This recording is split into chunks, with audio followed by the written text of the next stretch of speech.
The city was burning and blazing. People could be heard screaming. Panic and despair pierced the streets.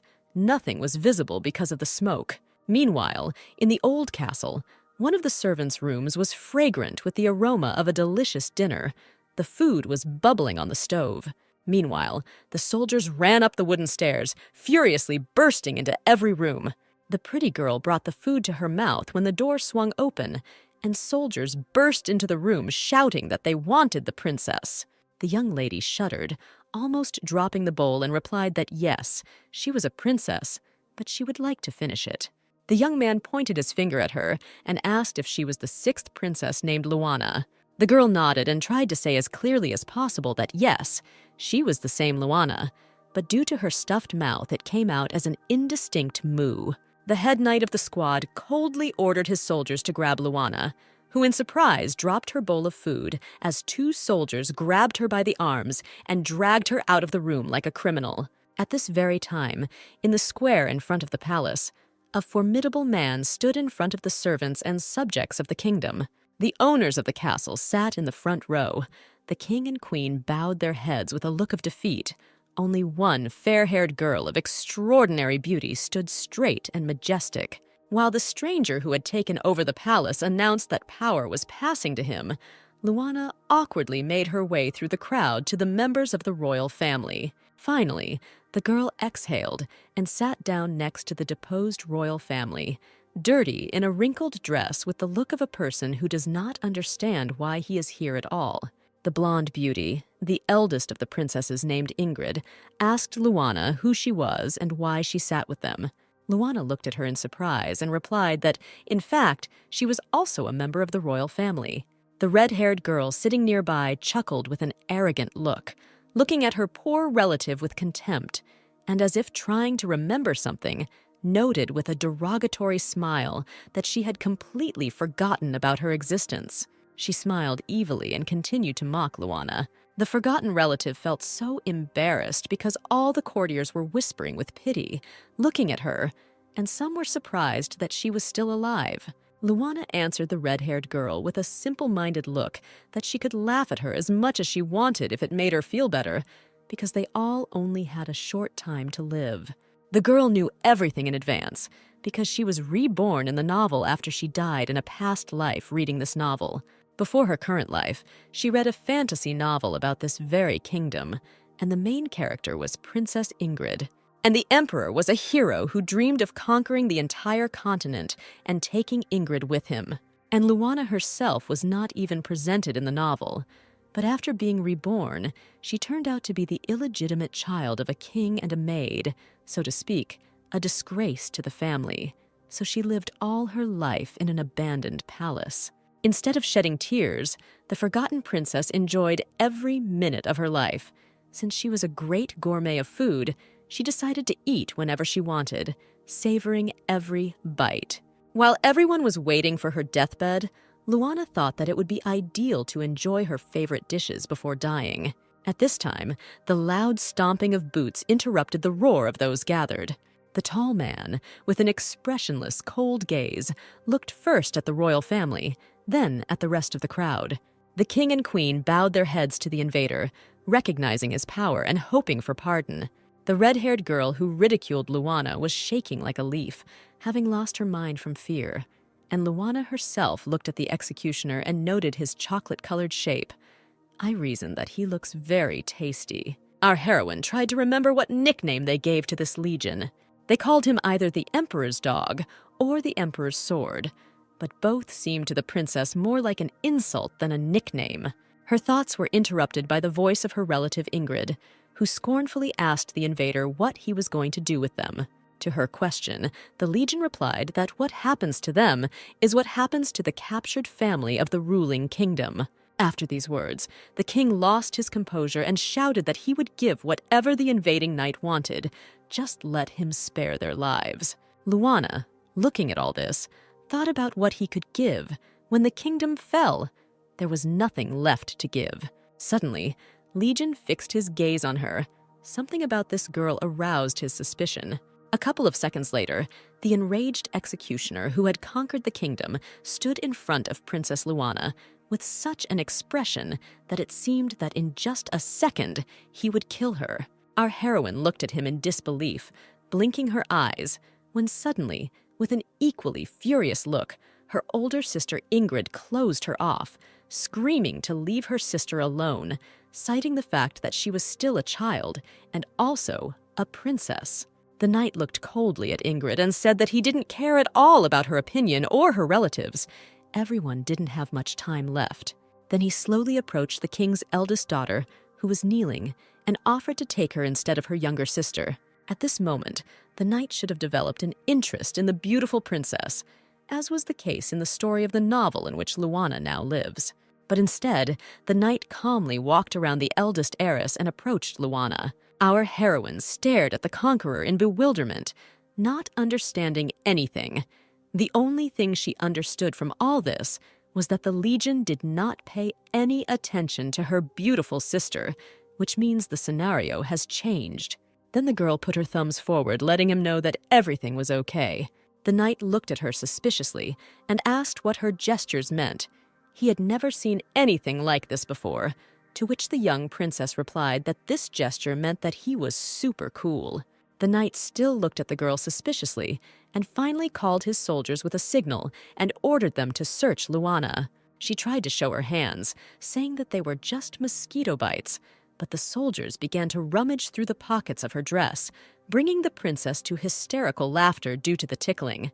And then a strange thing appeared in front of the invader. Everyone gasped. Lana laughed and joked that she had been caught and her secret had been revealed. But the guard standing nearby did not appreciate the joke and tried to tie the girl up, to which she began to resist. And then Legion put the cold blade of a knife to her throat and said in an icy, angry voice that she must now confess what kind of weapon they found on her, or she would die immediately. Horror was reflected in the girl's eyes when she realized that he was not joking. This man could kill her at any second. Lana, her voice falling from fear, almost whispered, said that what they found on her was just dried meat. The invader stared at her in disbelief and amazement and growled at what she had just said. Everyone forgot about Legion and looked at the princess, who, unable to contain the tension, screamed that she had jerky and cheese hidden. Ingrid looked at her younger sister in bewilderment, not understanding whether she was joking or gone crazy. And the redhead was speechless and forgot to close her mouth in amazement. The man, grinning, came close to the girl, dumbfounded by his menacing appearance, and repeated whether he understood her words correctly. The poor thing tried to sneak away, as everyone present was repeating as usual about dried meat. Lana hid behind the still amazed Ingrid and quietly repeated that she had prepared the jerky herself and had hidden the snack stick. Her relatives looked at her as if she were crazy, feeling sorry for the poor fellow, since she was an abandoned child and therefore lost her mind. And then Ingrid, having come to her senses, bravely stepped forward, covering her younger relative, calmly noting that eating was not prohibited. Lana, fearing that the wrath of the formidable knight would fall on her sister, ran out to the man. She trustingly held out her wand, cheerfully saying that she would share it with Mr. Duke. Legion stood for some time wondering what to do when he heard the soldiers say that he shouldn't try this. There might be poison there, and he understood this, but still he took this thing from the girl's hands. His faithful knight, a tall young man with a face twisted in horror, shouted for the master to stop. Having bitten off the meat stick, the Duke chewed, his face expressionless. A few minutes later, Lana, her eyes wide with fear, was digging her hands into the bars of the royal dungeon where she was imprisoned. The Duke's chief servant looked at the girl, who muttered in despair that the combination of meat and cheese was ideal. Didn't he like it? To which the guy replied that in this situation, this should be the last thing she should worry about. Then the girl asked him if he knew what happened to the remaining meat. The knight thought that she had lost her mind, but still decided to answer that all the meat was destroyed by order of the Duke. Our heroine understood why she was locked here. At this time, the Duke gave out new orders, and the story of Lana herself was supposed to end in a dungeon cell along with the fall of the kingdom. The servants were still whispering about the dried meat that had been found on the forgotten princess, and Lana was upset to the point of tears that she had been seized for a piece of meat. and her brain was feverishly wondering that apparently the master didn't like it, and therefore she would soon be deprived of her life. Her thoughts were interrupted by the sound of boots. Someone approached the cell in which she was sitting, and this someone called her a witch, so angry and cynical that she did not immediately realize that this applied to her. The fire of anger and contempt burned in Legion's eyes. The girl looked at him and listened to what he was telling her about meat and cheese, about how he felt its taste. The young man said that he did not feel the taste of the dishes, only a nauseating aftertaste, but he felt her meat. The young princess heard about the witch's curse, which completely deprived him of the ability to taste food, until it dawned on her that she was locked up only because it was tasty and he liked the meat. Walking away from the camera with the amazed girl, the man added, as if by the way, that her food turned out to be edible. A few minutes later, a box of torture instruments lay in front of the captive. While she was wondering why they were needed, Legion looked at her with a devilish fire in his eyes and said that he would beat a confession out of her that she was a witch. What was he talking about? What kind of witch? How suddenly it dawned on Lana, after all. It was in the novel. The ancestor of Duke Legion was cursed by a witch. The ancestral curse was passed on to Legion himself. He was deprived of the taste of food, except for disgust. Even as a child, he could not eat normally, literally forcing himself to eat. Every meal was torture. Having matured, the young man destroyed all the witches in the empire, but the curse never disappeared. Our heroine screamed from the surge of indignation, why she fell under his wrath, being not even a minor heroine, but an extra, some sixth illegitimate princess whom everyone had forgotten about. At that moment, her executioner bent over to her with a torture instrument and calmly said that she would soon confess everything. The poor girl pressed herself against the wall in horror, thinking about how she had planned her life. She just wanted to eat delicious food and die in peace. Suddenly, Lana fell to the floor in front of the madman and screamed that she was confessing to being a witch. Legion looked at her suspiciously, not knowing whether to believe it or not. Then the girl lifted the sleeve of her dress and showed the witch's mark in the form of a zigzag scar. This scar was caused while cooking when she awkwardly touched a hot pan. The man looked in amazement at Lana's face, then at her scar, not knowing how to react to her sudden confession. The Duke asked her about witchcraft in the kitchen, which is why she has such edible food, to which the girl nodded and thought to herself about beef raised in clean meadows and no magic. Having cheered up and getting into character, the princess intriguingly noted about the secret ingredient. Frowning with disgust, the conqueror asked if she used beetles as this very ingredient. The girl assured that the beetles had absolutely nothing to do with it, and embarrassed, asked if they would torture her now that she had confessed to everything. Legion looked thoughtfully at this funny girl and thought that whoever she was, this was the first time he had tasted food. This meat stick was amazingly tasty. The taste still haunts him to this day. And then, clicking the torture device in front of her, he added that if she was still just studying, but had not become a real witch, then it was possible without torture. After which he left the dungeon with his assistant. Lana stood near the window, not believing that she was seeing the blue sky and sun again. Tears of happiness rolled down the girl's face, when suddenly an icy voice behind her said in a tone that did not tolerate objections that from now on she was cooking for the master. The young heroine stood in the kitchen and thought about what she would cook, what dish to choose, because her life depended on it. She remembered how in the dungeon, standing in front of her, the Duke ordered to prepare something tasty with the sunrise. And leaning towards the girl, he coldly added that if he liked the dish, he would save her life. And now she is standing in the kitchen and must prepare a dish on which will depend on whether she dies or lives. She was watched by the Duke's assistant and his right hand. Our young heroine looked at the food and couldn't believe her eyes. Here was everything she could have dreamed of in the old palace. Finally, the girl took the knife and with a belligerent look, felt that with such a set of products she could do anything. She cut, cooked, added spices. And the Duke's servant looked at her preparations and thought about what strange combinations of ingredients this princess uses with a clearly incredulous look. The young man believed that the girl would not succeed and was trying in vain. Finally, everything was ready, and it was time to treat the Legion. but the dish must arrive on the table hot, otherwise it will not be so tasty. The knight opened the door and ordered to follow him. They approached the Legion's room. Lana felt the ground go away from under her feet from her nerves.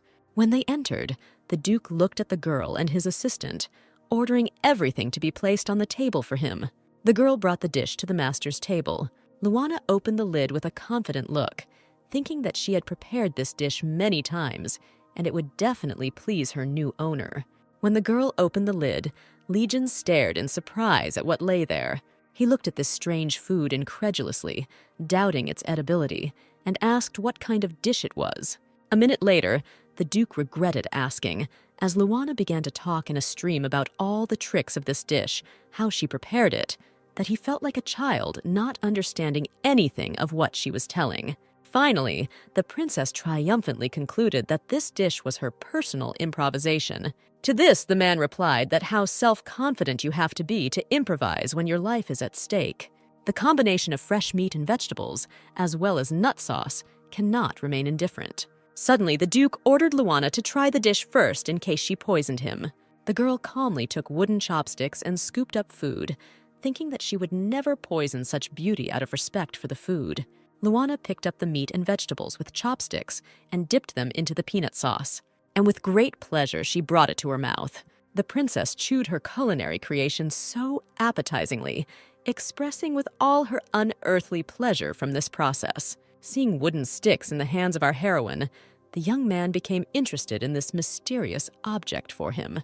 The girl explained that these were special utensils for eating, remembering how she and her nanny carved wooden sticks. The Duke still did not dare to try, saying that it might contain a slow-acting poison. He still needed to wait. Then Lana rushed to him and yelled that the dish must be eaten hot. He looked at her with a slightly frightened look, having never seen such a fragile girl have so much strength because of some dish. But he attributed her behavior to the fact that she was a witch, so she behaved like that.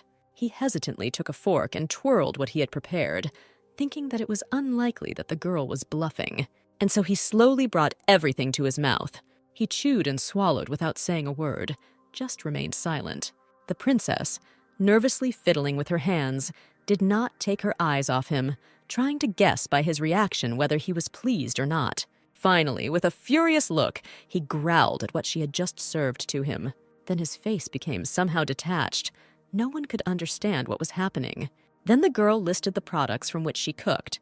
These were sweet vegetables with a moderate amount of broth, first-grade veal, and a nut sauce that complemented the taste. He timidly wanted to say that it was delicious, but Lana jabbered that it would be very tasty if you boil noodles in the rest of the broth, only not like for pasta, but thicker.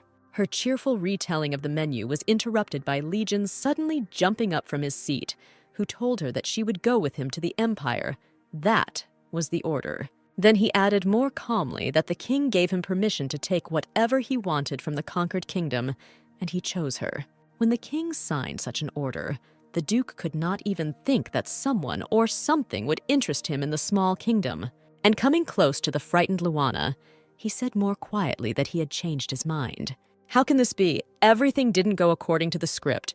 How can he take her to the Empire? Then the girl said emotionally that she was not a thing. How could he give such orders so easily? What would happen to her now? To which Legion calmly replied, until he resolves administrative issues, she will be in prison, and then she will go with him. Our heroine saw her future, in which she, risking her own skin, must serve him breakfast every day. Using the last opportunity, Lana began to convince the Duke to take one of the beautiful princesses. Isn't it the beauties that are taken from captured kingdoms? Finally, Legion got tired of listening to her and growled at her to stop. Who was she to question his decisions? Then he turned away, making it clear that the conversation was over, ordered the servant to feed the princess and lock her up until his orders. The girl stood thoughtfully in the kitchen and tried to understand how her once calm life had changed. She remembered his arrogant look and his words that he was taking her away like some kind of thing. As a result, our princess decided to use the best medicine to sweeten this difficult situation, to cook something. The girl made rice balls and said, barely audibly, that they would be delicious. Then, a knight of the Legion, who was ordered to keep an eye on the captive princess, approached her and clarified what these words were, probably some kind of witchcraft. "And he considers her a witch," the girl grinned, offering to join her and make a ball. The guy was embarrassed by the surprise of such a proposal. Then I decided to try it, repeating it like a spell so that the ball would be tasty and tasty. Finally, the guy showed his creation. It turned out to be a clumsy and ugly lump of rice. When the food was spoiled, Luana began to boil. Like a tornado, she began to tell and show all the tricks of preparing rice balls with vegetables. After all the manipulations, she held in her hand a beautiful, delicious-smelling round ball. The girl noticed that the knight had big hands, so he could make a ball much larger than hers. They ended up making a whole bowl of rice balls, and the knight thought it wasn't that bad. The princess decided that now she could finally have a snack and began to deliciously gobble up the ball. The guy looked embarrassed at her appetite with which she devoured the rice balls with vegetables they had prepared. Noticing his glance, the girl invited the knight to try it too, and he decided to do it. He was amazed at the amazing savory taste, so cozy that he could not stop. The girl stole the rest of the balls for him, suggesting that he take them with him and treat them to other knights. Luana collected more, dodged it, and began to sign for this gift to be given to her nanny. And of course she would eat the rest herself. The guy somehow distantly remarked that he didn't see the point in transferring anything to anyone. Luana was indignant, because the servants are also human and she wants to eat. Then the knight decided to accompany the girl, who wanted to share with all members of the deposed royal family and with the servants. Walking around the palace, Luana thought about how the royal family and servants were separated. The girl remembered her beautiful and majestic relatives, thinking that if she stayed here, she would be used as a maid. Luana was no longer eager to go to the princess's room, but the knight reminded her that this was not only her desire, but also the order of the duke, which could not be ignored. Then the forgotten princess gathered all her determination, and holding the door handle, thought that she would not allow her feet to be wiped on her, since she even survived the meeting with the mad duke. By this time it had already become dark, but the palace did not sleep. On the contrary, there was such noise and hum in the palace that it resembled a beehive. And it was all about rice balls, for which real battles took place and all royal manners were forgotten. A blond guy dressed in a knight's uniform walked along the corridor and answered the duke's assistant by name. They started talking, and the guy said that his shift was over and was very hungry. Lugard decided to treat his friend to a rice ball that Luana gave him. The guy laughed, looking at the white lump, and asked whose culinary creation this was, to which Lugard spoke about the culinary talents of the princess from the abandoned palace. But the young man did not have time to try a single piece before Legion stood in front of them, eyes blazing red with rage. He began to yell menacingly about what they had just talked about. The young men replied that the young princess was treating everyone to rice balls. Meanwhile, in front of Luana, fights were unfolding between one of the relatives and the red-haired princess for rice balls. No one paid attention to Luana at all. Her sister Ingrid approached her, extending her hand with an offer to sit with her on the bed, since the floor was cold. The girl shyly thanked him and sat down on the edge of the bed. Luana looked at her older relative and saw the gap between them. She had not eaten or taken a bath for a long time, but she still looked beautiful and noble. And suddenly it dawned on the girl. She had the last ball hidden in her pocket, which she wanted to give to her sister. Luana was very hungry herself, but she saw that Ingrid was also looking at the food. Well, of course, she is the only one who did not participate in the palace battles for rice balls, so she remained hungry. However, Ingrid herself did not say a word that she was hungry. She pretended that nothing was happening. Luana understood that her sister would not accept the whole ball, and then she decided to share her dinner with her. The girl broke off half the ball and offered it to her sister. Ingrid gratefully took the smaller piece and gave the larger one to Luana, telling her that it would be enough for her. Our heroine could not come to her senses. Ingrid was so sincerely grateful to her that she realized how beautiful her sister was not only externally, but also internally. While some were rolling around trying to snatch a piece of delicacy, Ingrid and Luana were finishing their dinner. The door swung open, and Legion, angry as the devil, stood on the threshold of the room. With eyes red from rage, he pointed his finger at Luana and repeated what she was doing. He looked so furious that the girls were numb with fear. Finally, Luana asked what was wrong again. She sincerely did not understand what she had done wrong again. The Duke demanded to follow him. Our heroine began to justify herself that it was his order to feed her relatives and servants. Suddenly, Ingrid closed her younger sister with a decisive look, demanding that the Duke show respect to all members of the royal family and not treat her sister as he pleases. Legion turned purple with rage at such an arrogant statement.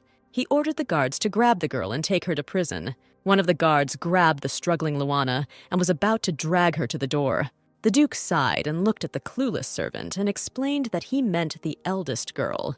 Pushing Luana away, the guard roughly grabbed the girl's hand so that she winced in pain. Luana sat helplessly on the floor calling for her sister, who was being taken away along the corridor. Pain and despair washed over the girl. In a cold voice, her tormentor ordered Luana to stand up and follow him. The young princess did not know where they would send her now, and why the Duke was so angry. She did not understand at all. She was afraid of his attacks of rage. As it turned out, he brought her to the kitchen and ordered her to cook. The girl looked at him in bewilderment, asking what exactly he wanted. Sitting on a chair in front of the princess, the Duke smugly and a little jealously said that he wanted these balls that his subordinates were eating. Luana stood in front of him looking at this man, thinking about what would come to his mind in a minute. And then it dawned on her. She was already trembling with indignation. It was because of these rice balls that he broke into his and Ingrid's room at night and locked up her poor sister. The Calving girl was about to express all this to the face of this impudent person sitting in front of her, but pulling herself together as friendly as possible, she asked why it was necessary to cook in the middle of the night. The Duke, changing his face, asked her remark whether she wanted to refuse him, to which the girl began to assure this tyrant that she was an expert in overnight cooking and would now make him a mountain of rice balls. Luana began to cook when she suddenly heard him say behind her that she should not dare to cook for anyone other than him in the future. Then he came so close that the princess trembled when she heard the Duke's words that he was not in the habit of sharing what belonged only to him. While they stood there in silence, the girl nodded that she understood everything, only her vegetables were burning.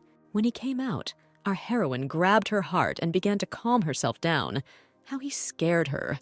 Why come so close to the interlocutor?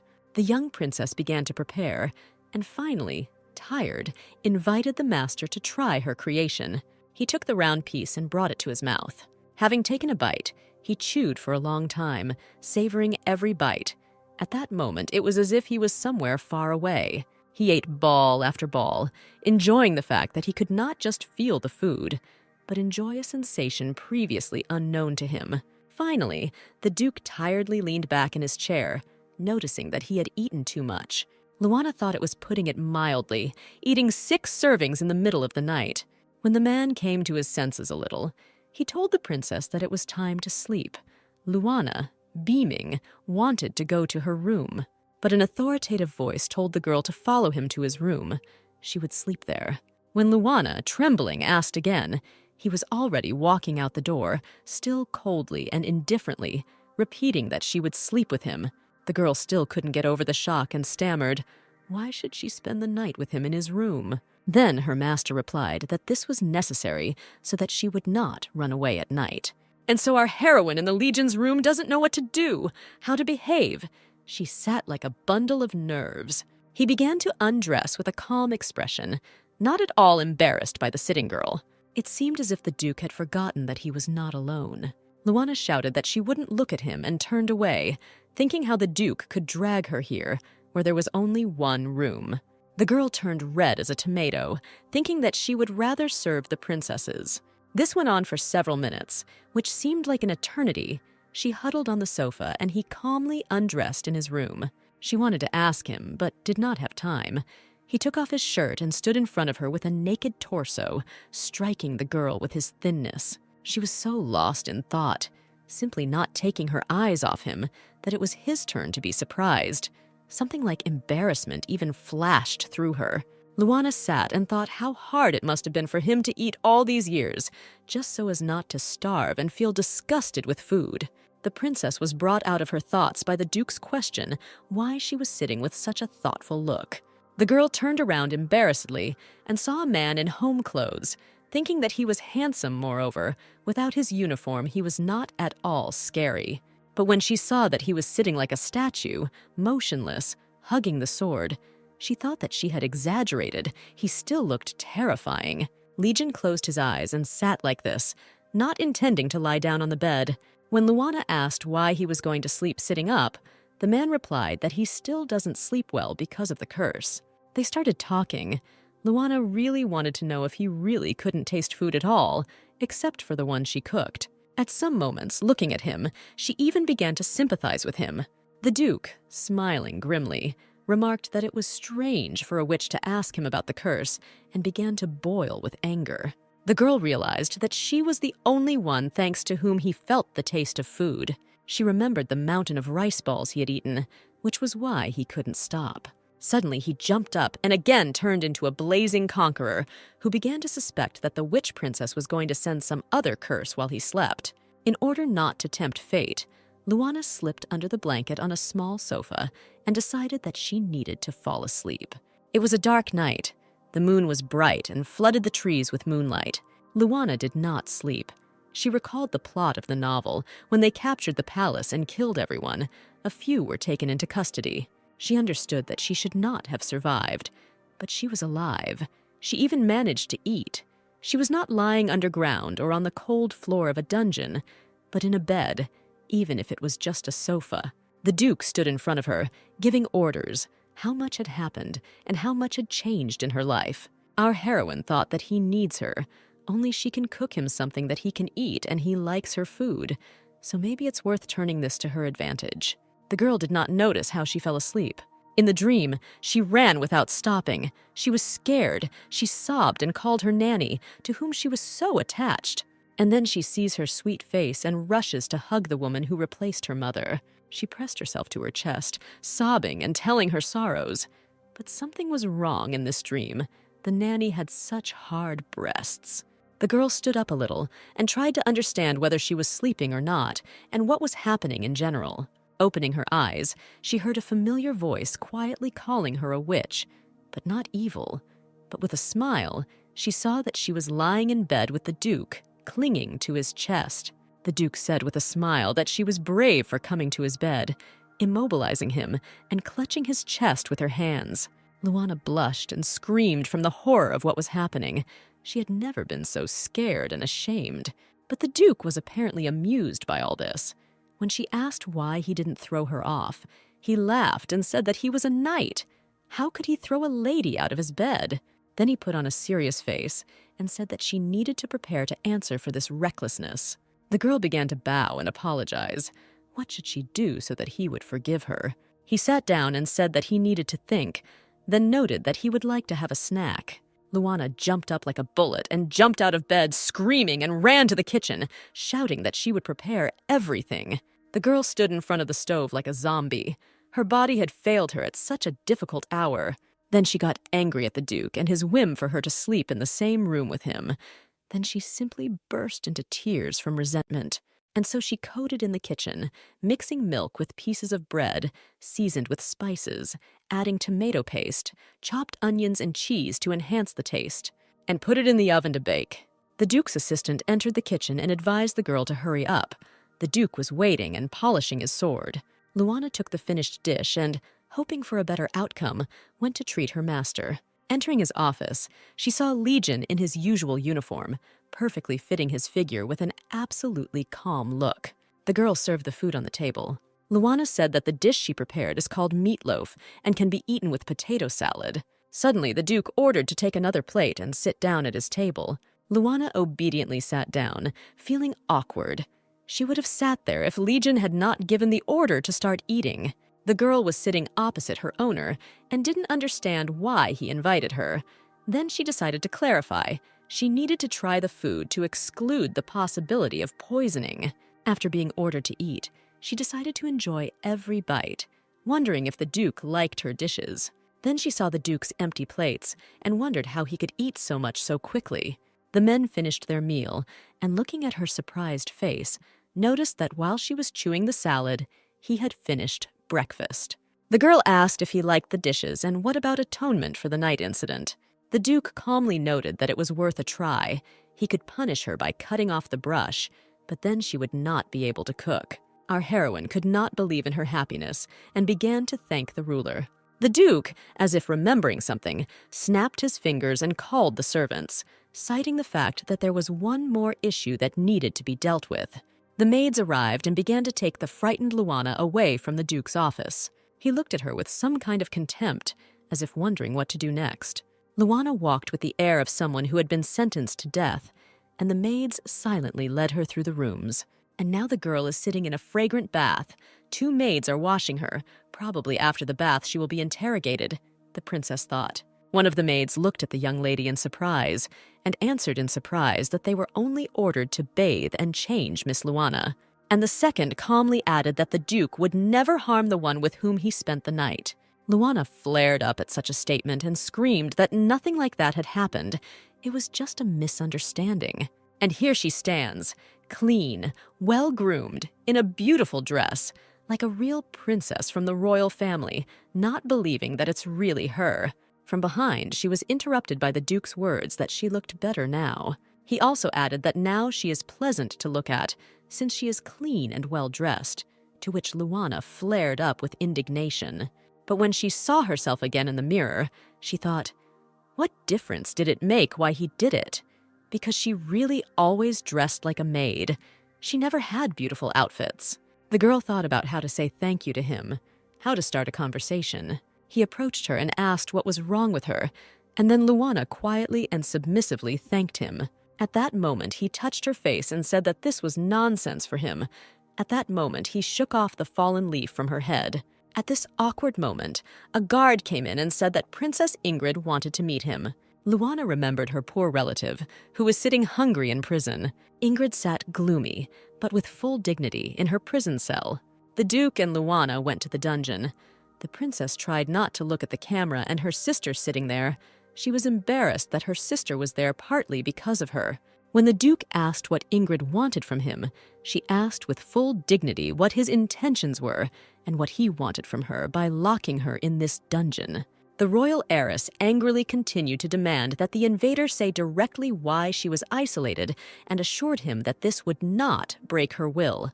The Duke indifferently and calmly noted that everything was clear to him, and if she had finished, then he would leave.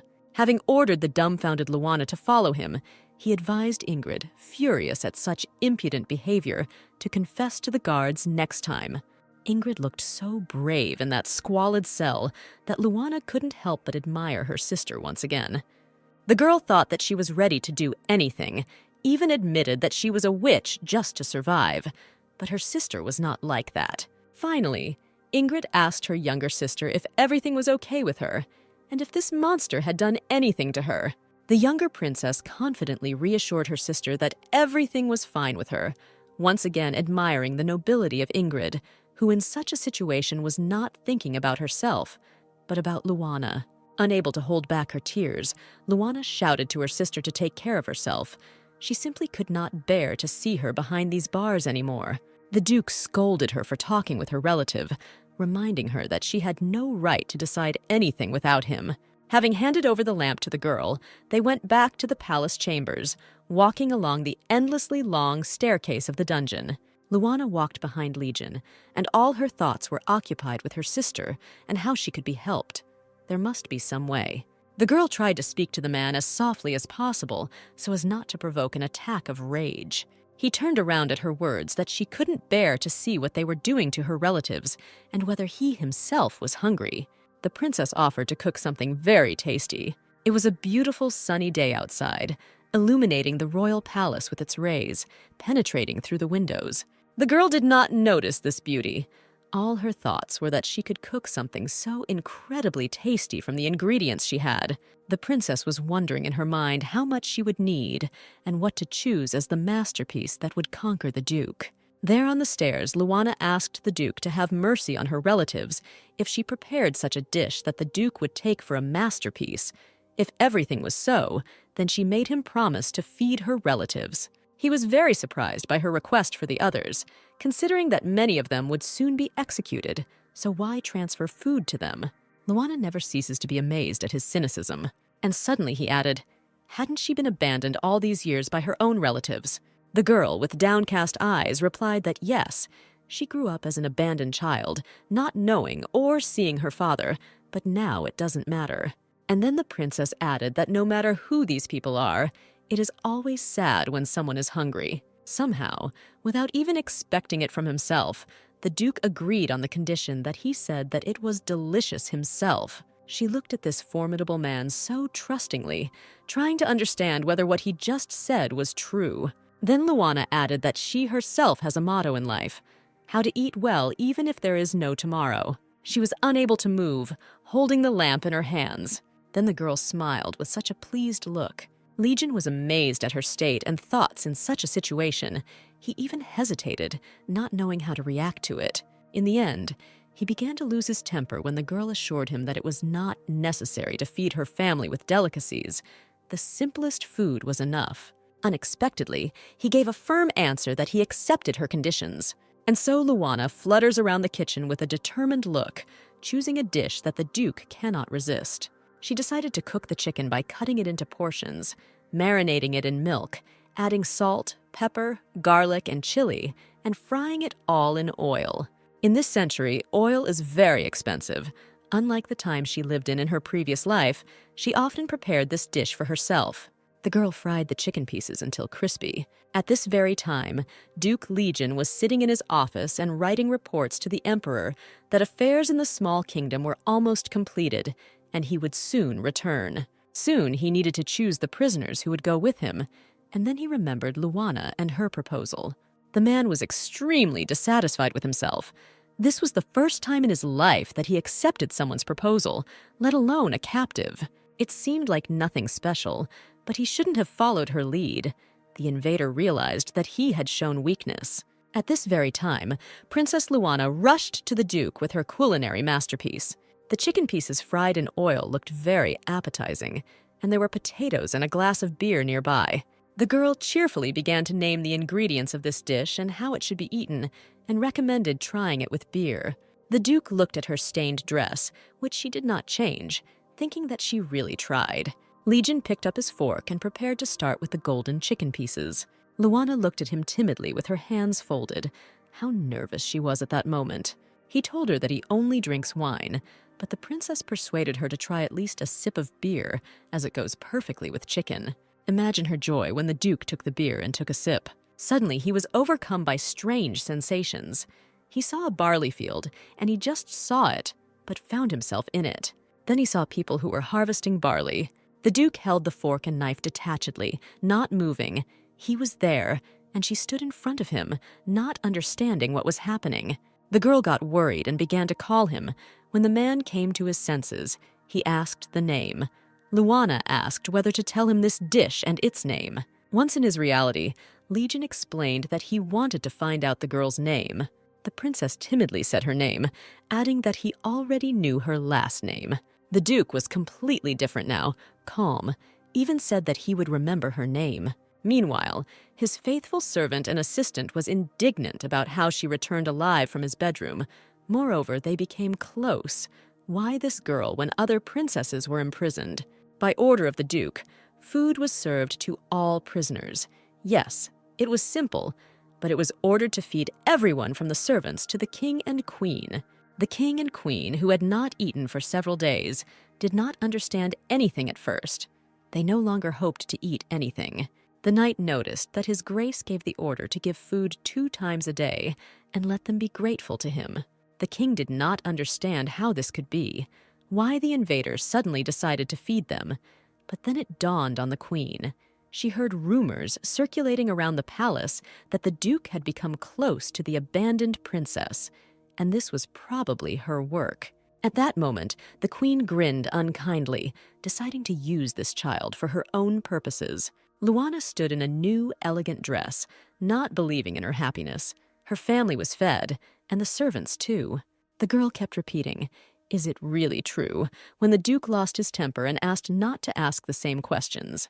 Luana glowed with happiness, not believing that he fulfilled her request and fed the royal family. The Duke continued to gobble up the chicken pieces, and the girl looked at him and realized that he was not expressing his delight because he was embarrassed. Finally, Luana decided to start herself, noticing that he apparently really liked the chicken since he ordered it to be cooked for dinner. The Duke immediately flared up when he felt that she understood and said whether she had anything against his order. Then the girl replied that the chicken fries were certainly delicious, but she could offer something better. The girl fell into culinary ecstasy and listed options with seasoned chicken, soy, or mustard sauce. He looked at her and couldn't believe his ears, and she continued dreamily listing the options. He heard the continuation of the chicken menu options with onion sauce, cream, and then the Duke jumped up and yelled that she had prepared the simplest version of chicken. Luana, frightened by his angry eyes, tried to explain that she did not have the necessary ingredients. She simply cooked from what was in the kitchen. The girl said that if she had money and the right seasonings, she could cook real masterpieces, although she had never prepared seasonings before.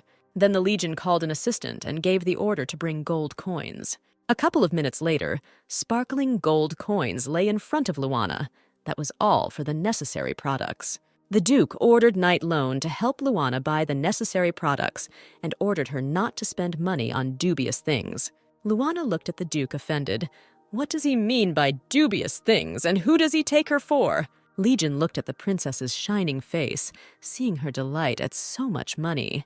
Luana became serious and promised the ruler to first inspect the kitchen and then go for the necessary products. Running out of his office, she told him that she would cook the most delicious chicken in the world. He realized that for the first time the girl called him Sir Legion, addressed him by name. Luana floated down the palace corridor like a butterfly, wondering what fantastic dishes she could cook. Suddenly, she ran into someone and hit her head painfully. A girl in a black robe picked her up, saying that she was looking for her and they needed to talk.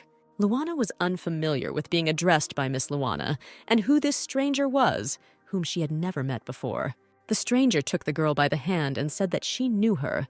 She was His Majesty's precious daughter. Everyone knew her. The girl introduced herself as Layla, the Queen's lady-in-waiting. Layla further noted that she had little time, and she had to tell Luana what needed to be done. The lady of the court approached Luana in a whisper and handed her a package, saying that it was a message from Her Majesty. Meanwhile, the Duke was having a meal. The menu included toast with cheese and ham and an omelet, a salad with tomatoes and ricotta and yogurt juice. He ate in silence, looking calm, even a little detached. Luana seemed worried and silent, which was unusual given her gift for talking non-stop. She kept thinking about the order from the Queen, how to deal with it, throw it away, fulfill it, but so that no one would notice. It's poison, and she needs to poison the Duke. Finally, she was brought out of her thoughts by the voice of the Duke, who, having managed to empty the plates, asked where else was the food. He looked at the girl nervously. He was tired of her having her head in the clouds and not saying a word. The girl jumped up and said that she would add as much to Sir Legion as he wanted. He noticed that he did not allow people to call him by his name. Luana became nervous, wondering how to get out of it, and eventually referred to the fact that he recognized her name, and she thought that they had become closer, so she called him by his name. The girl was so nervous that while serving food, she almost dropped the tray. Legion could not stand it, and took the tray from her, saying that he could call it what he wanted, but he wouldn't turn the food over and took the tray from her hands. The girl was carrying empty plates to the kitchen, thinking about how he could let her make such a mistake. It was probably a dream. He should have already pulled out her tongue, but instead he asked for more. Our princess recalled how exhausted the Duke looked at their first meeting, and how now he became calmer and recovered. The girl understood that it was all her cooking that had such an effect on the Duke. Apparently that's why he let her make mistakes. Suddenly, the Queen's court lady fluttered in front of Luana, and the princess almost fell in surprise. The girl had just begun to talk about problems with completing the assignment when she suddenly heard footsteps behind her. Knight Lone stood in front of the princess, clearly out of sorts, and asked who she was talking to. Luana tried to look as casual as possible, saying that she had simply soiled her dress and asked one of the maids for help with the laundry. Then Lone said that he had no more business here.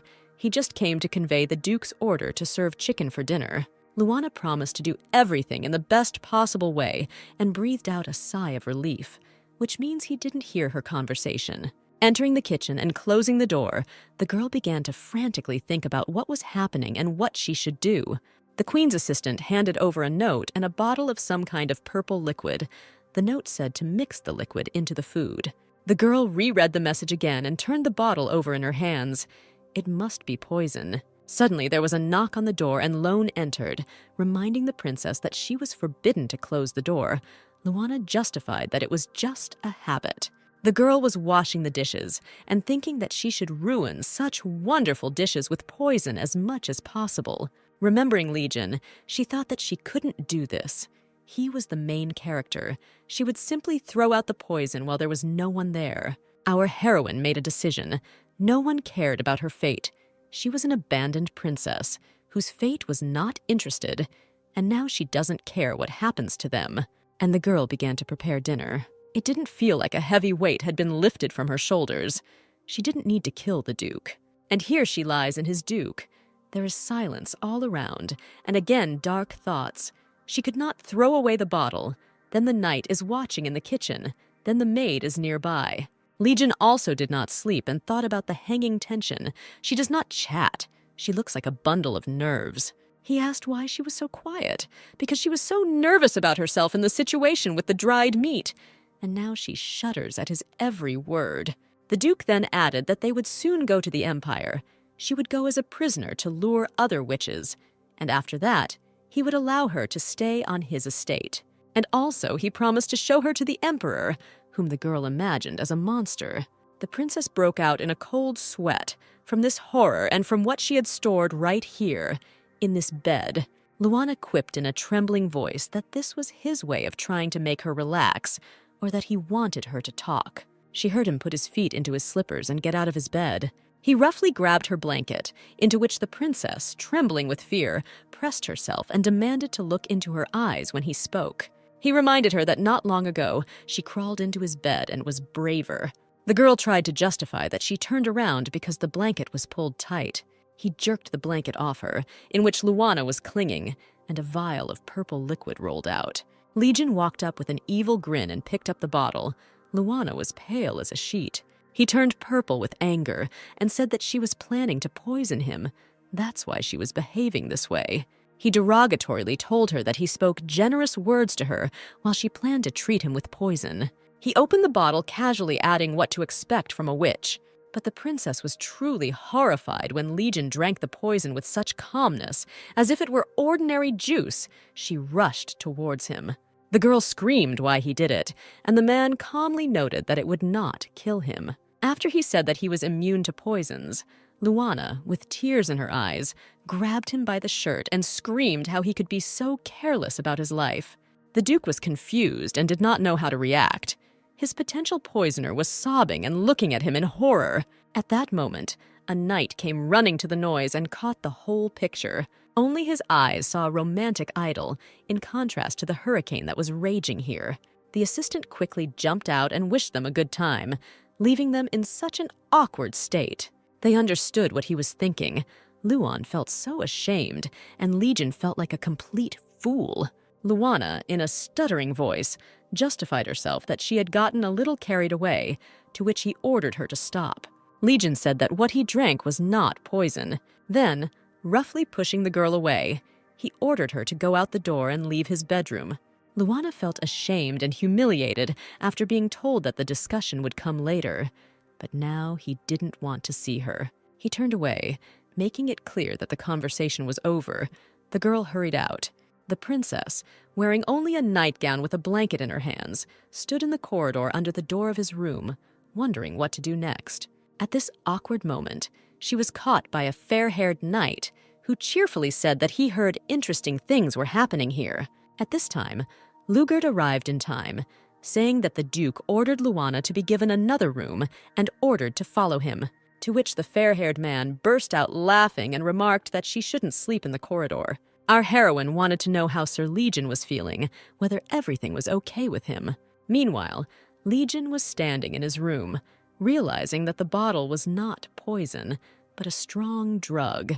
But the girl was stupid and could not have gotten it herself. He thought out loud that whoever sent the drug took it all wrong. Legion felt relaxed and weak throughout his body, calling a trusted servant and ordering to find out everything. The servant promised to find out everything and disappeared into the darkness. Legion guessed who it could be, but felt that everything needed to be found out for sure. He could barely stand on his feet, but was indignant that they had decided to do this while saving their lives. The Duke has come up with his own plan to put everything in its place, and he also needs to deal with Lana. In the morning, Lone's fair-haired friend laughed and seemed to be in a great mood, which could not be said about the princess. Seeing the girl's confusion, he volunteered to help her and take breakfast to Sir Legion.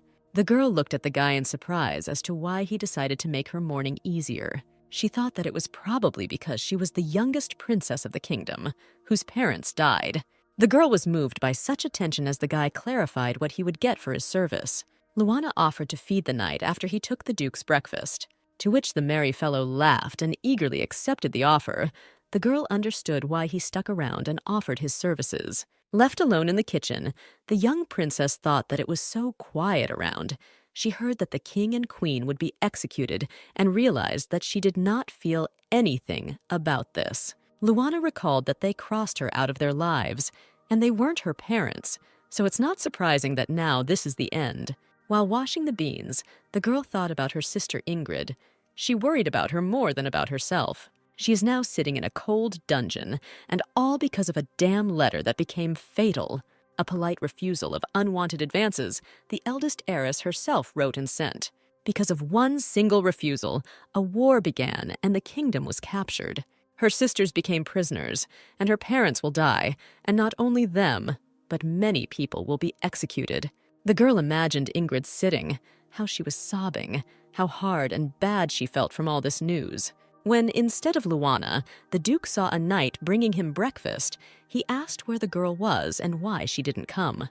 The knight innocently replied that she asked him herself because she was busy and could not come. Legion didn't answer at first, allowing himself to be served breakfast, but still asked what she was doing. The guy remembered that the girl was sorting out beans, which he reported to the owner, and already regretted that he had taken on this assignment. Legion exhaled and said that it was time to start eating, wondering what was on the menu for breakfast. He was served soft cooked beef with light warm potatoes and sweet carrots, the broth bringing everything together. The Duke never thought that food could be satisfying and leave an aftertaste after the meal. The knight asked permission to leave, and the Legion thought that this was how she decided to avoid him, handing the plates to his knight. The Duke got down to work, thinking that now that he had her under surveillance. At this very time, a tall man was walking through the garden, calling a servant and asking whether the Legion had executed the king and queen. The servant knight humbly bowed and replied that the order had been carried out. Plucking the rose, the man replied that now he would return soon and take with him what he was told. He would not have to wait long. He further added that everything needs to be prepared for the meeting of the war hero. The princess looked thoughtfully at the soaked beans, thinking that now she would find a suitable fabric.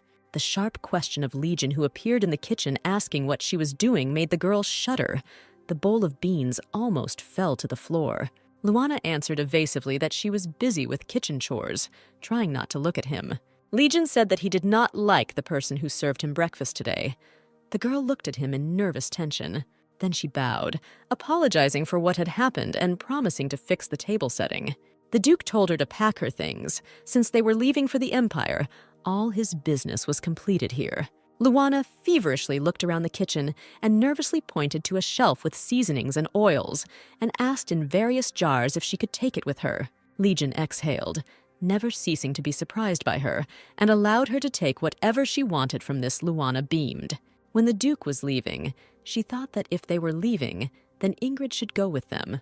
And that's how it all happened. Her sister was riding a horse surrounded by knights. The young princess really wanted to talk to her relative, but she understood that she could not get through the crowd of knights guarding her older sister. Legion called her and asked how long she would bother. He was hungry. Lana prepared bread, jerky and jam, and warm corn soup. As they sat down under a tree to have a snack, Lana asked if everything was okay as the Duke looked gloomy. The young man noticed that he had already answered her. It is better to eat this than something that tastes like dirt.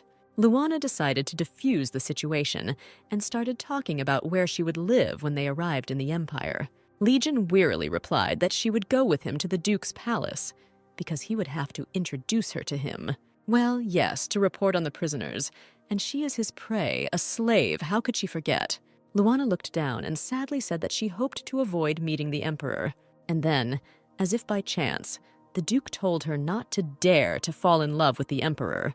The princess at first rounded her eyes from such surprise, and then laughed and added that she was not some stupid simpleton to fall in love with His Highness, and in general, why should she fall in love with the Emperor? After her words, for the first time all the way, Legion smiled and said that she was very confident in herself for saying so. Then he became serious again and said that it was time to hit the road. They arrived in the Empire. Music played. Bugles sounded that the victors were coming. People came out and greeted the procession. The Emperor stood on the balcony of his palace, looking out at the cheering crowd, declaring that he was not the only one waiting for their return. The Legion showed Princess Ingrid, whom he brought as a trophy to the Emperor and reported on the rest of the matter. The Emperor praised his Duke for his excellent work. The Emperor, with a satisfied grin, extended his hand to Princess Ingrid, congratulating her on her arrival in his empire. Ingrid coldly replied that it was impudent to say such words after everything he had done. He smiled wryly and pretended that he did not understand why the princess was dissatisfied, to which Ingrid burst into an angry speech about the trampled kingdom and her family. The Emperor reminded her that if she had responded to his proposal earlier, all this would not have happened. Lana stood with Legion and her sister, looking at the Emperor and thinking how impudent he was. The Legion bowed to the Emperor, and he thanked his Duke in front of everyone for his excellent work. The Duke humbly bowed his head for such words as a sign of gratitude to the Emperor, and then the Emperor's gaze settled on Lana with the air of a man who saw an unusual little animal. Smiling, he began to examine her. When asked what it was, the Legion recalled his promise to take something or someone the Legion wanted. For a minute, the Emperor became serious, looking first at his subject, then at the girl, and decided to clarify why he chose this particular simpleton. Here the Emperor already had genuine interest. Looking at the embarrassed Lana, he wondered aloud what talents this young lady could conquer his Duke. When the Emperor found out, there was a commotion in the palace. Everyone was ordered to leave, and Lana was taken to the kitchen. No one was allowed in by order of His Highness. The kitchen was guarded when the princess was brought inside. Finding herself in her familiar environment, Lana was floating, cheerfully holding the onion, and ideas for a new culinary creation were ripening in her head. When the Emperor and Legion were alone, His Majesty asked the Duke with a grin if he was embarrassed by the fact that he forced his woman to cook. Legion replied that they did not have such a relationship, and the princess was not his woman. The Emperor still couldn't calm down and wanted to know why a person who couldn't taste food needed a girl who didn't have any talents except cooking. Legion's words that he could taste her dishes amazed the ruler. He curled his mouth into a smile again and noted that his Duke had indeed recovered, and then condescendingly added that the youngest princess is his. He keeps his promises. Legion thanked him with a bow, but then froze when the Emperor made him promise to sometimes bring the girl to the palace. Meanwhile, the servants in the kitchen of the imperial palace stood in stupor as they watched Lana cheerfully cook. The girl is preparing for the next exam. Now the Emperor must evaluate her cooking. The girl examined the cabinets with herbs and spices. Her eyes widened. In this century, meat is most often boiled with spices or fried. The princess made a choice by giving the order to cut the meat into small pieces, add salt and pepper, mix with chopped garlic, knead the dough, and add a little beer and butter. The two cooks looked with curiosity and amazement at what she was trying to cook. The girl, meanwhile, did not notice anything around except food. She said out loud everything she did. Periodically, she gave tasks to the cooks, who were now her assistants. After all the preparations, the pieces of meat were put into the oven. Lana smiled with satisfaction. The dish looked very appetizing, and the smell emanated throughout the entire kitchen. The girl took out the baked pieces and decided to give the Duke more and the Emperor less, saying that he would have enough. Our heroine wholeheartedly thanked the workers of the imperial kitchen for their help in cooking. And so Luana and the girl cook, in tension, enter the emperor's reception room to present the dish. The princess explained what these products were, what the menu was called, and that the emperor's cooks helped her. The dish was simple to prepare, but very tasty. But it turned out that the duke's portion was placed in front of the emperor, and Legion was left with a small portion. The girl understood that he would not get enough of it. The girl was indignant. How could such a mountain be placed in front of this emperor? And her brain was already feverishly working towards preparing a supplement for its owner. His Highness looked at the dish arrogantly and winced when he heard that it was pork in sweet and sour sauce. While the ruler turned up his nose, Legion calmly began to eat. Legion calmly added to the emperor that there was no poison there. He could vouch for it. Luana jumped at these words. Luana exhaled tiredly, saying, "Thank you for putting in a good word," but it still didn't work out well with the portions. The emperor tried the meat, perked up, asking about what was lying about the rest of the dishes. There was a sauce in which you need to dip the pieces, or simply pour over the plate with the meat. The emperor listened to the recommendations, and when he tried everything the princess had prepared, he asked the girl to look into the palace more often. After these words, the Legion became darker than a cloud. In response to his words that she was mine, the emperor was at first confused, and then realized that we were talking about plates and laughed and offered to exchange. Legion calmly rearranged the plates. Unlike his interlocutor, he was very reserved and silent. Meanwhile, the emperor added that he understood why the young princess served him such a dish. It was a sign of respect and a desire to please him. He noted this. The girl was embarrassed by this piercing gaze, which seemed to burn through her entire body. With a flattering smile, the emperor said that he liked this unusual dish and would be glad to see the princess. Then he added that it would be nice for him to add a portion. The girl blurted out that she would fry it in a pan and jumped out of the room. The emperor and the Legion looked at her in surprise. When Luana and the duke were leaving the castle, the man was still sitting gloomily. The girl started talking about how the emperor looked like he was eating only dew. The girl chatted cheerfully, trying to convince the gloomy duke that the emperor was not as frightening as she imagined him to be. Then he sharply asked if she had fallen in love with the duke. Luana's face fell at such an unexpected question. The princess laughed and answered in the negative, although the emperor was handsome, but she thought to herself, well, he's the main character. The princess, smiling, noted that the emperor is attracted to women. This is understandable, but he is not quite her type. Legion listened carefully to the girl, who simply noted that if she were faced with a choice, she would choose his duke, not the emperor. The man blushed and tried to turn his head away so that Luana would not notice this, and the girl continued to say that he was more her type than the emperor. He tried to answer that she had strange taste, apparently due to the fact that the princess was a witch, to which Luana grinned and added that the world would not turn upside down because of what she said. The emperor, meanwhile, looked at the duke's retreating carriage and remembered this funny princess, realizing that in the near future he would be able to have some fun. His Highness was good at noticing all the changes in people. He noticed them with his war hero, which means the girl is a witch and knows nothing about the duke's curse. He mentioned that, after all, animals are trained through food. He was interested in watching the Legion. They were all like his pets. And the girl he chose is really funny, but she knows how to cook. An evil grin crossed the emperor's face. The estate appeared in front of the princess and the duke. It was so huge and majestic. Coming out of the carriage, the girl compared her abandoned small palace in which she lived and this beautiful estate of the duke. When they arrived, Legion said that she was being escorted out and he needed to leave.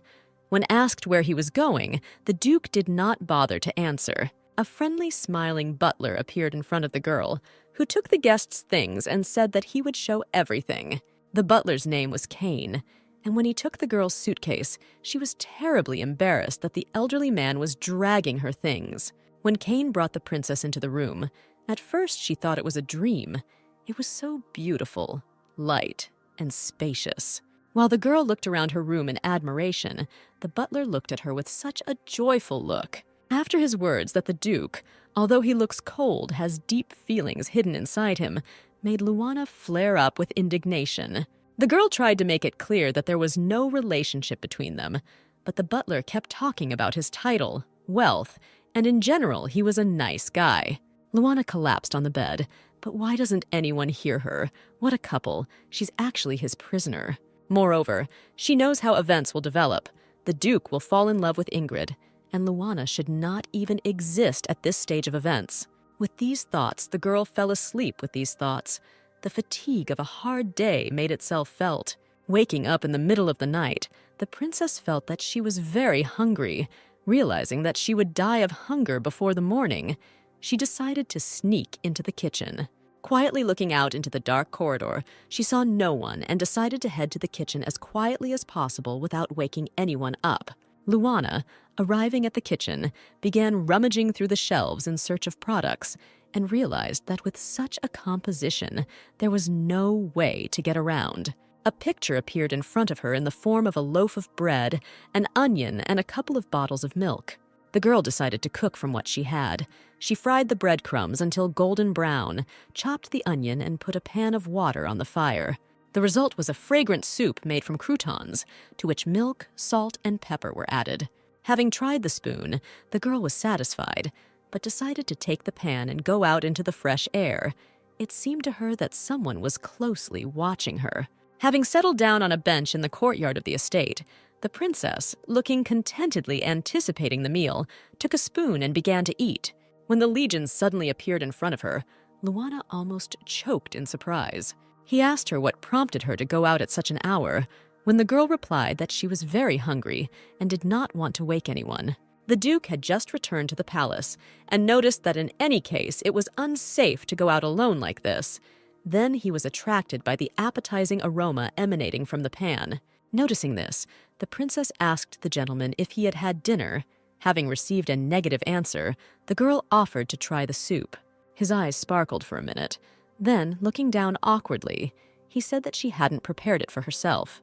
Luana assured him with a smile that she would cook more for herself without any problems and gave a portion to the Duke. Taking this soup, which in consistency resembled the porridge that the butler fed him as a child, because he preferred to drink food in liquid form in one fell swoop so that it would not be so disgusting. And so, year after year, he forced himself to eat something that tasted like poison, which had tormented him all his life. This porridge-like soup brought him back to that time. But after tasting a spoon, he realized how tasty and aromatic this soup was. A pleasant aftertaste spread inside him. While he was eating, Luana chatted cheerfully about how, despite the unsightly appearance, the soup was really okay. She simply prepared it from what she found in the kitchen. The girl watched him devouring her cooking with appetite and thought that he had been hungry all day, since he would prefer hunger to disgusting food.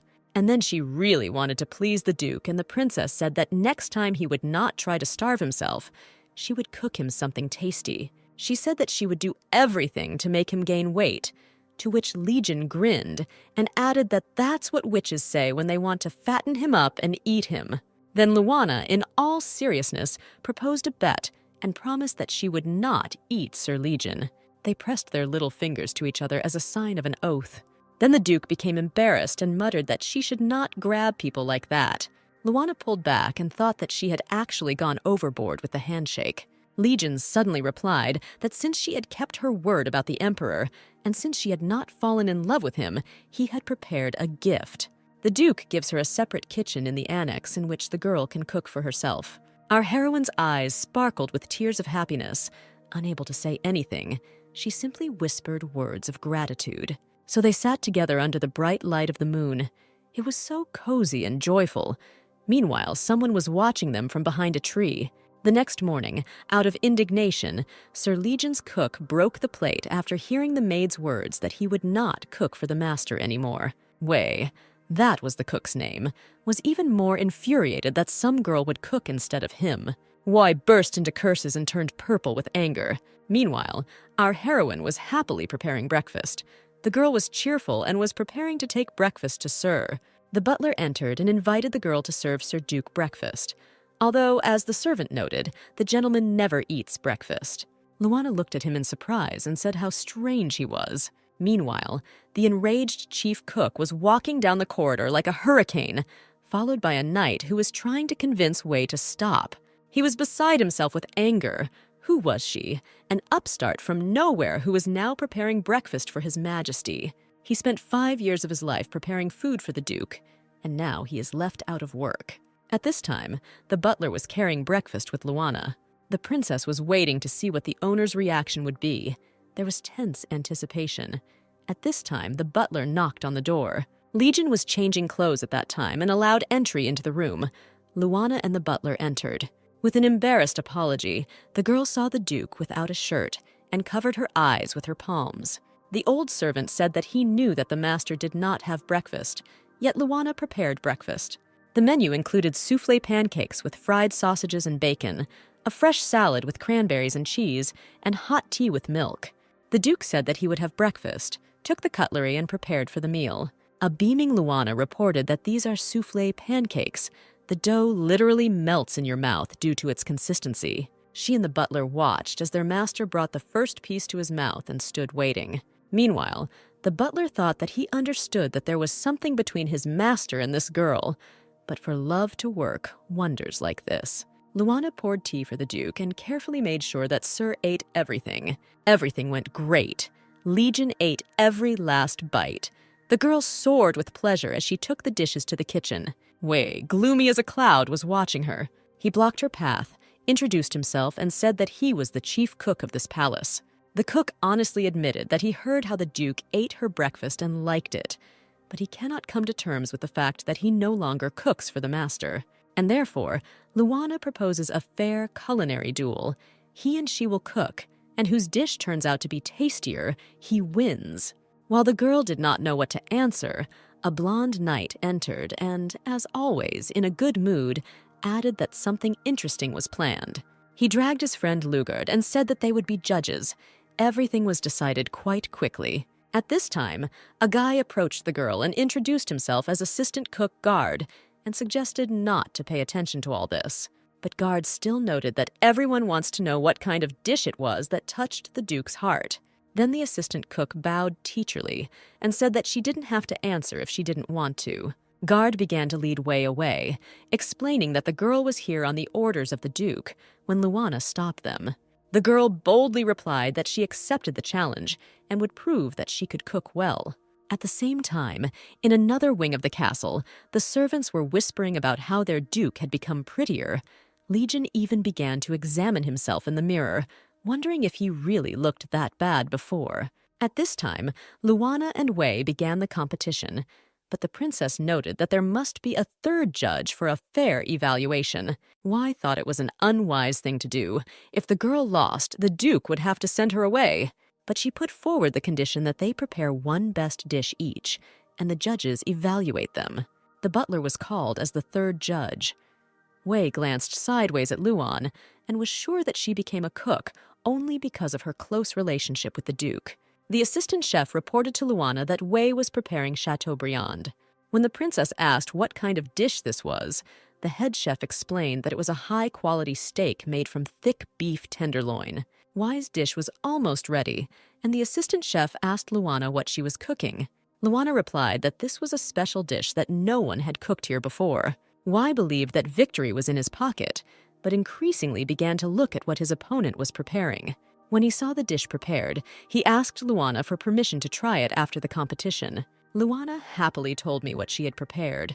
Her culinary delight was carbonara with chicken, and suggested that the cook try it right away, since it's not as tasty when it's cold. Wei and Luana's dish was served to all the judges, and everyone froze in anticipation of the upcoming evaluation. Wei looked at Luana and was surprised at her lightness and cheerfulness. She was not at all afraid of losing. Before the guy had time to come to his senses, the princess served him a full plate. He tried it and wondered what the taste of crispy chicken was like, melting in your mouth, and how it combined with carbonara sauce. At the table, the judges shared their taste sensations, praising the aromatic chicken. The fair-haired man began to give his assessment, saying that if you think about it, both dishes are delicious. Suddenly, Wei came out and said that he lost. He admits it. Luana's dish is very tasty. Then he bowed before the dumbfounded girl and said that because of his pride, he had caused her inconvenience and asked for forgiveness. Luana asked him to get up, saying that this was not the reaction she expected to hear. Then she quickly added that she would need his help to get used to the imperial kitchen. It was very big. She didn't know much. Wei happily agreed to help Luana teach her all the ins and outs. The knights were a little upset by this turn of events, which did not allow them to vote, and the butler looked with admiration at the lovely Luana. The month of training turned out to be difficult, and finally the happy princess declared that she had finally succeeded. Luana almost cried. So much effort, and finally she learned how to cook soy sauce and paste. Wei said that it was all thanks to her efforts. Luana did not believe in her luck. She imagined in her mind how she would use these sauces, and in the end, she did not notice how saliva flowed. Wei looked at the girl with concern, subtly noticing that she was drooling. Luana grabbed the cook's hands with happiness and began to dance, thanking her for her help. At this very time, Legion stood at the window and looked at this whole picture. He was serious and thoughtful. Calling the butler, the Duke asked how old this cook was and how long he had been serving here. The servant replied that the cook was 20 years old. Despite his youth, he was taken to the Duke's palace for his outstanding talent. Legion nervously walked around the room, saying that they had hopes placed on him and were paid well, but as it turned out, it was useless. The Duke thought to himself that Luana and this cook became so close because they had common interests, and this was cooking, so it was not surprising. But an unpleasant feeling pierced from within. Luana brought tea to the master, as Legion himself ordered, although before that it was a servant who brought it. The Duke said that Luana deserved the reward. She adapted perfectly to the palace and earned the respect of the cook whom she displaced. Luana was taken aback by the statement, thinking about asking. Finally, our heroine beamed. She asked to go to the big market that everyone was talking about. The Duke drank tea and was surprised at this choice. Were the ingredients not brought to the palace, or was something missing? Luana replied that going to the market by herself was just more fun, and if he was worried about her, she could take Wei. Then Legion amazed her with his answer that then he himself would go with her if she so wanted to go. The princess became embarrassed and remarked that he was always so busy, and now he should go to the market with her. Luana was washing the dishes and couldn't get the Duke's words out of her head that he needed to give her something when Wei called her and said it was time to cook. Luana could barely hold back her tears. Her master ordered not to prepare lunch and dinner, only breakfast. He would eat in the emperor's palace. Wei looked at the girl with pity, since no one else understood her feelings. Suddenly, he zealously said that she could handle everything. There was an explanation for everything. And Luana was thinking that thanks to her cooking, he had become flexible. Would everything really go back to normal? At this time, the Legion was training knights in the emperor's palace, after which one of them remarked that it was time to have a snack. Dinner was just ready, and it was a juicy steak. The steak was indeed juicy and knighted the chef of Emperor Leviathan. Legion could hardly force himself to eat even a little, imagining the terrible taste that he would have to feel again. Legion was thinking that he had not eaten properly at lunch, but he needed to have dinner somehow. At this time, the knight reported that the emperor wanted to see the Duke. Legion jumped up from the table, glad that there was an excuse not to choke on this food anymore. The next morning, the butler came out with Luana and reported that lunch boxes were ready for his grace. Legion replied that eating in the palace would be of no use. But Luana flared up, saying why torture herself? She took care of everything and pointed to the baskets. Legion replied that he would not be able to take away all these baskets for which she had prepared so many. Luana admitted that she got a little carried away, but she prepared a cart where all the baskets would be placed so that Sir Legion would not starve. Legio looked at her pleading eyes. She cooked with such soul that he could not refuse. When the Legion arrived at the palace, one of the Leviathan knights reported a huge cart arriving with the Duke. When the emperor found out that there were baskets of provisions in the cart, he at first did not know how to react. But in the end, he decided to ask the Legion itself. The knight, answering the emperor's question, admitted that he had brought food with him because he could not taste the food of other cooks. The emperor, with a grin, decided to reveal the topic of the cart, since the whole palace was gossiping about it: a huge number of dishes. The emperor suspected that there was something else hidden behind this. He wanted to get it out of his duke. In the end, the Legion had to tell the truth about how much Lana had prepared and made it all fit into the cart. Leviathan burst out laughing at such a confession. Legion was so ashamed that he dreamed of leaving as quickly as possible. The emperor noted with an impudent grin that there was enough for a whole company. Legion offered to share the meal. As they ate, Leviathan looked at his knight and thought about how this princess tamed him. It is of course good that someone has such influence over him, but there will be problems if he goes too far. With these thoughts to himself, the emperor began a business conversation. Lana stood at the window peering in tension. Wei called her and asked who she was looking out like that. Wei looked at her friend with concern. She had been acting strange all day, mixing up the seasonings, not being herself. In the end, Lana admitted that she cooked for the Duke for the trip and was nervous about whether everything was delicious and how she did it. Wei looked at the girl and understood what a professional she was. Only a pro could treat cooking like that. Then he animatedly chattered that he understood her perfectly. This was a professional approach to business. The butler knocked and said that the Duke had returned. Luana's heart began to pound, and a blush covered her face. She decided to find out everything right now. When she asked to come in, Legion calmly invited him, thinking about what she urgently wanted to ask. Luana demanded feedback on the lunchbox, what shortcomings there were, so that she could take everything into account and improve it. Legion wanted to tease her a little by demanding a report. Then, embarrassed, he said that everything was delicious, but then added that he ate not alone, but with the emperor. Luana beamed and thought that last time the emperor was pleased with her meat. Afterwards, the princess started chattering, asking about the details of the meal, when Legion interrupted her and told her not to cook for tomorrow. He sat and somehow thoughtfully and warily looked at Luana. Our heroine staggered and quietly asked why not cook. She didn't like something and received the answer that tomorrow she was going with him to the palace. At this time, Ingrid, exhausted and haggard, was sitting in the bedroom of the imperial palace. She was not eating anything, refusing to eat. The girl inside was aching from hunger and exhaustion. She understood that it was becoming more and more difficult to remain conscious. But soon she will be able to see her parents, and now her dear mother is in front of her and calling her by name. Ingrid held out her hands with tears in her eyes. Then the vision began to fade, and Ingrid realized that it was a vision. The girl sobbed bitterly because she had no idea what fate awaited her ahead. Luana quietly entered the room and saw her sister crying. When the girl came closer, she gasped. Ingrid looked so thin and exhausted. She called out to Ingrid, asking if she was all right. The girl was white as a sheet, all tear-stained, looked at her. Seeing her younger sister in front of her, she simply looked, not believing that she was real. She thought that this was another vision, but then said that this child is so real. Luana joyfully threw herself into the arms of her still uncomprehending sister. She so wanted to help the poor thing. It all started with her boycott in the form of starvation. The girl decided at all costs not to allow Leviathan to take possession of her. He originated out of furious powerlessness. He got her at such a price and decided to die. But he still ordered the maids to bring Ingrid food every day, even if she didn't eat. Ingrid thought, since all this happened because he wanted to get her, so much blood, her kingdom, her parents. It would be better if she died of hunger, but would not give this crazy tyrant any pleasure. Since then, she has not touched food. No matter how the maids tried to persuade her to eat at least a piece, nothing worked.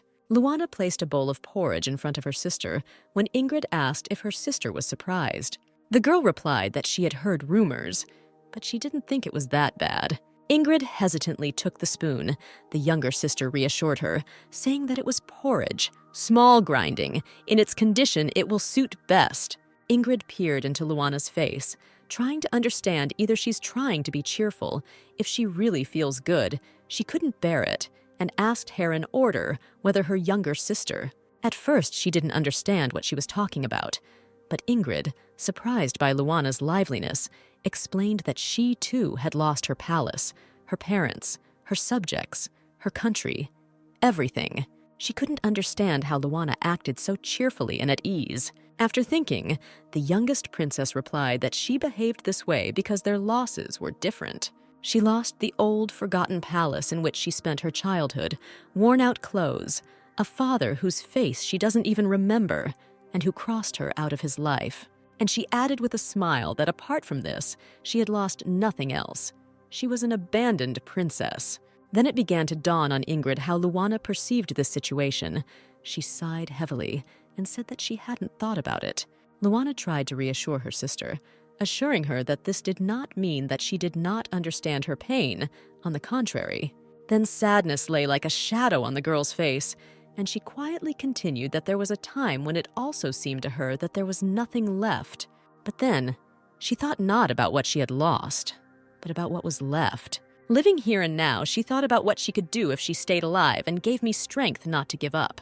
Thus, Luana told how she occupied herself with cooking, which involved her, making her forget about hardships. Ingrid listened carefully to her sister, amazed by her words, how this girl was able to survive and continue to enjoy life. Listening, she ate spoon by spoon. Her reverie was suddenly interrupted by Luana's voice, which seemed to apologize for saying so much. Luana felt somehow awkward and even ashamed in front of her sister, that she can enjoy life like this when she suffers. Ingrid ate without answering. Tears stream-flowed from her eyes. The girls were sitting next to each other. Luana hugged her sister and told her to eat slowly. They were in no hurry.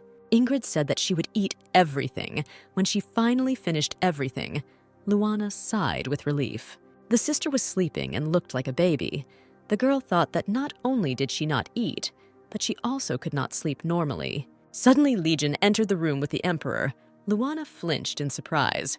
The Emperor approached the sleeping captive and admired her beauty in a dream, saying that she had finally eaten. He then reached out to touch Ingrid's cheek when Luana jumped up. She covered her sister with such determination that he was taken aback. The girl firmly and adamantly declared that her sister was sleeping. From this, Leviathan and Legion stood with wide eyes, not understanding how to react. After a couple of seconds, the Emperor's face began to change, and it began to dawn on him that he had now been ordered and forbidden. He's slow. That's it also said in shock. And so what if she fell asleep? But Luana, still covering the sleeping girl, said that he could wake her up with a touch. At that moment, Legion jumped up, put his hand on Luana's shoulder and bowed, automatically forcing her to bend over. I don't understand the girl, and began to apologize to the ruler for the stupidity of his subordinate. The Emperor asked why the Legion was interfering and apologizing. The man replied that he must be responsible for the actions of his people. Legion added that now Luana is his person. Listening to this, the girl blushed. The Emperor took on a kind of distant look and said that he was tired of all this. Let them leave. When they left, Leviathan stood over the sleeping Ingrid and smiled at the brave girl who blocked the path of the Emperor himself and the ridiculous subordinate who began to cover her. He laughed at the absurdity of the situation. Ingrid snored peacefully into everything. The Emperor looked distantly and coldly somewhere into the distance, thinking to himself if he should kill these two. Legion walked along the corridor and explained to the crying Luana her action. He repeated that he saved her life, and what she did. The girl justified that she could not control her emotions seeing her sister in such a state. Legion asked her to be more careful next time. His Majesty is not what he seems. The girl honestly assured that this would not happen again. This is a psychopath who conquered and destroyed the state for the sake of her sister. There can be any reaction in his head. Luana was curious about one more thing, and she couldn't resist and asked Legion. Now she is his person. He called her that in front of the Emperor. He still coldly said that she was a prisoner under his control. Naturally, he was responsible for her actions. Exhaling, she once again promised that she would be careful. The next day, Luana learns that she will go to the market. To her happiness and amazement, there is no limit.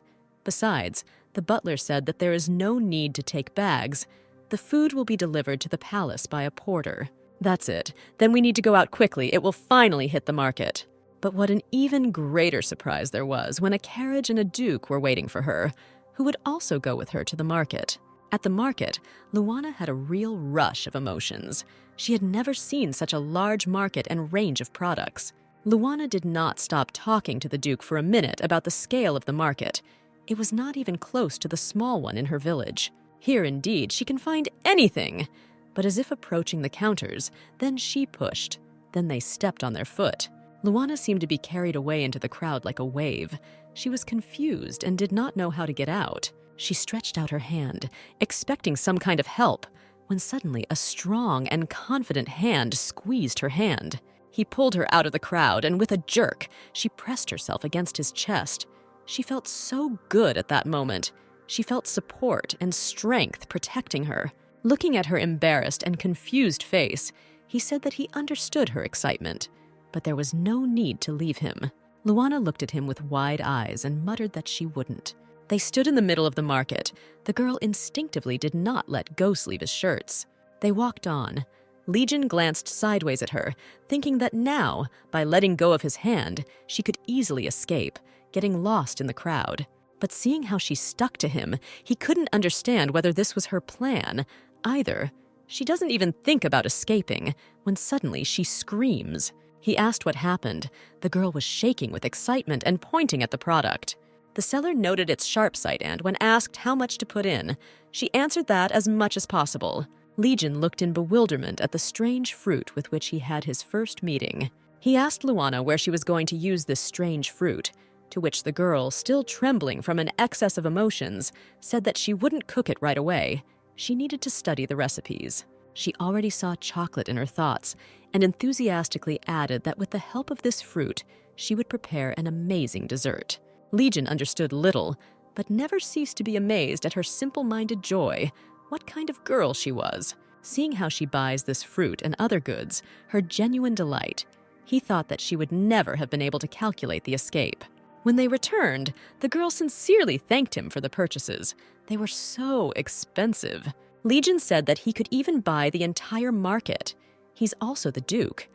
Then Luana pulled out a bag that she had hidden and asked if they could still buy this fruit. She walked away from the seller with her bag, rejoicing at how much she had bought.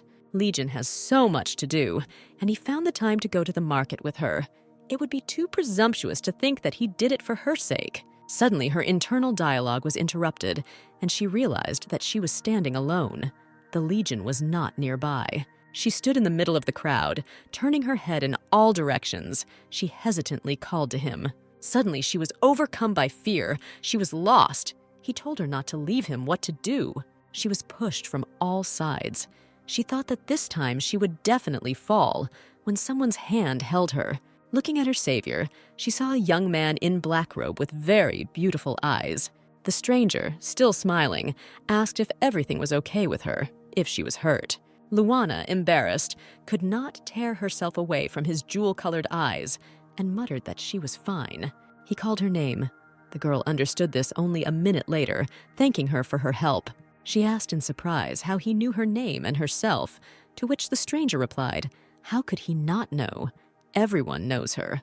Elania's child is the child of all of them, but Elania is her mother." The stranger wanted to add something else when they put it to his throat sword. Legion said in a rage what the hell was going on here, and looking at the stranger in a robe, he was ready to kill him on the spot. He demanded to identify himself immediately, but think carefully before doing so. Legion was possessed by anger. He hissed that depending on the answer, he could cut that throat. The stranger looked at him somehow, with his eyes slightly lowered, and Legion still held the sword at his throat. Suddenly, Luana pulled Legion by the sleeve. She pleadingly asked not to kill this man. This man was just talking to her. To kill this man for such a trifle, the girl's eyes were full of prayer. The stranger smiled at her defense and said that it was too noisy here. They would see each other next time, and disappeared. Legion, not understanding what had just happened, still looked into the void where the man stood a couple of seconds ago. Luana looked at him in a stupor, not knowing what to answer. When they arrived in complete silence, the girl was locked in the room. What was it? How could he? Why? Maid stood under the door listening how she knocks and asks to talk to the Legion, even for a minute. Luana burst into tears. What the hell happened? He didn't even listen to her.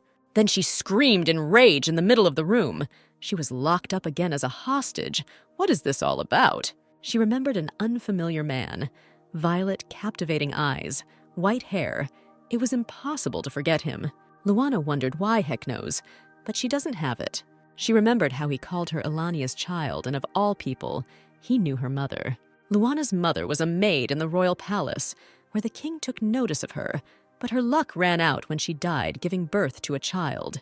The father king sent little Luana to an abandoned palace. The maids fled because they had nothing to pay. When the imprisoned nanny was asked how the illegitimate princess lived all these years, she replied that she plowed the land, grew vegetables, cleaned, and cooked everything herself. The girl lived poorly, but did not experience any inconvenience. One day, she simply said that she wanted to cook. Luana's nanny told Legion all this, and the girl learned to cook unusual dishes herself. Legion looked at the papers in his office, thinking that the witches were different, ordinary people in the process of growing up. He always knew this. His eyes lit up rage when he remembered that stranger with her. If he were a simple person, he would not have simply disappeared. But this girl stopped him. If not for her, he would have killed him. He crumpled the letter and thought how irresponsible. She is a witch, and he brought her closer. He burned with hatred, thinking about how her family cursed his family by forcing them to choke on food. I was pretending to be a stupid fool in order to gain trust. At that moment, there was a knock on the door. It was the butler. He announced that dinner was ready. Legion did not want to talk and ordered him to leave. Luana happily devoured dinner, thinking about Wei, who tried so hard to prepare it. These were delicious pieces of meat with a side dish. The young princess, according to her habit, forgot all her sorrows. When delicious food was in her mouth, life began to touch the beautiful again. Then she thought about how the Legion eats, whether it eats well, although if you think about it that way, she imagined him suffering because he could not eat anything except her food. This means that all these days he is starving or subsisting on food that is disgusting to him.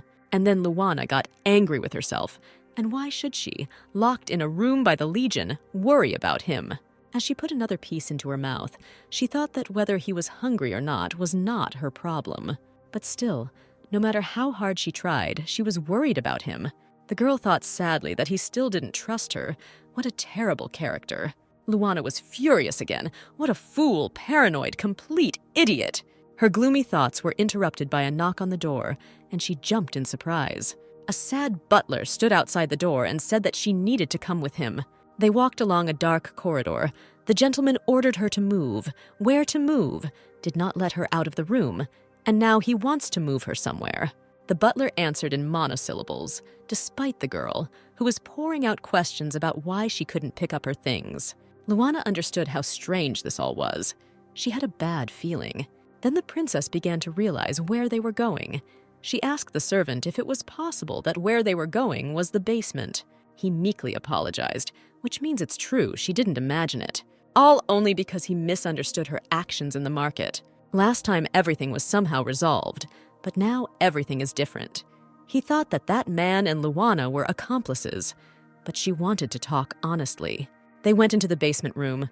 There stood Legion and a girl with torture instruments. The butler said that he had brought the girl. Luana stood behind with fear. She realized what could await her. The thought flashed through her head that she might run away right now. She could have escaped in the corridor, but then suspicions would increase even more. You just need to talk. They can, in case not convincing explanations, lock him in prison, or, in the worst case, torture him to death. Then memories dawned on Luana, but there were other moments as well. She remembered their meal at night on a bench, and at the market, when he held her close to him, she felt his warmth.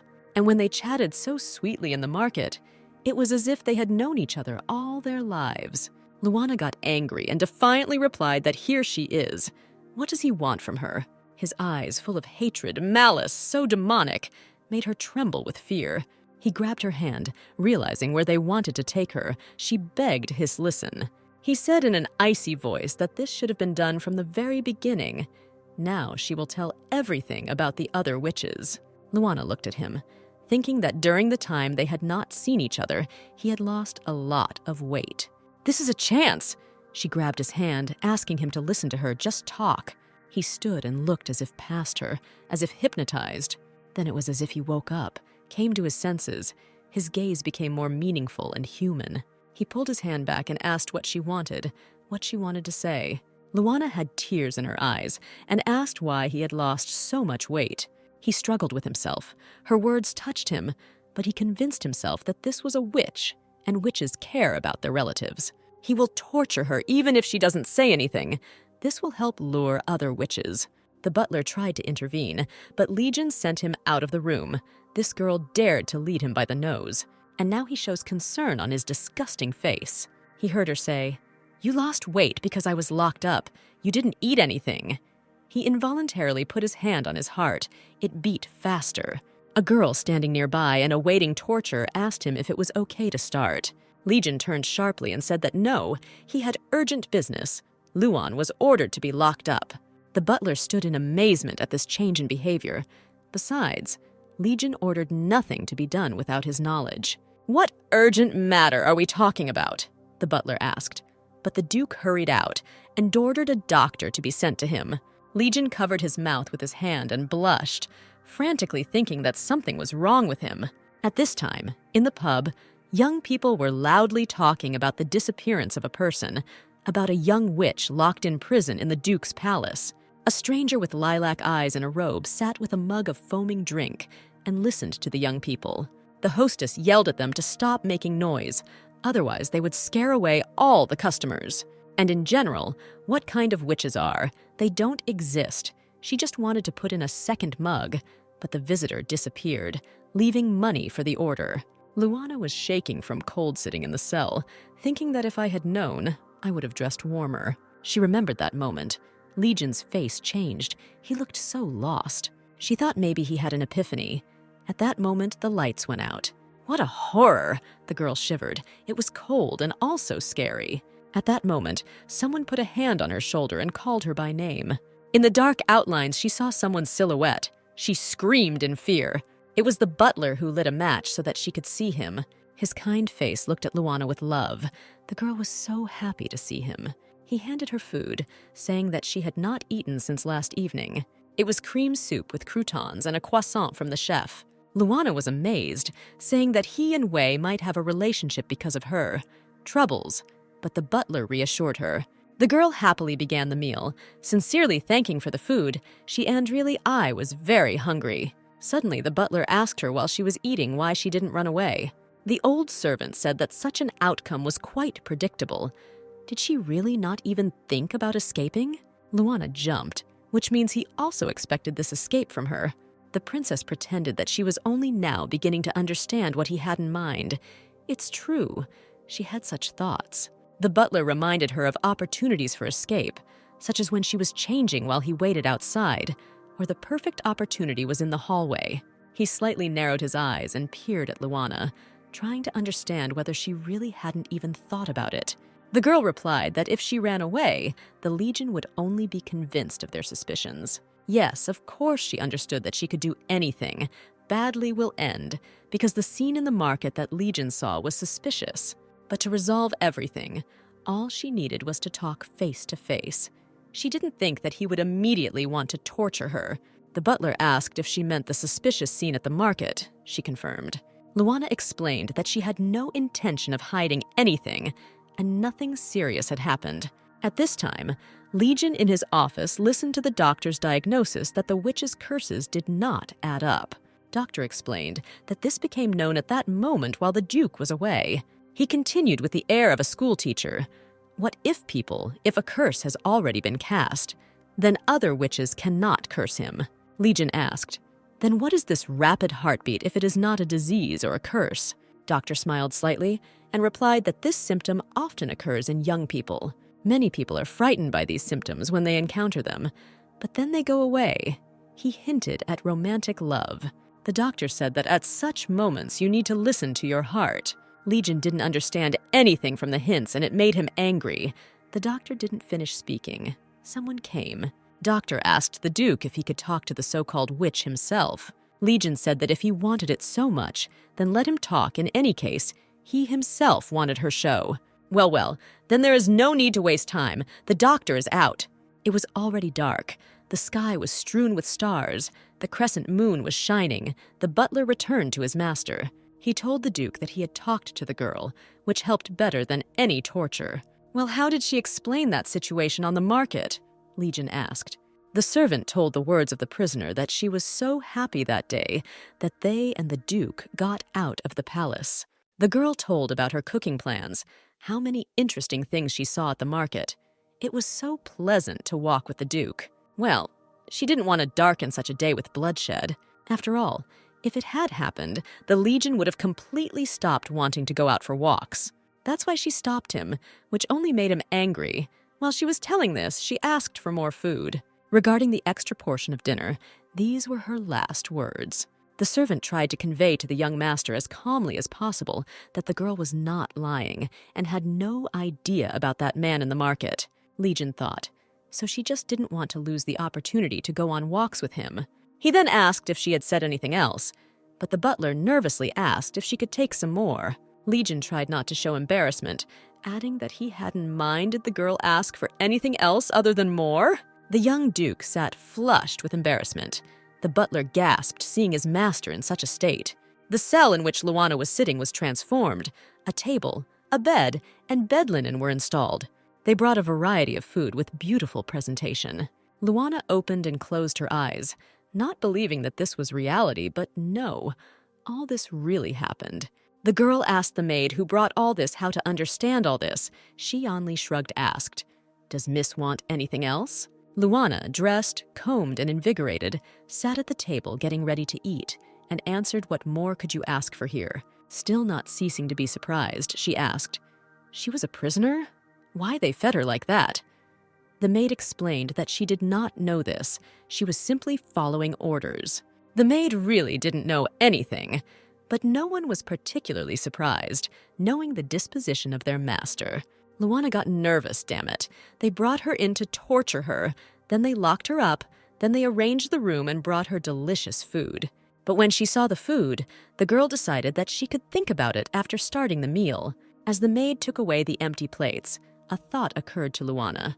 Is it possible that this is all something like the last meal that is reserved for those sentenced to death? With satiety came a completely sad realization that all this was not without reason. At first, they were almost tortured to death, and then they brought so many delicious dishes. It's the beginning. Seemed that the maid had a demonic smile when she asked if Lana wanted anything else. Lana cried out of despair. That's what it meant. She was asking about the last will. Is the end really soon and her time has come? And her vats of soy sauce, her heart sank at the memory of them. The girl thought about how much she had not yet prepared, like the kimchi paste for the soup and the soup itself. Oh, the spicy taste of the broth with the kimchi melting in your mouth in contrast to the tough meat. She imagined what if she added a spoonful of rice and an egg roll. And if you cook it longer, you get thick kantwajang, which with a side dish of rice is simply bliss. Tears of bitterness from such injustice flowed down Luana's cheeks. She decided to bequeath her vats to Wei. She took out a notebook and pen and began to write her will. A week passed. She was still fed well and variedly with beautiful presentation. The maid kept bringing dishes and taking away empty plates. Lana lost track of time. She only ate, lay, slept, thought. She even gained weight. Our heroine decided not to beat around the bush and asked when the execution was scheduled. The maid looked at the girl incomprehensibly, saying that she was entrusted with providing amenities in the cell and food. I wonder what this Legion was up to. She didn't understand anything, and it made her feel uneasy. The doctor came to examine Legion while he was getting dressed. Doctor stated that the Duke is absolutely healthy. No abnormalities are observed. From the recommendations, as usual, normalization of nutrition. Legion said that he has talent, every time alone, and the same recommendations. Then the doctor smiled and said, "What about the special prescription he gave earlier?" While Legion was thinking, he jumped out the door, declaring that he had to go. Legion remembered the doctor's words that in such moments it is important to listen to the voice of the heart. The Duke repeated these words, stepping from foot to foot, which means he needs to do what his heart tells him to do. He clenched his fist and said in his mind that there was definitely nothing in his heart except hatred for witches. His father, the Duke, died very young due to a curse. He was left completely alone. His foreign mother immediately ran away. Such a heavy burden of responsibility fell on him as a child. but he was able to put aside all emotions and accept the new role of the Duke. First his parents, then his ability to sense tastes, and in general, he buried everything related to feelings and emotions. The witches do nothing but take away, but what took it? He has it, on the contrary. After its appearance, he began to feel it. He learned to enjoy food. She said that she puts all sincerity into every bite. I remembered her image when the girl was preparing really tasty dishes. He stood wondering if this girl was really a witch. Then he heard footsteps and a doctor entered the room. Legion thought that he had forgotten something. Doctor looked at the Duke in surprise, saying that in fact he had just arrived. At this time, the same doctor stood in front of Lana and looked at her with a subtle smile. She asked in surprise who he was. He replied that he found out about her imprisonment and came. Lana didn't understand anything at all. He was like a man of the Legion. The girl was starting to get annoyed by all this, and she asked the man to introduce himself. He apologized and said that in this guise, she simply did not recognize him. In his office, irritated by all this absurdity, Legion was yelling, "What doctor? Here he says that he came all week and examined him." The doctor himself, without understanding anything, made excuses that he had just arrived, since he was leaving on business and had only arrived to answer a call. It began to dawn on Legion that the doctor who had been visiting him all week was not a doctor at all. Lana, in her cell, saw the doctor magically change his appearance before her eyes. And here in front of her stands that stranger from the market, who gallantly bowed and added that it was time to see Lady Lana again. At that moment, Legion rushed as fast as he could into the dungeon. The butler shouted at him not to walk alone. It was dangerous. A man in a robe rescued Lana from her cell and put his hands on her shoulders, convincing her to go with him. Legion flew into the dungeon and saw them standing. The girl looked at him in confusion. The Duke called her by name, his face showing both sadness and confusion. Lana didn't know how to explain all this. She started saying something, but then the Legion spoke. He is ready to forgive her. She may not yet make a mistake. Looking at the stranger, he added that he would reward her for attracting a real witcher. He tried to convince her. At this time, the stranger reached into his bag and took out a handful of glowing powder. Everyone was confused when the sorcerer made a ball out of the powder and launched it. The ball turned out to be a vial of purple liquid that fell and broke. The stranger covered Lana's nose, saying that it was better for her not to inhale it. Around the room spread caustic lilac smoke. Legion thought that it was some kind of acrid smoke or ethereal poison. He stated that, like any poison, it would not affect him. The stranger smiled and said that it was not poison at all, but his magic, and now he would feel its effect. The Legion staggered and leaned on its sword. It became difficult to stand. The man in the robe told Lana that they had to go. Lana looked in fear at the Duke, who did not look the best, asking what would happen to him. Blood flowed from Legion's mouth, and he wheezed with anger, pointing at them. The Duke shouted that they could not escape anywhere, and the Witcher wondered in surprise that he had bitten his hand to free himself from magic. The Duke's willpower was frightening, yet he inhaled the magical powder. Lana was torn in doubt. The Legion is bleeding, but he can escape. In this state, he hardly will catch up. But on the other hand, this guy also causes mistrust, and it's scary to run with him. Not only will you have to trust an unfamiliar person, you will also have to be on the run from the embittered Legion. The Witcher took Lana away, but she still uncertain rested her gaze without taking her eyes off the Duke. How will he be without her? He will continue to suffer from the curse. What should she do, and what should she do? On the other hand, if she runs away with this guy, she will be able to learn more about witches. Maybe he'll even tell you why Legion only tastes her food, even though he's basically deprived of it because of the curse. It would also be nice to find out how this Witcher even knows her. This her chance to find out everything. The girl confidently turned to the Legion, saying that she would definitely return. She added that he should not be too offended and wait. The Duke opened his mouth to say something, but only a wheeze came out. Then Legion closed his eyes. The girl began to scream, but the Witcher reassured her that he had only fallen asleep. Although he had thought about murder, this Duke could become a serious obstacle. The stranger decided that now was the right moment for this while he was without knights. But Lana Toucan pulled him by the hand, saying that time was running out. He wondered if the girl understood his intentions by stopping him. They found themselves in a different place among the trees.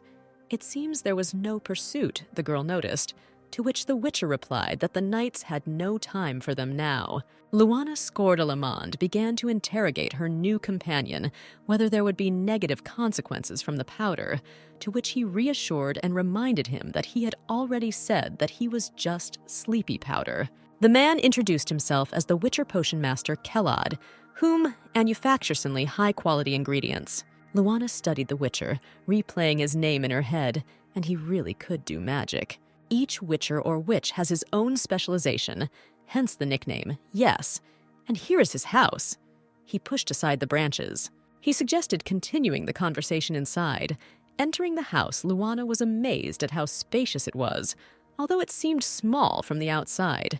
Kellod noted with a smile that such things were created by spatial magic.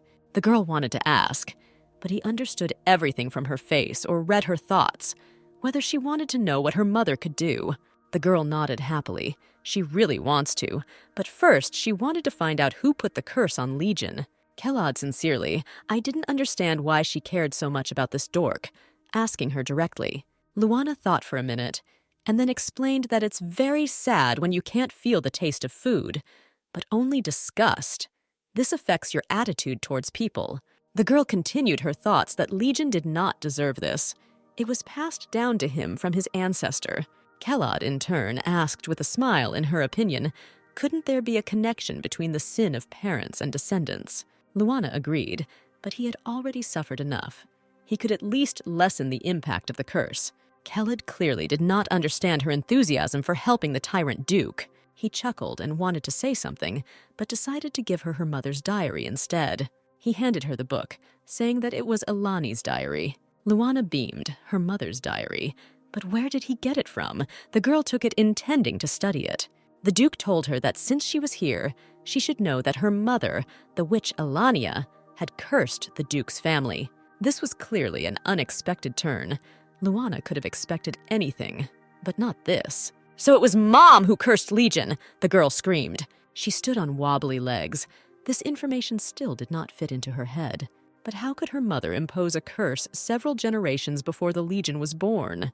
Kellod calmly replied that the life of a witch is longer than that of an ordinary person.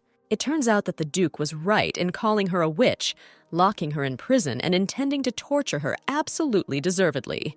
Luana asked if there was a way to remove this curse, some special condition. Kellod smiled radiantly and said that only the one who cast the curse knows this. He said that he only knows who cast the curse and not how to remove it. Luana lost her footing. He cheated her, and now she will return to the palace. Kellod, seeing how upset she was, said that witches, of course, are not a gift, but they don't curse for nothing. He advised the girl to look in the diary. It is quite possible that she will find answers there. Luana tried to ask him if he knew something, but Kellod replied that only descendants could read the diary. The girl is sad-sighed and took the diary. It seems she has no choice.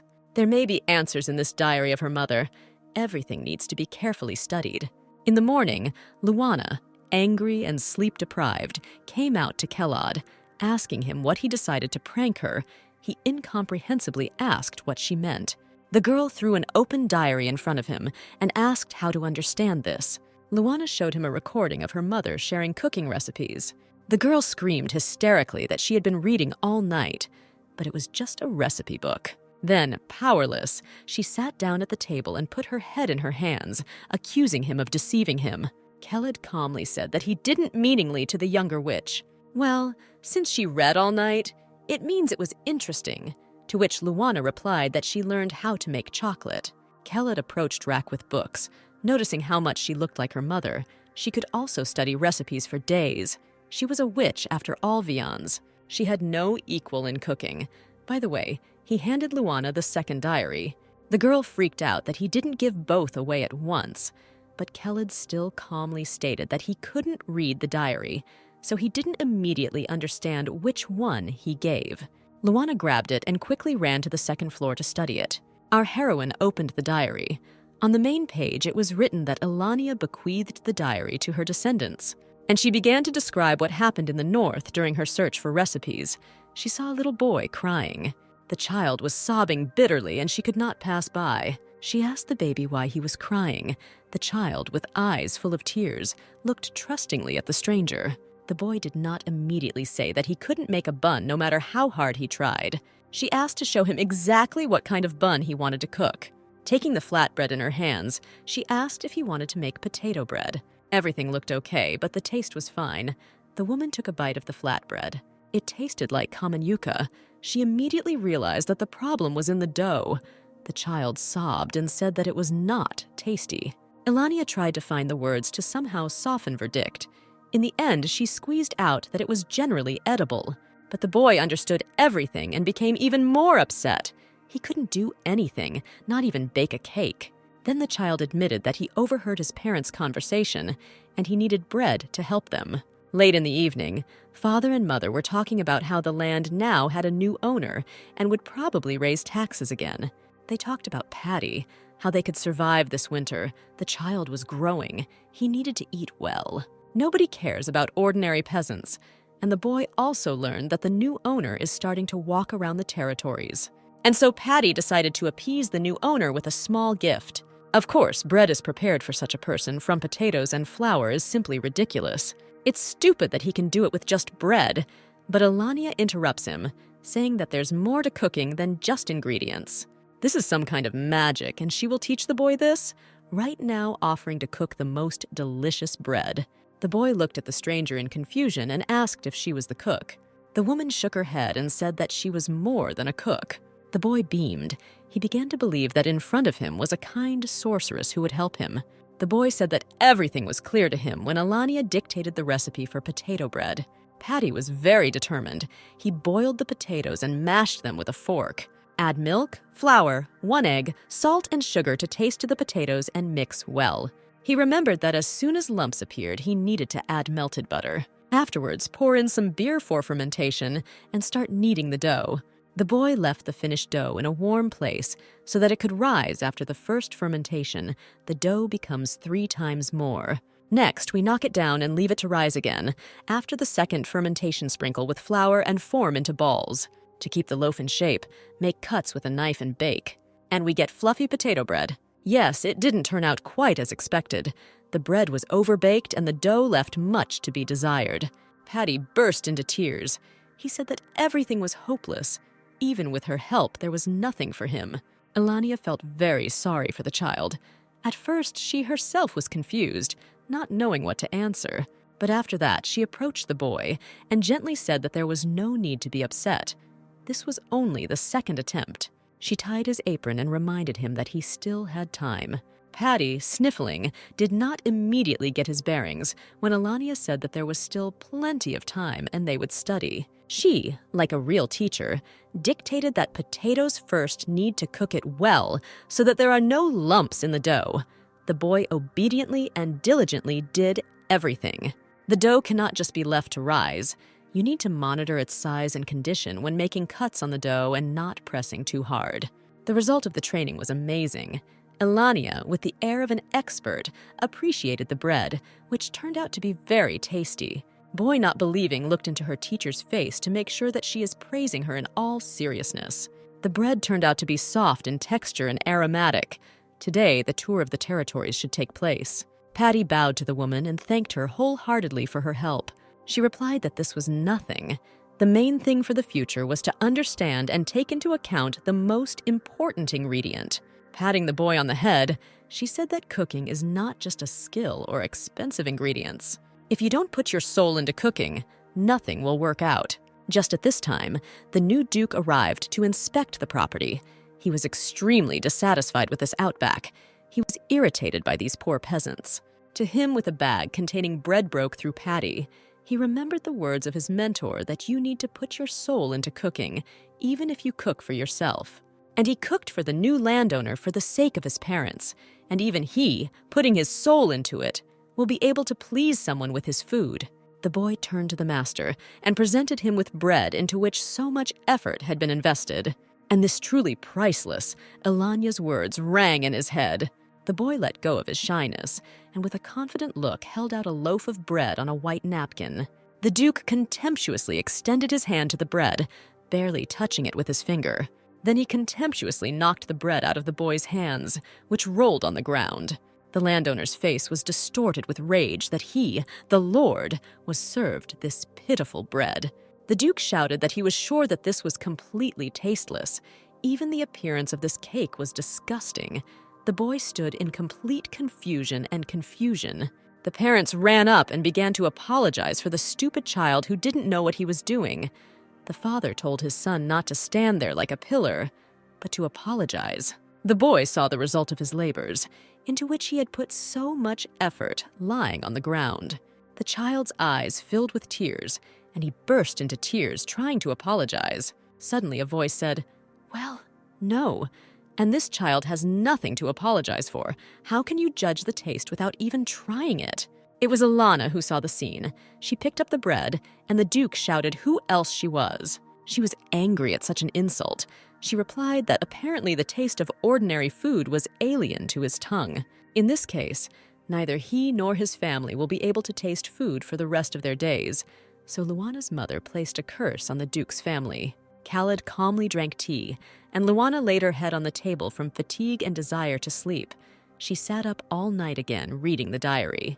Khaled asked if she had found the answers, to which the girl sighed sadly that she had received confirmation that her mother had indeed cursed the entire Duke's family. The Witcher reminded the girl that it was time for her to make up her mind. The girl asked in surprise what exactly, and Khaled reminded her that in 3 days the witch's night was coming. A smile appeared on his face as a sign that this was an important life stage and opportunity for her. He clarified that she must understand whether she will participate in the initiation of witches or not. Luana looked into the smiling violet eyes of the Witcher and felt somehow uneasy. Khaled explained that once every 5 years, an initiation takes place, where young witches, in a circle of other witches, go through a ritual and gain real power. In the morning, there was silence in the castle. The sun was shining through the windows. The birds were singing. The Duke woke up.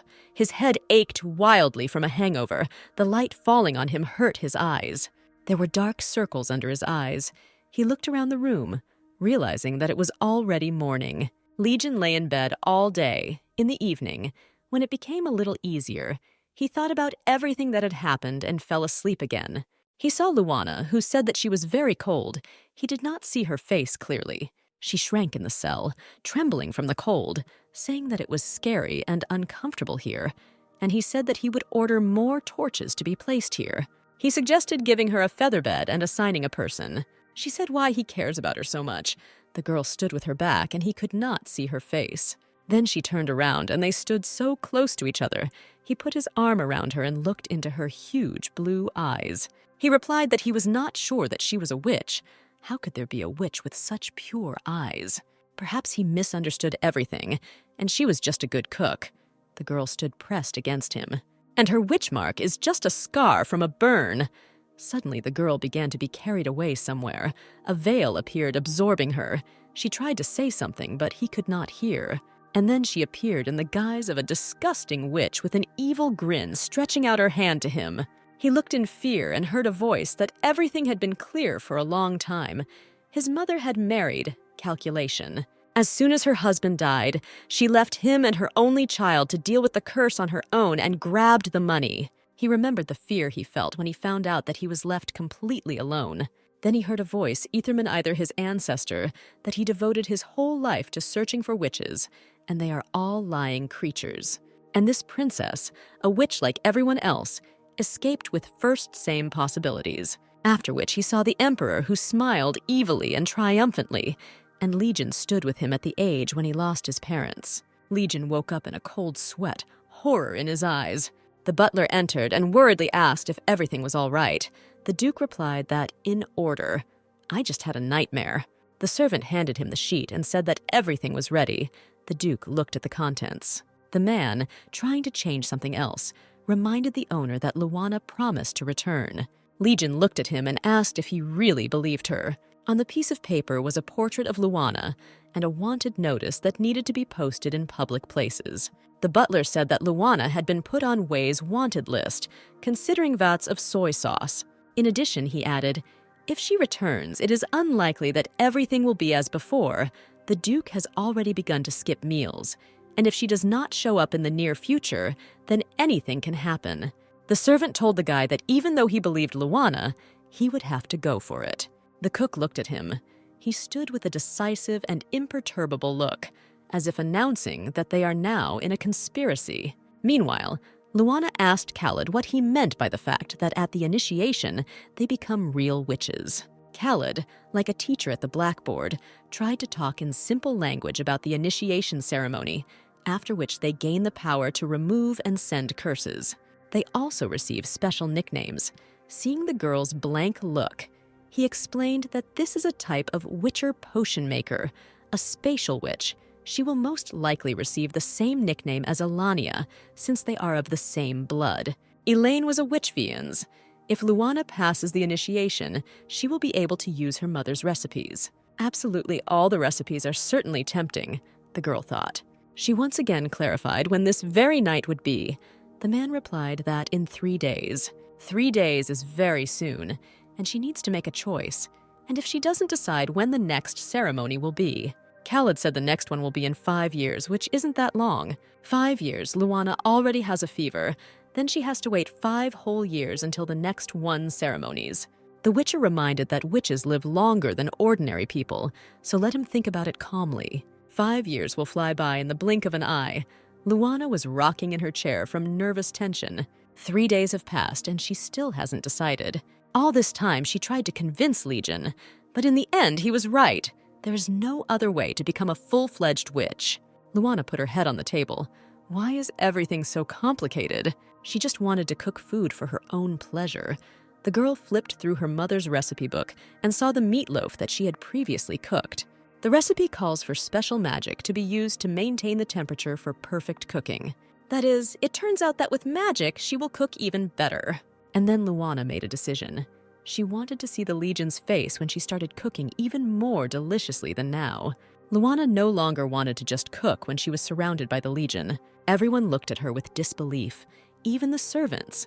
But how they ate the food she prepared and said how delicious it was. She remembered Legion and realized that she wanted to return to see their happy faces. Yes, she wants to cook in a new world that is bigger than one room. And she made a promise to the Legion and must keep it. But if she becomes a full-fledged witch, will they treat her the same way before? Luana thought about it, not knowing what to do and what choice to make. Residents looked at the wanted notice for Luana and wondered what she had done. They promised a reward for her. One lady, after reading about special signs, among which it was written that the fugitive loves to eat, with a chuckle she noted since when gluttony became a special sign, another stupid aristocrat who ran away from home. The butler was posting honorary a wanted poster for Luana that she must be brought in alive and unharmed. Her portrait flashed on notice boards and passers-by stopped to discuss. Khaled continued to convince Luana to undergo initiation. Then she could become a true witch. She would be able to cast magic, and her life expectancy would increase. In addition, she will meet many powerful witches and see them in a new light. The realities of witches are different from those of humans. It is a huge world full of possibilities. Luana was completely at a loss from the Witcher's pressure. Somehow his words did not seem so attractive to her. And life expectancy, what's the point? Then her human chosen one will die much earlier. And having gotten used to the world of magic, she can do more never don't fit into the world of people. Khaled is being disingenuous. This is not a small difference. This is a completely different life. But what scared the girl most of all was that having inherited her mother's strength, hatred of the Legion's family could come with her. Perhaps this is exactly what Khaled wants, and that's why he's in such a hurry. Luana hiccuped and jumped in place. At that time, she heard Khaled call her. The girl stood up and approached the Witcher. She understood that he was waiting for an answer from her. And he dressed up, she thought. Looking at him in formal clothes, or for a witch's night, this is ordinary clothes. Luana stood tense and didn't know what to answer him, and he slowly and expectantly addressed her by name. Time is running out. The witch's night will soon begin, but it seems she still hasn't decided. And then she decided not to beat around the bush, but to ask directly. She had nothing to lose. Why does he so want her to take part in this initiation, especially since they barely know each other? Khaled sighed and said that it may be so, but he owes it to Lana. He turned to Luana having said that he is the only witcher in the world. Luana was amazed. She sincerely replied that she thought that this was a rare phenomenon, but not so rare. If a witch gives birth to a boy, he dies in infancy. The male body is poorly compatible with witch magic. Even if he survives, he will not be able to become a good witcher. The differences in abilities are too great. Because of this, people like Khaled are usually outcasts. Luana gasped at such a confession, but Alania approached him with such friendly sincerity, asking that he also cast magic. Before her, he was a lonely child, whom everyone avoided or laughed at. But when she saw the glow, she found him and asked him with interest about his abilities. The boy was then very embarrassed by such attention to himself. He explained that this is a potion that makes up for the lack of magic. It is made from herbs to retain magical power. Alania was absolutely delighted and asked to try it. Khaled tried to explain that the potion was bitter, but the girl was very convincing. She was very interested in what this strange potion tasted like. She also promised to show her witchcraft in return. The young witcher thought, he must have stuck. He appeared from nowhere. He did not know how to communicate. They always avoided him. But for the first time, a witch of the same age spoke to him, and he seemed to reluctantly hand the girl a mug of potion. Elaine thanked him, her face glowing with happiness. She took the mug of potion and confidently took a sip as Khaled watched. Hitheni was embarrassed and blushed because she was the first person with whom he shared his work and who was interested in him at all. As a result, the brown potion flew onto Khaled's face. The boy got angry and took the mug, but Alania was pleased with the experiment, although she involuntarily spat out the potion due to its strong bitterness. When he took the mug, the girl was not going to leave because she promised to show her magic. She was full of love for life and shone like the sun itself. It seemed that nothing could offend her. Khaled looked at her and waited to see what she would conjure. So Alania became his first and only friend, and this is the gift she left him then. Luana was surprised to see Khaled pointing to a cup of cocoa and marshmallows. Alania too, when she was a simple person, but when she found out that she was a descendant of a witch, she was happy and was initiated. She was very happy that she became a witch, because with the help of magic she could cook amazing dishes. That's why he would like Luana to find happiness with the help of magic. It looks like he is actually sincere and wants the best for her. Well, then the decision is made. In the town square, people were discussing an announcement that the Duke himself was looking for cooks for the royal kitchen. Two girls discussed the requirements. One said that they were very specific. The second was surprised at what exactly: participate only for young, healthy girls. Aristocrats were all talking that this was just a cover for finding a bride. One of the girls from the upper class applied. Her friend was surprised. She doesn't know anything about cooking, just like most aristocrats. The girl grinned and said, "No problem. She'll hire someone and pass it off as her dish. And if successful, she will be brought closer to the Duke himself and will gain strong ties, and then marriage." Meanwhile, in the palace, the news was widely broadcast that the Duke had started something grandiose. The Emperor smiled and read the personal invitation. How can you ignore it? He sat at the table and read what was being said. This would probably do a good job of dispelling his boredom. Ingrid approached him from behind. He looked at her and asked, "Will she with him?"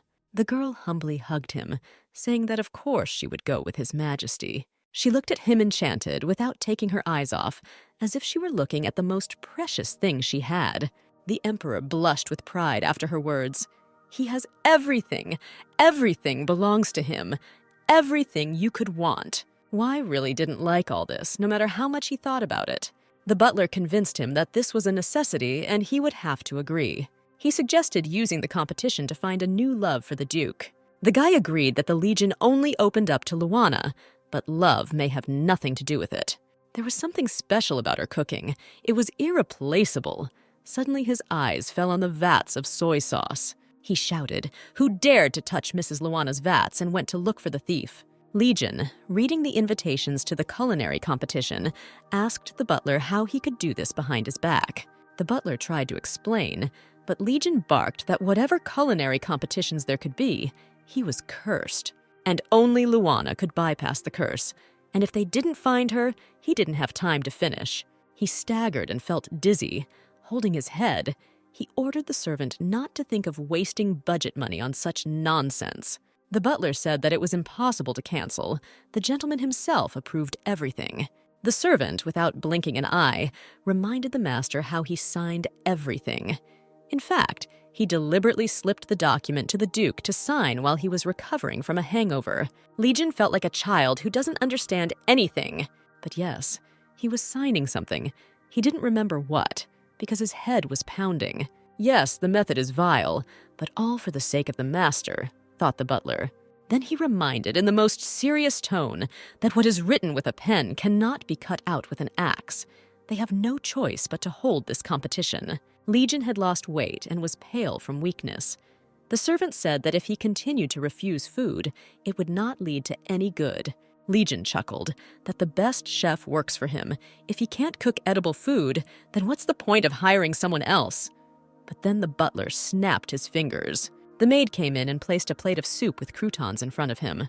The butler also supplied other dishes, saying that they had passed the strictest selection process and received rave reviews. He added to the surprised Legion that if the master did not like these dishes, he would personally compensate for all losses. All the praised dishes were placed in front of the Duke, and it was necessary start off-sample. Legion agreed, adding that it was his mistake, took a spoon and slowly scooped up the soup.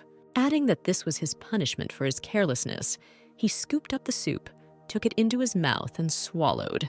He almost spat out the first dish, scooped up the second, also grimaced, took spoon, and started trying the next one in line. The servant was nervous. He began to understand that it was probably impossible to defeat the curse. Scooping up another soup, he told the butler that he was right. The servant thought he liked the food, but the Duke noted that he was clearly not himself when he signed up for this idea. All that remained was to try the cream of mushroom soup, sighing. Legion thought that at least the last.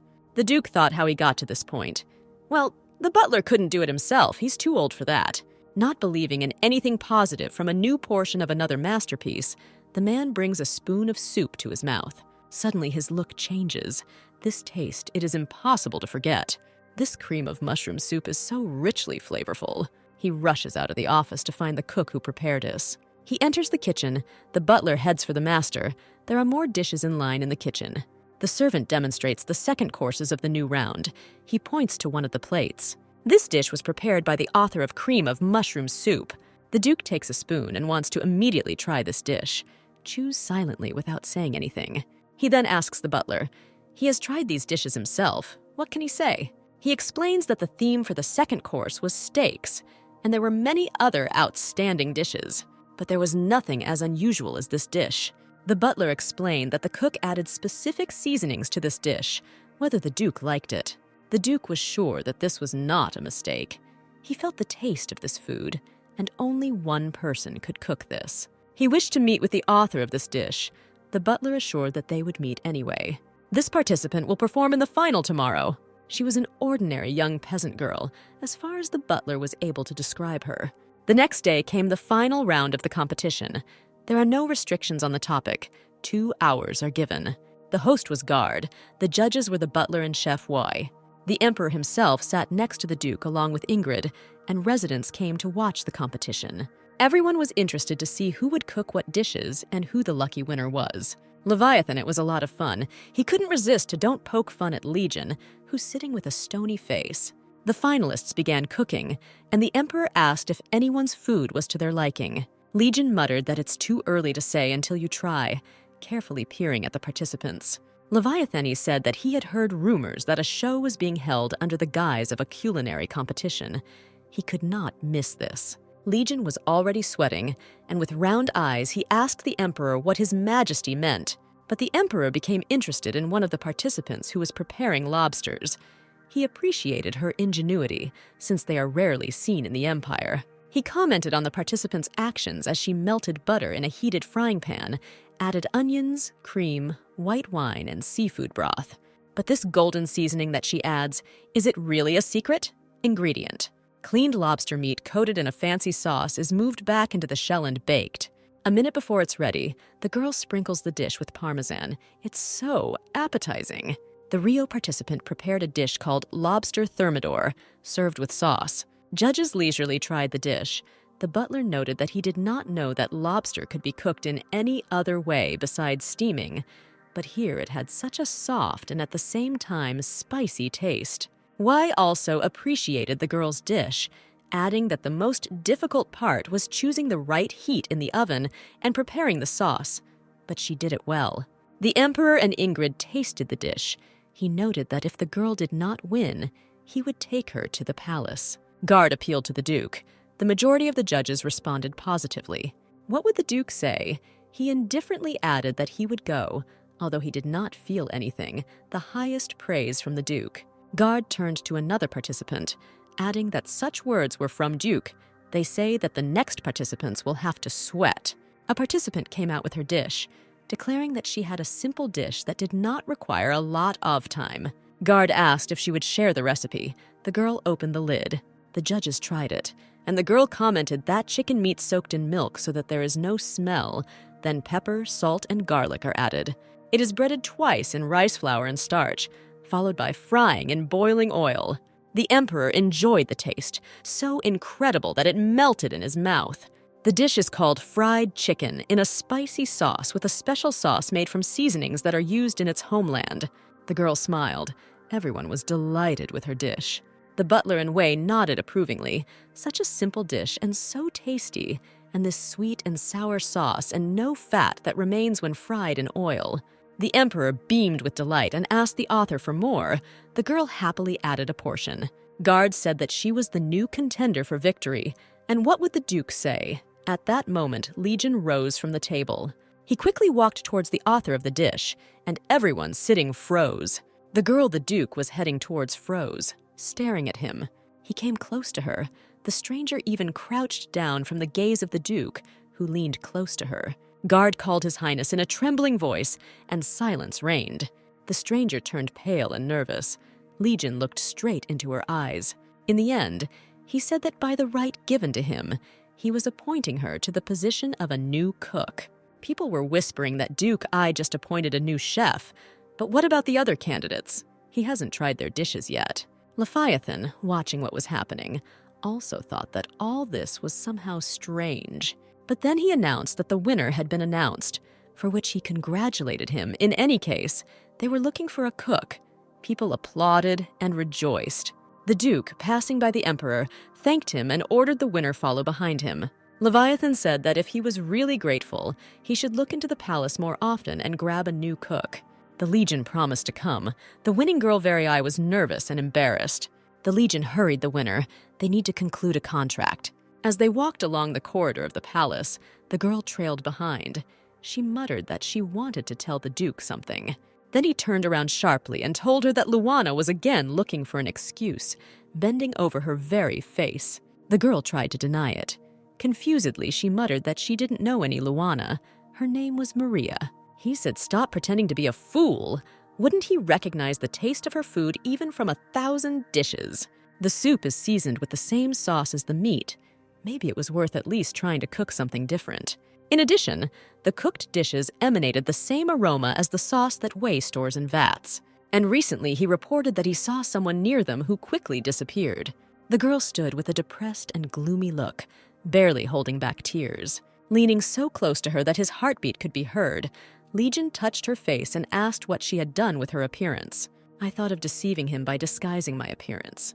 That first she abandoned him, and now she and her accomplices came to kill him.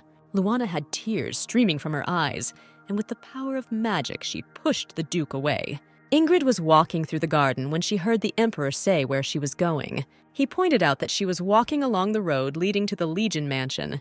She had some business with him. Ingrid said that she had nothing to do with him. She wanted to see her sister. The girl looked for her in the kitchen, but did not see her.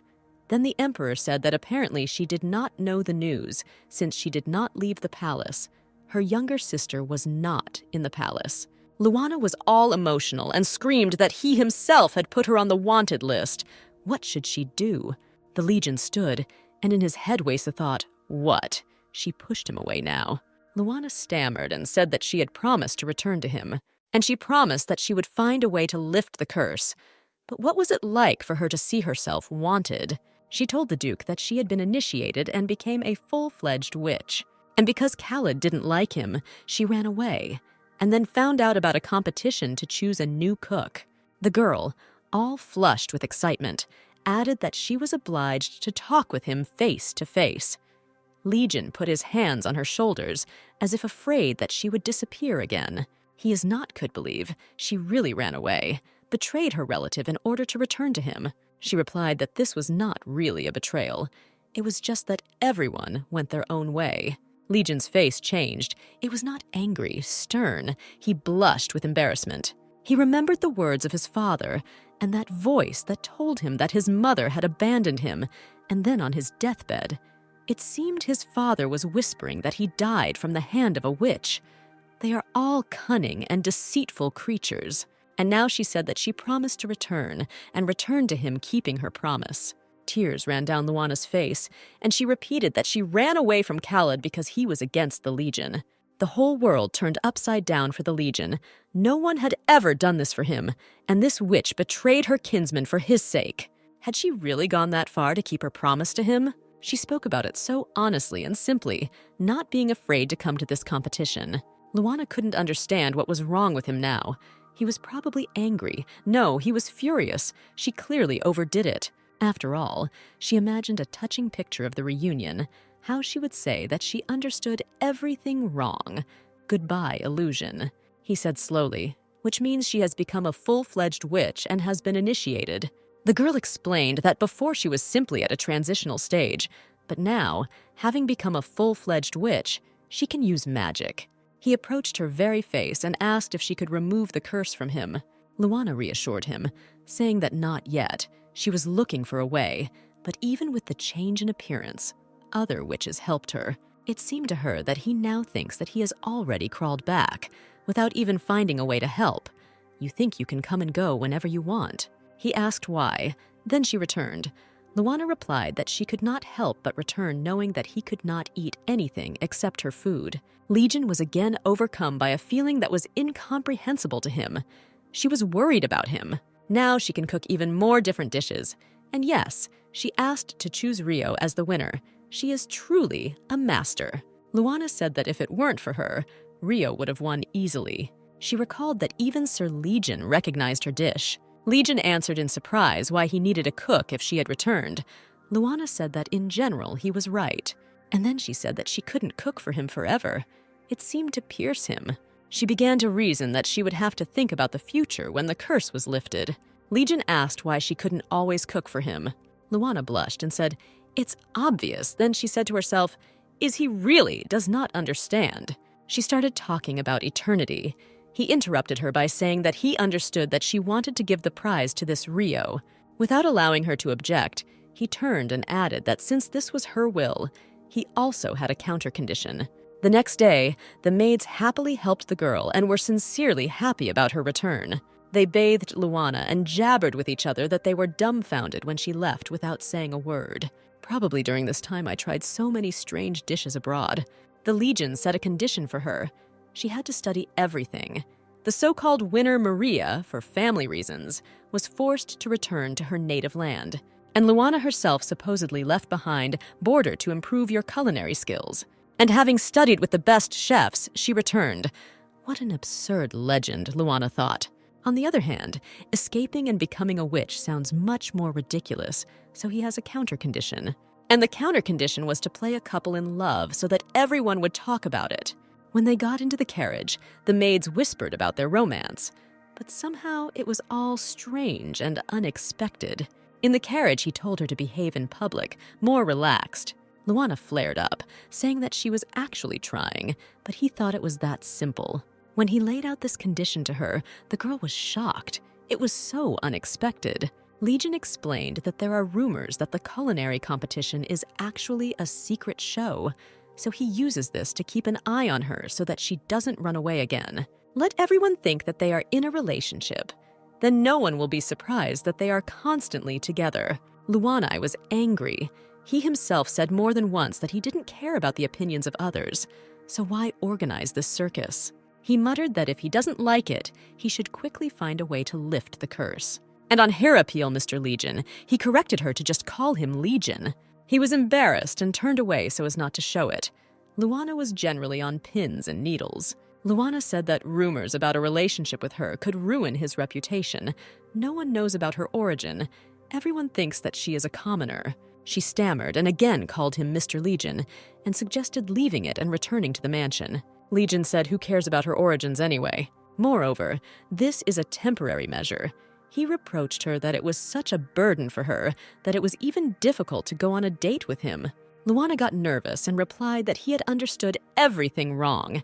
Everything was wrong. The Duke peered inquisitively into the girl's eyes, asking if maybe she had someone with whom she was in love. Luana thought, what a daring look, right on the forehead like that. Then she quickly said that there was nothing like that. She was not in love with anyone. He started the old thing again, that he didn't see the problem then. She was angry. And then she thought that if she didn't tell him, he wouldn't hear her. Looking out the window, she thought about how quickly everything had changed. She was riding in a carriage with the Legion under the guise of his girlfriend. The coachman stopped and opened the door and said that they had arrived at destination. Luana asked, Legion, what kind of place is this? He said that her fears are not entirely groundless, so he takes upon himself anything that could result in ridicule for her. Therefore, he brought her to the Butterfly Flutter Studio, famous throughout the Empire, where she should choose the dress she likes. Luana's jaw dropped. What should she choose in such a place? Legion told her that the more expensive the outfits, the better quality and better. But Luana couldn't help herself. Everything here is so expensive. He leaned towards her and quietly said that the clothes reflected his love for her, so they should be expensive. And he added that secular society loves to savor such details, so it is necessary for the cause. He was so close that Luana recoiled and muttered that she would choose a dress. She looked at the dresses, thinking how to choose, how and by what to determine the high cost, by the pattern or by touch. She never bought dresses for herself. When she lived in the palace, her nannies sewed them for her. Legion watched Luana. She walked nervously from one model to another. Finally, he asked if she didn't like anything. Luana smiled and said that she liked everything. She just didn't know how to choose. Then Legion approached the saleswoman and explained the situation, that the girl was having difficulty making a choice, and she gladly invited her to the fitting room. The consultant appreciated Luana's appearance, her ash hair and blue eyes, so she recommended a pastel color. Since dresses with puffed sleeves and a square neckline were in fashion, she chose a charming dress for Luana that was also comfortable to move in. Luana twirled around and thought that it was true that it was not only beautiful, but also comfortable. The clothes she wore in the mansion were also beautiful, but a little uncomfortable. Legion examined her closely when she came out of the fitting room and walked around and said that it suited her very well. Luana was unusual to hear such things from him. Then they stopped at the coffee shop, famous throughout the Empire, Sweet Noon. Luana heard about this coffee shop. They said that the desserts here are very tasty. She looked at the desserts lying in front of her and did not move. Legion asked what was wrong with her. Luana pulled herself together and coughed and asked, "He doesn't like sweets, so why are they here?" He replied that he was simply indifferent to him. Then he pinched a piece of the cake and handed it to her, saying that everything became much sweeter next to her. Luana's eyes widened at this, and at first she was confused. That is, he wants her to do something Type-MM favorite. At that moment, the ladies at the neighboring tables were discussing them. One recognized the Duke. They admired such a cute picture. They were especially interested in Luana, who she was. Luana swallowed a piece of cake, receiving true pleasure. Well, now the whole empire will know for sure. Luana really liked the cake, but now she was very embarrassed to look at Legion. She thought that his look had changed since their first meeting, and the dessert was incredibly delicious. Having asked if she wanted more and without waiting for an answer, he snapped his fingers and called the waiter. It was so loud that everyone turned around. Suddenly, I heard rumbling. Legion sat as if nothing had happened. Luana asked if he was hungry. They had just had breakfast a couple of hours ago. Legion muttered that he was not, but his face said otherwise. Luana asked him to go to some picturesque corner. They arrived at the riverbank. Our heroine really liked the view and said that he would now have a snack. Imagine his surprise when Luana ordered the barbecue to be brought. Luana said that if you grab something with you in the morning, it won't be as tasty, but here in nature she will quickly prepare something. Legion told her that she was so reluctant to go on a date, but she was fully prepared for the snack, even bringing a barbecue, to which she replied that it was her direct responsibility. She filled the frying pan 2/3 full with water and mixed the sauce with pasta, soy sauce, and sugar. Then I chopped the cabbage and onion and poured it into the vegetable mixture that was prepared from yesterday. And I cooked until the water boiled away. The main thing is not to forget about an important aspect, namely, the serving of the dish. She served it with vegetables, peppers, and peach juice. Legion asked what kind of dish this was. The girl called it tteokbokki. These are sausages made from rice flour.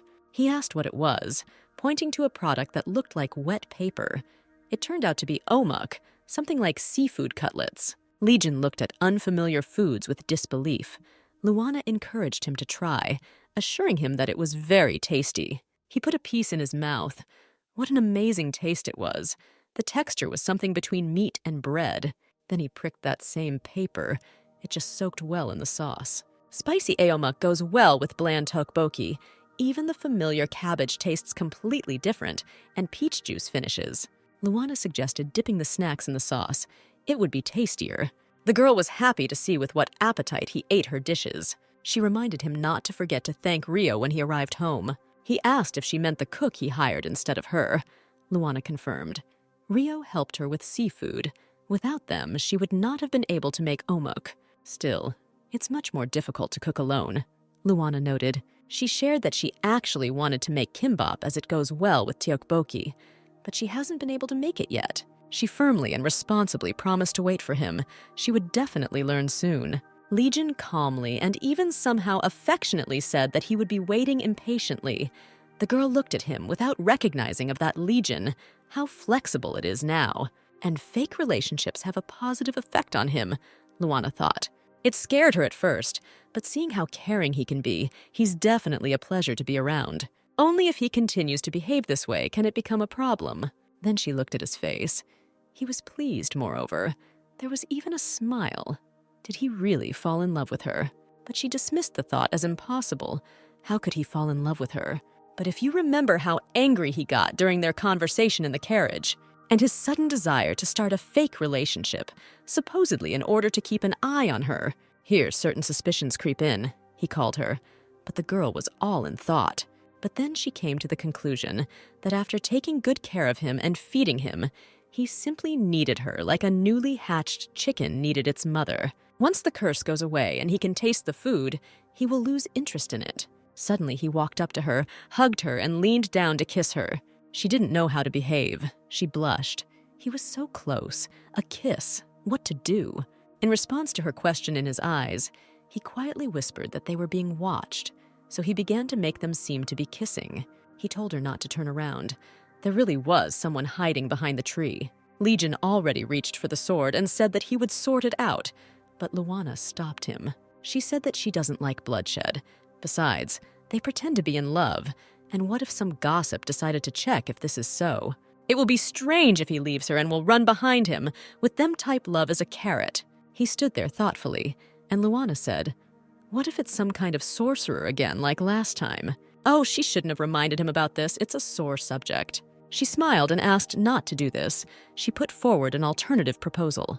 Legion couldn't believe that he agreed to go to the market with her. In her opinion, it was a good idea. But Luana convinced him that in such a crowded place, it would be easier to avoid surveillance. Although, of course, the market did not bring back the most pleasant memories. Luana tried to turn around and see with her peripheral vision whether she was behind them or not. Legion was ashamed to admit, but he did not sense the presence of surveillance. Since they canceled all their business due to surveillance, it was time to go back when Luana suggested they skimp since they were already in the market. When he asked why, the house was full of food. She pouted and said that there were no strawberries, but she liked the cake from the restaurant so much. She appreciated his taste, and knows what we need ingredients will be able to cook at home so that he too felt. She smiled charmingly, imagining how she would prepare a delicious strawberry cake in the palace. Legion looked at her and couldn't take his eyes off how charming she was in her sincere simplicity. Then he assumed his usual expression and said that if she wanted it so much, then let her buy it. Approaching her, he said that in return he would follow her everywhere. Luana was happy. It was raining when they returned to the palace, but Luana was soaring with happiness. The girl, unlike the gloomy Legion, enjoyed the sight of the rain and the comfort inside the carriage. Legion suddenly changed his face and turned to her, asking if she liked everything. Having said that, though this is a date and for show, but they still have a long time to pretend to be a couple, so he would like to have feedback from her to correct the shortcomings. They sat in silent tension for a minute. The girl didn't know whether to tell the truth when there was a knock on the carriage door. Legion heard that the knocker introduced himself as Duke Albert and opened the door. He wondered what the commander of the Imperial Guard was doing here. They came out carriages. Legion said that it was outrageous to stop the carriage almost at his mansion. He hopes that he will voice compelling reason. Albert asked forgiveness for such concern, but said that the matter was urgent. He arrived on orders Emperor, who demands to deliver Lady Luana to the palace. The Legion thought why the Emperor needed Luan, and even sent a convoy of guards. Tension reigned. Luana feared bloodshed. Albert and his convoy awaited action. Then Legion said that Luana was very tired from doing the affairs of the mansion, also got a lot of stress because they were being watched. He cannot allow her to be taken away in this condition. He will bring her to her tomorrow, to the Emperor personally. Then Albert replied that he had received a clear order to deliver immediately. Luana wondered why everything turned out this way, probably another whim of the Emperor. Then she spoke forward, asking if she just needs to go with them, she will go. Legion's eyes showed concern, and he grabbed the girl's hand. He held her and told her not to do this. He had a bad feeling. Luana calmly held his hand and said that she was grateful for the concern. But they were faced with a problem in the form of the Emperor, who could do anything if she did not appear. The Legion was depressed and confused. If it did not obey the order, it would be perceived as a riot. Seeing his confusion, Luana said that there was no need to make such a face. Then, without expecting, she took his face in her hands and said that nothing could be done. And she kissed him on the forehead with all tenderness and love. This decision would be the best. All the Imperial guards looked at this picture with a question mark on their faces. Luana looked into Legion's eyes with all affection and smiled and said that everything would be fine. And now, he needed to go home. Albert opened the door of his carriage and said that they were returning to the palace. Legion pressed her hand to his face and said, "What will be waiting for him?" Luana looked into his eyes, realizing that she needed to leave. When she was already sitting in the carriage towards her, start coming to the realization of what she had just done, but then convincing herself that it was not even a kiss on the lips. If she had not done this, there could have been bloodshed. Then she wondered why the Emperor needed her so urgently. He must have been hungry at night, although it was quite possible. Suddenly, she heard a shout from outside asking whoever was sitting to identify themselves. The carriage door was opened by a man with a weapon over his shoulder. It was already dark, so he looked intimidating. Having said that they had found it, he pulled Luana out of the carriage, threw it over his shoulder, and carried her. The girl resisted as best she could. Luana pounded him on the back to get her to let her go. He calmly told the princess not to worry. This is not a kidnapping. Luana was screaming that where was he dragging her? How could this not be a kidnapping? Finally, he put girl to the ground and said that they were returning home. Luana was shocked. Home? What does he mean by her empire? Luana was stunned. She recognized those green eyes. Was it really him? At this time, the Legion had already arrived at the Emperor to sort everything out and found out that he had not given any order. Unable to restrain himself, he barked how to understand all this. People, carriage, but remembered who was in front of him, bowed and asked for forgiveness for his rudeness. The Emperor, smiling madly, said that now everything fell into place. Someone disguised himself as the Imperial Guard and kidnapped the princesses. Ingrid also recently disappeared. That's what they came up with. And then he ordered the Legion to find and suppress the rebellion, return Princess Ingrid, and well at the same time, and yours. The Legion replied that it would be done. The Emperor was clearly in half-crasia condition that did not bode well. Luana opened her eyes, not understanding where she was. Then she heard a familiar voice scolding the man for dragging Luana like that. He replied that she had resisted. Luana rubbed her head, which hurt a lot, and he asked if it was Ingrid. She carefully approached her sister and said that she had finally come to her senses. Luana, pointing her fingers at the stranger, screamed that it was he who had kidnapped her. The man said that he was actually of noble blood and introduced himself as Cain from the Duchy of Elend. Luana was amazed. The Duchy of Elend is the second family after the imperial one. Ingrid looked at her sister's reaction and asked if she really didn't know anything, because a person was specially sent to her to warn her. Luana clapped eyes and did not understand what kind of person we were talking about. Then it dawned on her that this was the same guy who had been following her and the Legion. Young woman, she apologized and said that she ran away from him because she thought she was being followed. Ingrid smiled and said that there was a misunderstanding, but now they are together, finally reunited. The older sister took Luana by the hand with some triumphs, and that there is no turning back. Our heroine sat with a blank face and tried to say something, but Cain exclaimed that he knew she was against it. He added with gloating, while Princess Ingrid organizes resistance. Luana makes love and kisses the cruel killer. He called her a traitor, but Ingrid ordered him to shut up. He turned sharply and left. Ingrid carefully suggested that her sister rest. Luana looked at the girl with round eyes and asked a question. Is it true that Ingrid is gathering an army? In the morning, Luana sat on the street with a sour face. She was given a meager breakfast. The rebels were training behind her. She didn't even understand what she was doing here. She thought that the day before yesterday she had dressed in exquisite dressed up, enjoyed the delicious food. Everything was so wonderful. Then she remembered Ingrid's words that families had joined hers, swearing in loyalty to the imperial family. They responded for one purpose, to revive their empire. When G.A.'s Reed said this, Luana was even scared. And what should she do? Luana began to analyze the plot of the novel in which she herself found herself. The novel is going downhill and she doesn't think so anymore. First, the emperor and empress were immediately executed, which was not the case in the original. And then everything went completely wrong. The Legion was not carried away by Ingrid, of course. Small changes can happen. But these are far from trivialities in the novel she read last year. Life in which their empire was reborn and was absorbed without any hindrance. There was no revival. And Ingrid should have been in the trap. Abusive relationships are disgusting, of course. And the romance was disgusting from the very beginning. Well, at least there is something positive. Ingrid won't suffer so much. This is definitely better than falling in love with a psychotic emperor who would torture her every day. The only problem is that Luana herself doesn't particularly want to revive her native empire. She remembered his sight as her hands came to rest on his face. Luana thought what a cute little bunny he was, and now he was a poor, starving bunny. What the hell is wrong with her? What the hell is a starving bunny? The girl freaked out at herself. But she couldn't stop thinking about Legion, especially what happened between them that day. Yes, it looks like she was completely crazy. She started to eat quickly, but spat out the food. It just tastes terrible. How can you even call it food?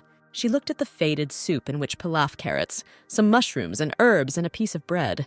Luana stood up and said that she wouldn't eat that. She could tolerate a lot, but not inedible food. The guy standing guard looked at her, not understanding what she wanted. Luana started cooking herself. She was surrounded by people from their camp, and Cain came running in response to the noise. He asked what's going on here is happening.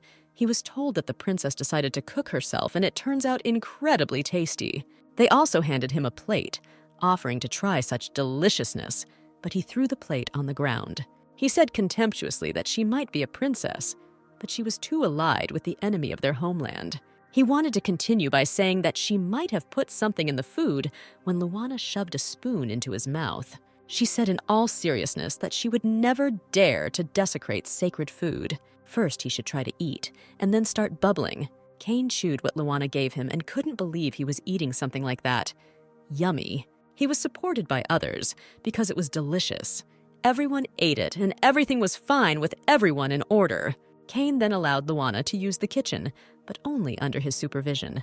In response to his words that he has not yet maybe allow herself to trust her, she calmly replied that she understood. Luana smiled and asked him to fulfill her small request if he liked her cooking. She knocked on the door of Ingrid's room and heard permission to enter. She and Cain brought her food. Ingrid did not expect to see them. Luana suggested they eat together, since Ingrid had not yet had dinner. Ingrid agreed, but acted strangely. She suggested Wather in the backyard in the shack. She needs change clothes. The girl looked questioningly at Kane. What kind of hut was that in the backyard? Through the door, Ingrid said to escort Lana and wait for her there. When Lana and Kane were leaving, the girl shouted to her older sister to hurry up before it cooled down. Ingrid stood with a sad face, then said that he had heard she needed to go. It was clearly difficult for her to conduct a dialogue, and she turned to Khaled to hurry up. Khaled stood behind Ingrid. The young woman made it clear that she did not plan to linger with him. Huge white flowers sparkled in the daylight. Lana gasped in admiration when she saw them. She admired the flowers in the backyard where they came. How beautiful it turned out to be here. Lana thought out loud that these flowers were familiar to her. She had already seen them somewhere. A smiling Ingrid came up and said that the climate of the invading empire was not suitable for them, but they could grow perfectly well on the border. Lana exclaimed joyfully when she saw her sister. Although later I was surprised that she came so quickly, literally after them. Ingrid smilingly replied that her sister cooks so deliciously that it is impossible to resist. Lana jumped with happiness and invited her to the table. When they sat down at the table and Kane left, Ingrid decided to ask her sister directly, does Lana really want to go back and not follow her to revive their native empire? Ingrid's gaze was direct and piercing through and through. Lana was confused.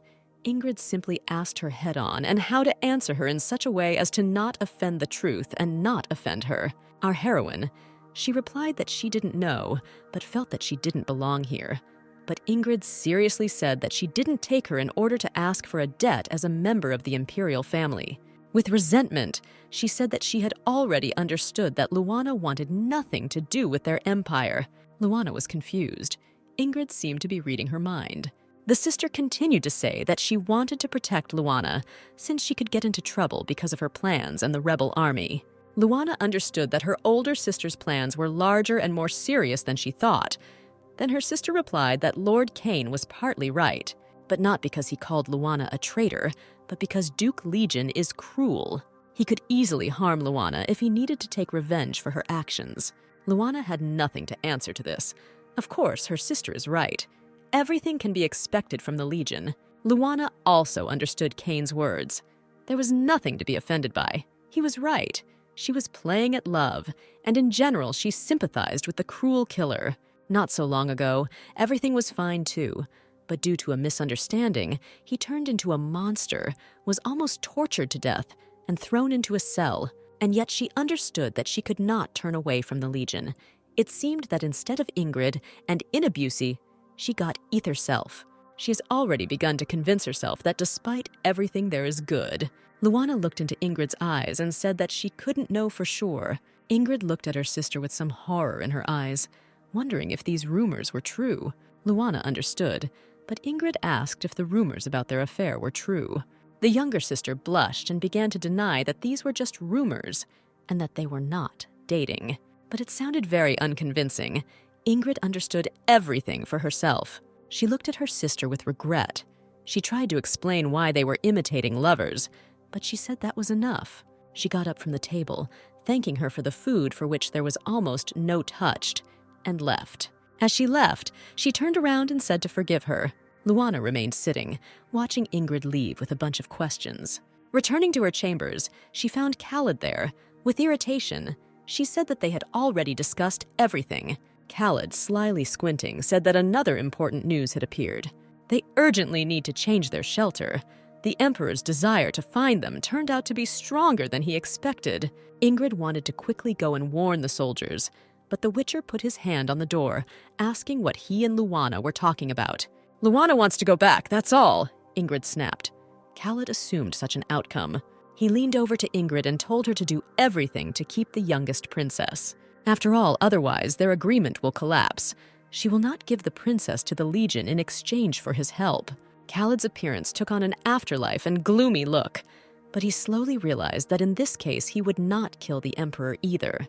And if the Emperor is alive, it is unlikely that they will be able to carry out their plans. Lana was angry with herself. Why did she tell Ingrid all this?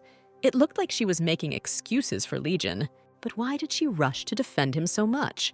Questions about rumors about their relationship also came to mind. She tried to make excuses, but it seems she didn't do a good job. Luana convinced herself that she knew Legion better than all of them, so of course she would be on his side. Her thoughts were interrupted by the cry of a soldier that trouble had happened. They urgently needed to leave. The Duke's army was approaching. "Has their trace been discovered? The Legion is somewhere nearby." The soldier took the princess away, saying that the imperial bloodhounds were looking for them everywhere. They urgently needed to change their shelter. Luana couldn't help but think about him, that he was somewhere nearby, perhaps almost here. Everyone was screaming and running in panic, but she walked happily, rejoicing that he would soon find her. There is no way for her to escape from here, and if she leaves a mark, she will endanger everyone. One of the soldiers' emperor reported to the Legion that it was empty. The fugitives seemed to have evaporated. He didn't understand how they could do this. Even the most skilled warriors couldn't do it. The guy suggested that magic was used, but the Legion denied this. They are somewhere nearby. He ordered a detachment to comb all the surrounding areas. Legion looked at the building and was sure that they were here. His intuition told him so. He suddenly thought he heard Luana's voice. He opened the door. Here she stands, half turning as always, humming something under her breath, cutting, frying, cooking.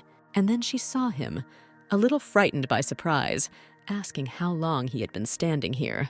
And she will definitely ask if he wants to know what's on the menu and what special sauce she prepared today. Legion looked at the stove, the empty frying pans, and the silence around. Still, they escaped. He hoped that there would be at least some clue left. Legion thought maybe they really used magic. Did Luana really kidnapped? He really wanted to believe her, but this whole situation is strange. She did not openly demonstrate homesickness, but she cared about her sister. What if she used magic and willingly joined her sister? Suddenly, the curtain shook, and a gust of wind flew into the room. Legion began listen and looked closely when suddenly his attention was attracted by a separately lying fork, which was enveloped in a slight glow in the sun. He picked it up, and it was a light ash-colored hair with a bow related on the fork. If he unties, then the length matches. This is her hair. She left a sign. At this time, in the palace, one of the soldiers confusedly reported to the emperor that, since it was raining that day, there was no trace of the fugitives. The guy was trembling with fear, which brought Leviathan pleasure. She approached him and said that it can be put more simply. He screwed up and asks to kill him, isn't it? He enjoyed watching his subordinates in front of him lose control. He also waited with curiosity. What they will do further, most likely beg for mercy. Boy fell to the ground, and trembling with his whole body, he begged the emperor to take pity on him. Leviathan began to talk about roses, that with them, just like with people, it is necessary to periodically cut off the faded buds. Then, with a smile, he asked the guy if he knew what would happen if he didn't cut off such a bud. The guy replied that he didn't know. "And what bud which bloomed already useless?" the emperor answered him. "And if you leave it, it will simply waste nutrients." He remembered Ingrid as she fawned on him. She had been submissive lately. He added that the flowering period in this case would be very short. The guy could not catch the essence and watched His Majesty. He began to talk to himself, saying that he thought that trimmed how to. But alas, it seems he was too soft. His face took on a crazed look. His mouth twisted into a creepy smile. Ingrid entered the room in the new shelter and saw white flowers in a vase, and sternly and displeasedly asked Cain why they were in her room again. At first, Cain didn't know what to answer. He was confused by her non-active reaction. The guy was embarrassed and said that he thought that she liked these flowers. The girl still coldly replied that she was pleased, but he, as the commander-in-chief, needed to mind his own business, and not bouquets. "We need to focus on the strategy of reviving the empire. Everything else can wait." Cain became even more embarrassed and apologized, saying that he was wrong. She turned sharply and going out from the room, irritably, I said that I hoped this wouldn't happen again. The young man did not understand anything. Last time she was very happy about these flowers, and he just wanted to see her smile again. Ingrid entered the room, closed herself so that no one could see her, and burst into tears. She heard a voice calling her, his voice, and again that disgusting feeling rolled over her. He followed her like a shadow, and so they had breakfast together after she began to eat. She asked how strange it was, what she started eating again like that. Did her sister's arrival help her with this? She sat silently in front of him. He suggested that maybe she was not satisfied with the menu, how she wanted to break free and grab him, but she ordered herself tolerant. You need to behave decently. You need to win his trust. You need to think more broadly, but still smiling. He continued to ask if maybe she didn't like their food. To achieve your goal, you need to survive. To survive, you need to endure his. But how did he fucking irritated how disgusting he was? Suddenly, on their dining table, she saw a bouquet of white flowers. She couldn't believe it. She tried to say something. He listened attentively. Ingrid said that she didn't feel well. She was nauseous, apparently from stress. He peered into her face and with the same sugary smile asked if she was sick. Ingrid didn't have time to answer before he said that anything can happen. Let him go and rest. Sitting on the bed in her bedroom, she looked at one point. The maid who was cleaning the room watched her out of the corner of her eye, feeling sorry for the girl because it was clear why she was like this. The whole family was executed except for one sister. Well, at least it doesn't add any more trouble, and thank you for that. Suddenly, Ingrid turned to her asking if she could do her a favor, since the emperor ordered her wishes to be fulfilled. She agreed. Imagine her surprise when Ingrid asked for a reference book on botany, but it was a strange choice. She began flipping through the pages, looking for the information she needed. Here they are. The same flowers that she saw during lunch, Ophelia ornamentalis, an annual plant that grows in temperate climates. The local climate does not suit it, but in their empire it bloomed everywhere. She was right. This flower means a new beginning or freedom. Everything was as Lana said. She didn't think about what she lost, but what she had left. The maid reported to Leviathan what the princess asked of her. He was very surprised to learn that she read only one page about the Ophelia flower and began to cry. He thought it was funny, so he decided to watch how she would behave next when he prepared a surprise for her. Emperor ordered maid execute his task, the girl fearfully agreed. When Ingrid woke up in the morning, she saw that her entire room was filled with white Ophelias, and flower petals covered the floor like a delicate carpet. The princess did not understand what all this meant. Sitting on the bed, she blinked her eyes when the maid turned to her. She reported that His Majesty had decided that since Princess Ingrid liked these flowers, then everything should be decorated with them. At breakfast, she could not understand his motive. Cutting a piece of meat, she scrolled through the words of the maid if she liked. But these flowers do not even grow in the empire. And he just took it and decorated everything around. She didn't know how to react or how to behave. They sat in silence, each other against friend. Ingrid wanted to start a conversation about how he knew about these flowers if she didn't say a word about them. Looking at her tormentor, it dawned on her that this was a way to mock her. He did it on purpose. He gradually takes away everything she has, and with these flowers he shows his power over her, saying that all this is now mine and you too. The silence was depressing. Then Leviathan decided to speak first. He asked her how she liked the new decor. Did she like the decoration of the room? Having in mind flowers. Pricking a piece of steak with a fork, she thought how mean it was to tease like that. She thought that everything only looked at these flowers in the books once. If he thinks that she will stop fighting, then he is mistaken. But she pulled herself together and forced herself to smile, asking how he knew that she liked these flowers. Surprise froze on his face. He couldn't believe it. For the first time she was smiling at him, he stammered that this was the first time. Ingrid still asked with a charming smile what he meant. The emperor blushed and, looking at her with loving eyes, explained that for the first time she liked what he did for her. The girl got nervous, trying not to give herself away, but his look showed that he was really in love with her. She looked at the bouquet of white Ophelias in her room and the vase with them. She only shared a meal with him a couple of times. Isn't that too much? She thought that he only wanted to mock her, but it seems that this was a mistaken opinion. She remembered his face at breakfast. His smile was quite sweet, just like an innocent child. Suddenly she caught myself. What is she even thinking about? Behind her maid stood yawning with a bouquet of Ophelias in a vase. She walked past the girl and touched her with her shoulder. She caught herself, groaned, and dropped the vase on the floor. The white porcelain vase was broken, and the Ophelias lay on the floor. The maid fell in surprise, staring at what was left of the bouquet in the vase. Ingrid exhaled. She approached the girl and asked in order. She began to collect the fragments of the vase. apologizing for offending her while thinking about her own things. The maid was scared. She tried to stop Ingrid when suddenly she cut her finger. A thin stream of blood flowed out, and the maid's face was distorted with horror. Ingrid began to calm the frightened girl, showing that it was nothing, only scratch. But the maid was distraught. She folded her hands as if in prayer and muttered that she was sorry, begging her to forgive her. They bowed to the floor and begged to forgive her, saying that it was her fault.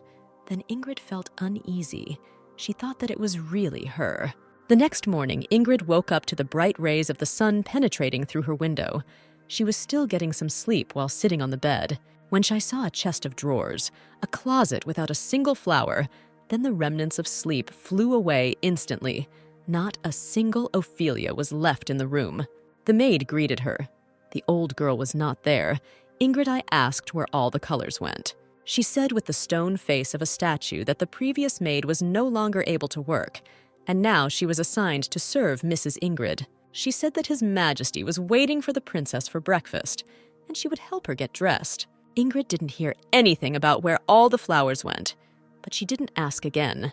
It is at this time of day that morning roses shine especially brightly, because the morning dew has not yet dried. Ingrid on the arm with Leviathan walked in his rose garden.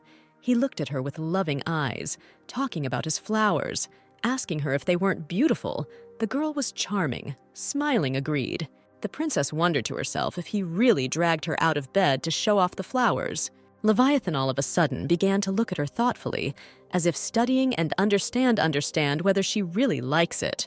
Then, when she turned her head and looked at him, he jerked forward sharply, saying that he needed to move on. Ingrid couldn't stop thinking about that maid.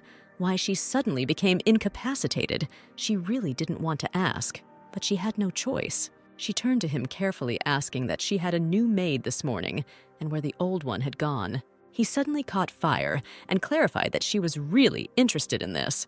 Then a cruel smile of a sadist appeared on his face. He called maid pathetic trash.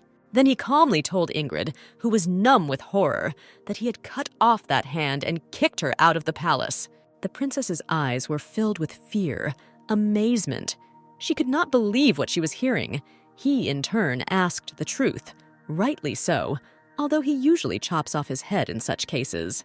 But he was so happy that Ingrid was delighted with his gifts that he ordered only the hands of this scoundrel to be cut off. She looked into the eyes of the madman. What kind of horrors he was telling now.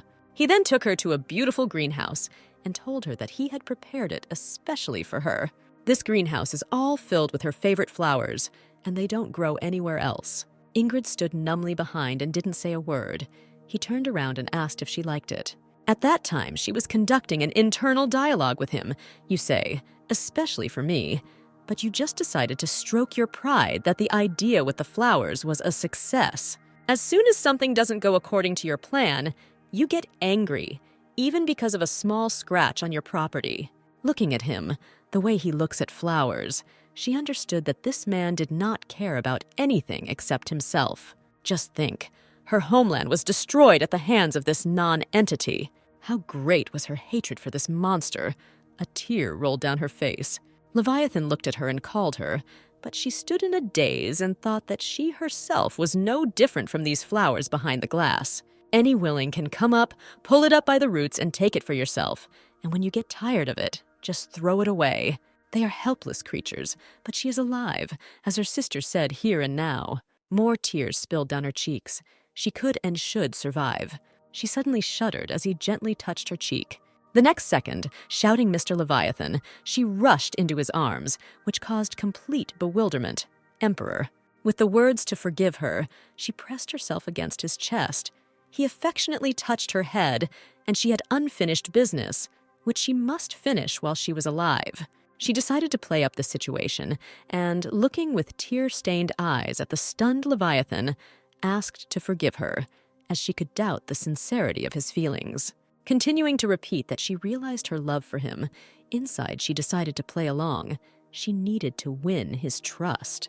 He said that he loved her too, and at that moment his eyes looked at her with love. Merging with him in a kiss, she thought about how she would burn everything he had to the ground. Then she replayed these memories while sitting on the bed of her temporary shelter. Khaled appeared at her window, entered the room, and asked what happened. She wouldn't have called him just like that. Without turning around, asked his proposal is still valid. Khaled clarified about the proposal, whether she meant those same charms. Yes, it was precisely those same charms that Ingrid had in mind when he offered her a deal. She told him to get everything ready for tomorrow morning. She was determined to do it. Khaled looked at her carefully and scrutinizingly, then answered, "Didn't she herself say how dangerous it was? So why did she change her mind now?" To which the girl said, "Because of you, Lord Khaled."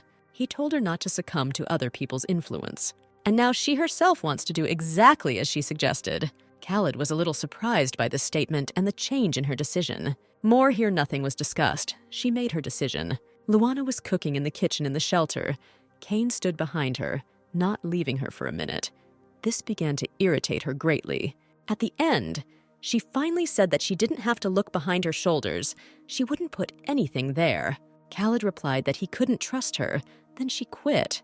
Maybe he'll come up with something new. Well, really, if he didn't like it that much, he would have appointed someone else to watch her. But she heard him say that he had no hostility towards her. But looking at her contemptuously, he noticed that he was simply disappointed. And why is he so disappointed if the first meeting took place on the day of the abduction? There was no stopping Luana. She angrily asked what was so disappointing about her behavior. He tiredly closed his eyes and opened his mouth to speak. But then he overcame himself to find a calm tone and said that what she was seeing now, the detachment, the army, they had a very hard time collecting. Luana did not participate in this, but agreed that it was probably hard, but not harder than their plans to restore the empire. Khaled somehow softened and remembered how hard it was for them, but Mrs. Ingrid constantly repeated the same thing. If she gives up, she won't be able to look Luana in the eye. After all, she's come this far thanks, according to his younger sister. He remembered how he stood with Ingrid, and she said what she could do here and now. Suddenly, a soldier rushed into the room and shouted to Kane that Mrs. Ingrid was looking for him. Kane turned around somehow anxiously and asked where she was waiting for him and what was happening. The soldier said that he would take her to her, and they quickly left, forgetting about Luana. Continuing to cook, she tried to remember when she said such words to her sister and whether she said them at all. "Exactly," she said when she fed her porridge. Ingrid was then on the verge of death from hunger. Her sister needed to be cheered up somehow, but she didn't think it would be so much that she had gathered an army behind the emperor's back. Stop. If those words of hers prompted Ingrid to take such actions, then what she gets is her own fault. The girl remained standing, holding the frying pan on the fire. The reality of her words and what was happening now began to dawn on her consciousness. She forgot about the cake, which I fried it. It began to darken and smoke. Luana thought that this wouldn't work. She needed something, became talk to Ingrid. "Everything needs to be explained. This cannot continue." Then she jumped up. Everything was burnt. There was a blackened, burnt cake on the frying pan. Legion held an empty vial in his hands, considering him in the sunshine. This was the only clue he found. Of course, he would have to report such a situation. The curtains opened and a soldier rushed in, shouting that Mr. Legion urgently needed to come out and take a look. Legion looked at him with a question mark on his face, but his subordinate was very worried. On the street, he saw the emperor, who jumped off his horse and looked as if he had been expecting such a reaction. The Legion got excited. This was not a very good sign. He asked the emperor what fate he was here. Scratching the back of his head and enjoying the effect of his appearance, he replied that he was bored in the palace and wanted spectacles. He thought that the Legion was already traveling back with his princess like in the last war. Then his face changed. His gaze became cold and somehow distant. He slowly added that he had disappointed him. It was hard for Legion. He was nervous, although he tried not to show it.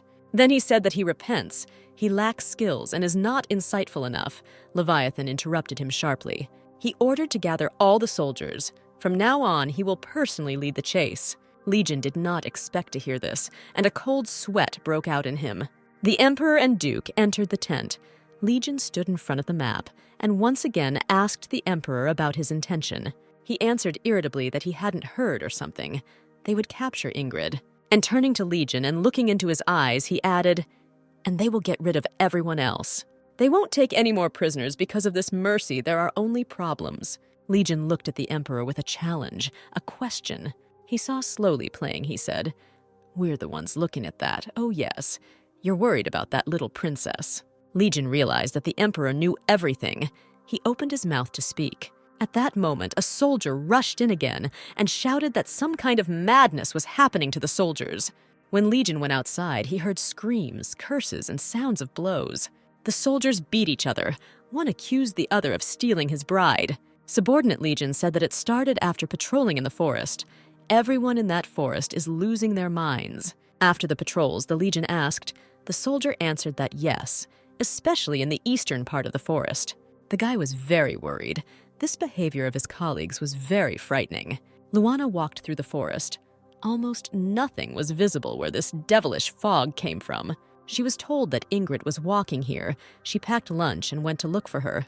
Now she ended up getting lost. She looked around in confusion, where to go now to return. Suddenly she heard some kind of hum, then realized that these were the voices of people. Moving towards the voices, she began to hear a man's voice who spoke about fog. This is a special substance that clouds the mind.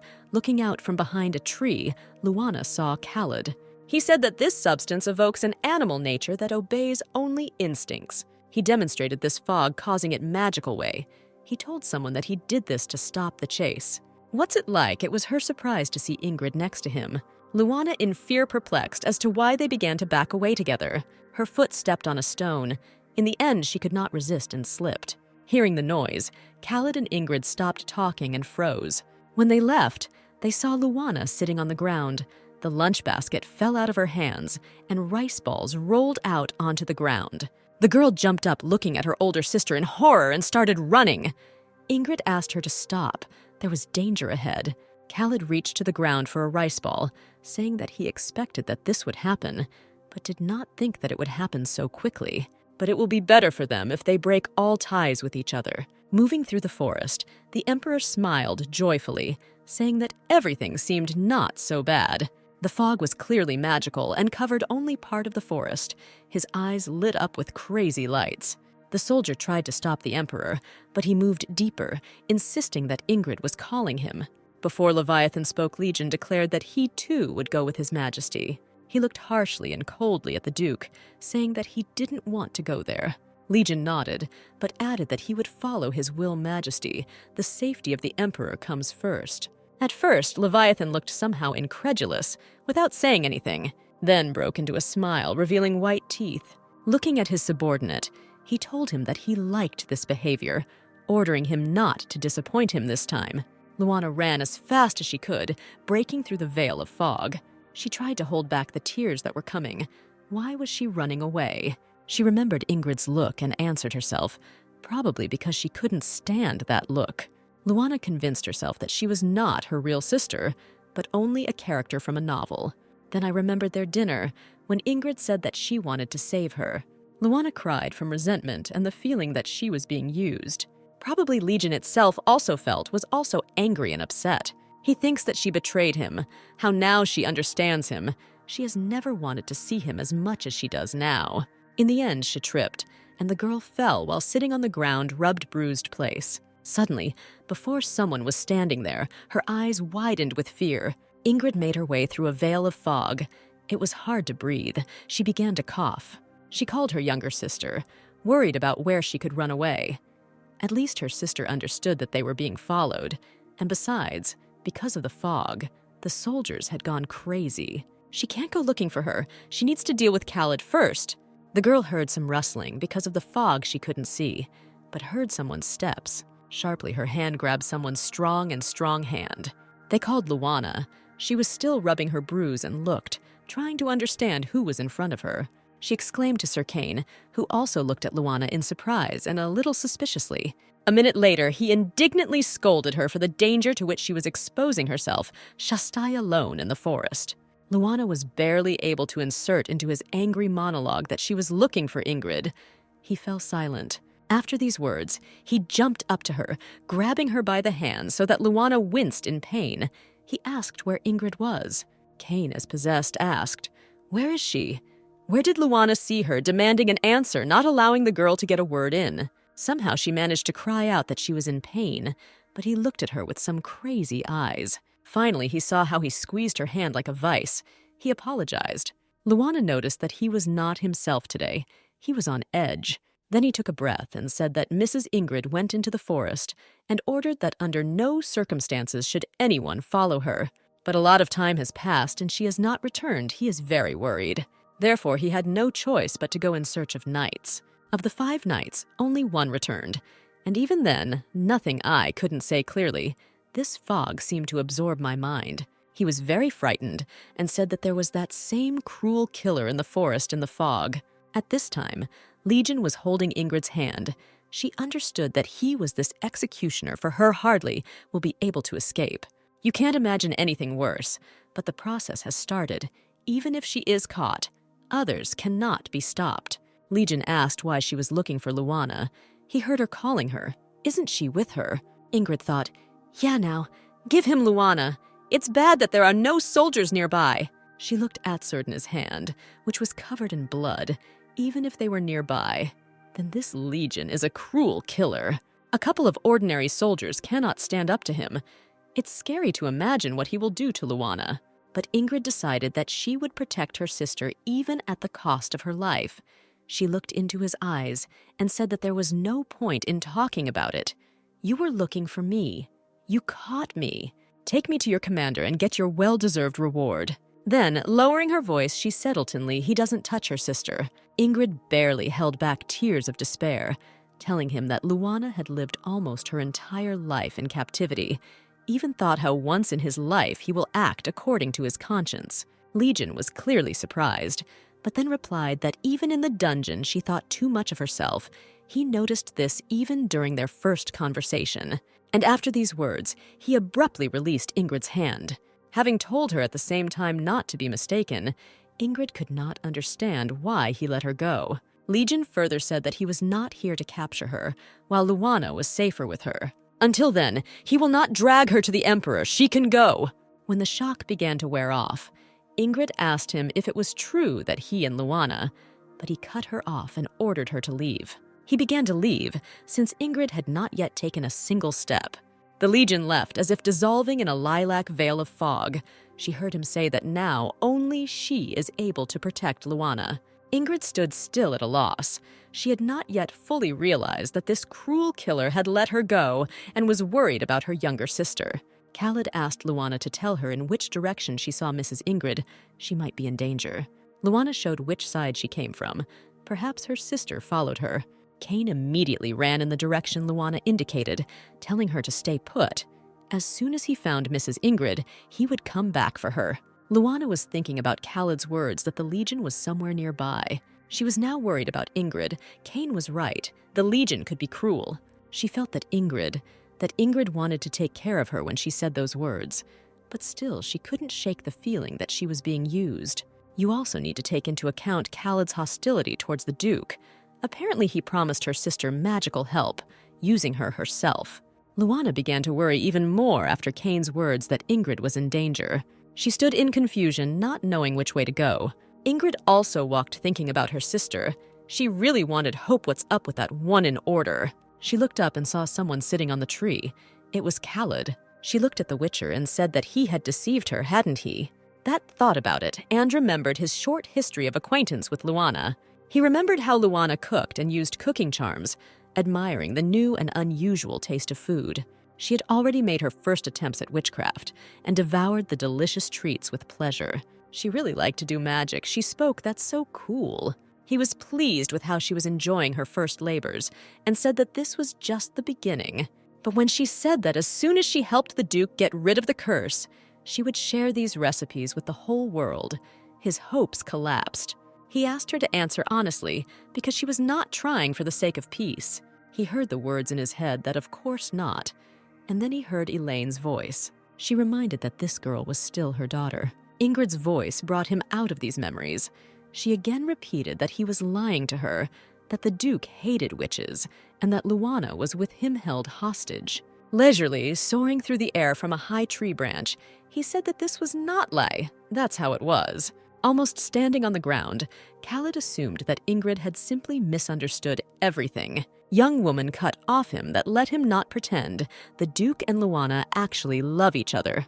Then she put her hand on her heart and said that she also loved Lana, and for her well-being she was ready to sacrifice hers. Therefore, she will not prevent Lana from returning to the Duke for the sake of her personal accounts with the Emperor. Khaled coldly replied that she was saying such things. Had she forgotten about their agreement, or did she want coterminate union? He reminded her that she had given her word that if she wanted to leave, she should try to kill the Emperor herself. Ingrid said that it would not be easy, but it was better than ruining the happiness of her own sister and stepping on this slippery slope. She will not sell her sister. To which Khaled chuckled. That's how it means they are in love. Is love really higher than the real goal? Looking at him and listening, Ingrid thought about how far this man could go. She stood fearlessly looking into his eyes. She made her choice. Then he turned sharply and chuckled. Okay. His eye looked at her contemptuously, and he said, what exactly did he expect? That some person would keep his word? Having said that he was leaving for the last time, he advised her not to linger here. Then he snapped his fingers and disappeared into the air. A breath of wind washed over the girl, but then again materialized next to her. He said that the knights had searched her. She remembered Cain. He must have been knocked off his feet. She just wanted to say something to the sorcerer, but he was no longer there. She was left alone again, surrounded by the forest. But something had changed. The girl ran as fast as she could. The fog began to dissipate. All the spell would soon subside. We need to find Lana and Cain before the fog disappears. Where are you? She remembered Khaled's sign. It pointed to this side. A sudden picture made her stop. She saw a bloody sword. Before her eyes, Leviathan's stabbed sword into Lord Cain's chest. Blood flowed down over his body. Looking sideways at her scream, he turned around, saying who else was there? Seeing Ingrid, his face acquired an expression of blissful madness. As if nothing had happened, he waved the sword with which he had just killed her faithful friend in front of her. Cain was already lying dead on the ground, and Leviathan with red bloodstains on his white suit with smile went to Ingrid, saying that he had been waiting for her. Then he said out loud in surprise that apparently the Legion had followed the wrong trail. Then Shaking Head added that Legion had completely relaxed. Maybe it was all about her little sister. Ingrid stood there within my power to take a single step out of horror. He calmly extended his hand to her and invited her to return to him. He looked at her with loving eyes, as if nothing significant had happened. Then, with burning eyes, he added that he was ready to forgive her everything. Ingrid drawled out the word, "I'm sorry," not understanding what he meant at all. He nodded and said that he was ready to do such indulgence only for her. It was as if something exploded inside the girl. She grabbed the sword, standing in the ground, and screamed that he would forgive her. Seriously, that's just why.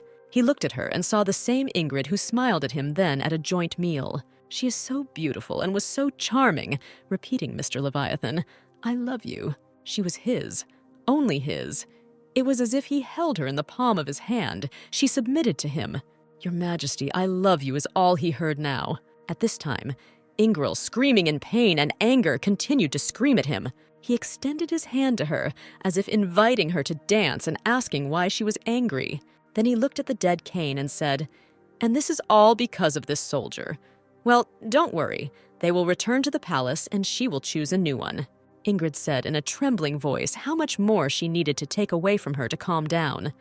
She powerlessly lowered sword. Her body did not obey. She no longer even had the strength to live and resist. He looked at her with genuine confusion as to what she meant. Ingrid screamed with tears in her eyes that he had destroyed her people, her country, her family, everything that was dear to her. She was sobbing, and he looked at her somehow incomprehensibly. But his next words struck the girl. He calmly said that he had given her a lot of other things in return, hadn't he? Yes, this is really a madman. He seriously thinks that the golden cage replaced her killed dear people and burned to the ground kingdom. He continued to remind her that he had given her treasures that no one else in the world had. Ingrid screamed that she didn't need any of this. His look changed. The girl continued to say that among all these pompous gifts, there was nothing she wanted. He seemed to begin to recover from shock and bewilderment, asking what about the greenhouse. The The greenhouse that he gave her, she herself said how she liked it. Ingrid laughed hysterically. She no longer cared what he would do to her. The seal of madness and hatred towards him was covered by everyone. Tears streamed down her cheeks, and she answered, so he really believed her. Leviathan looked at her, somewhat frightened and surprised. Ingrid screamed in his face. Did he really think that she loved him? Her enemy, who turned her life into a complete nightmare. Being next to him was real torture for her. He was simply silent. Then did steps towards her. The girl, retreating, extended sword, saying not to approach her. He extended his hand to her, wanted to touch her. She said that she was not joking. One more step. He wrapped his hand around the blade of the sword and somehow muffled and painfully muttered that everything he gave her was useless and unwanted for her. Squeezing sword with his hand, from which his blood began to seep through the glove, he said, smiling madly, that he was so sorry. He looked into her eyes and only now realized how much hatred, hostility, and fear there was in them. This look is familiar to him. She always looked at him like that, even when she whispered sweet words about love. He remembered the day when he came from hunting and threw the prey at her feet, saying that he was dedicating today's trophies to her. Hisservant held the body of a bloody wolf on his shoulders, his eyes covered with a veil. In the girl's eyes from such a gift there was only horror and fear. Leviathan croaked that this fear and disgust was always on her face. But what difference does it make if he imprisons her in the palace and will always be by her side? She would have nowhere to go. He saw her sitting in the greenhouse, like a bird in a cage. Her eyes widened in horror. He continued to address her. In vain she believes that her words about vows of love meant nothing. Sordy pulled it out in front of her. It was covered in the blood of Cain and him. The next second, smiling, he plunged it into his chest. With the words, "She wants this," the girl dropped sword which she held in her hand. Emperor pierced himself right in the heart, still smiling and looking in love eyes that he gives her his life if she wishes. Still alive, standing on his feet, still looking at her in love glance, he touched her cheek with his hand. A bloody imprint was left behind, which mixed with the tears, coloring the tears scarlet. This fog made me lose my mind and do thoughtless, stupid things. Ingrid sat down, hugging herself with her arms. Was this really his subconscious innermost desire? Then she sat down next to Cain and covered his eyes with her hand. When suddenly her hearing tensed, she heard someone making their way. Pulling out a sword in front of her, she ordered the one who was walking to stop. A frightened Lana appeared in front of her, muttering that it was her. The sight of her sister made the girl dumbfounded. Lana wanted to say something else, but looking at the dead bodies covered in blood, she was shaking with chills. Emperor Leviathanles with a sword in his chest, covered in blood, dead. And next to him is Lord Cain, killed and also covered in blood. What even happened here? When Lana found ability to speak, she said that she was in a hurry as best she could. She thought that Ingrid was in danger. But Ingrid's appearance is covered in blood. With some traces of feverish shinin', the eyes now frightened her even more than dead bodies. Ingrid approached Lana and said that the blood on her was not hers, but the Emperor's. She stabbed him. Lana wanted to tell Ingrid that her behavior was a little strange, but she calmly, looking down, said that the Emperor was dead. But it was a pity for Cain. This was not how they planned everything, but the main goal was achieved. So in the end, everything is fine. Then Lana remembered how, during dinner in the shelter, she said that because of her plans, her sister might be in danger. The youngest princess asked if this was the same plan she mentioned then. Now looking at Ingrid, she saw in her gesture and gaze a resemblance to Leviathan, and it frightened her. Is the same stated that she wanted to kill the Emperor for the sake of reviving their empire. The next words made Lana reel. Ingrid said that Khaled helped her in exchange for snatching Lana from the Duke. The girl whispered, "It's true that she snatched it away to throw it to Kaloda like a bone." In some strange, harsh voice, Ingrid said, "What surprises her so much? This is not the first time for her to be abandoned by a princess." These words brought tears to Lana's eyes. The Legion walked through the forest, hoping that Lana would not be caught. The most important thing was that the Emperor's soldiers or himself would not find her. His heart sank. If only he knew that this was the last time. He remembered with what warmth she kissed him, promising to return. He felt her hand on his face, gently pressing it with his, and said that he would wait. She would never say something like that just like that. She always keeps his promise. She probably feels guilty now for not being able to return. Well, at least this way he occupies her thoughts. It made his heart warm. He walked smiling. Why was he so happy about this? After all, he knows very well what the Emperor is doing with traitors and what is in store for him. At this time he was called out. The Legion flinched in surprise. It was his soldier. He rushed to the Legion crying where he was all this time. They searched him. Legion said what he missed His Majesty. Let them inform you that he will come and report everything himself. But at this time, Albert came out and ordered a report to him. They stared in amazement at the Emperor's commander. Legion finally asked why he should report to him and not to His Majesty himself. Albert, lowering his eyes, said that His Majesty had died. The place was carefully examined incidents. Apparently, the mortal wound was inflicted by the sword of Cain.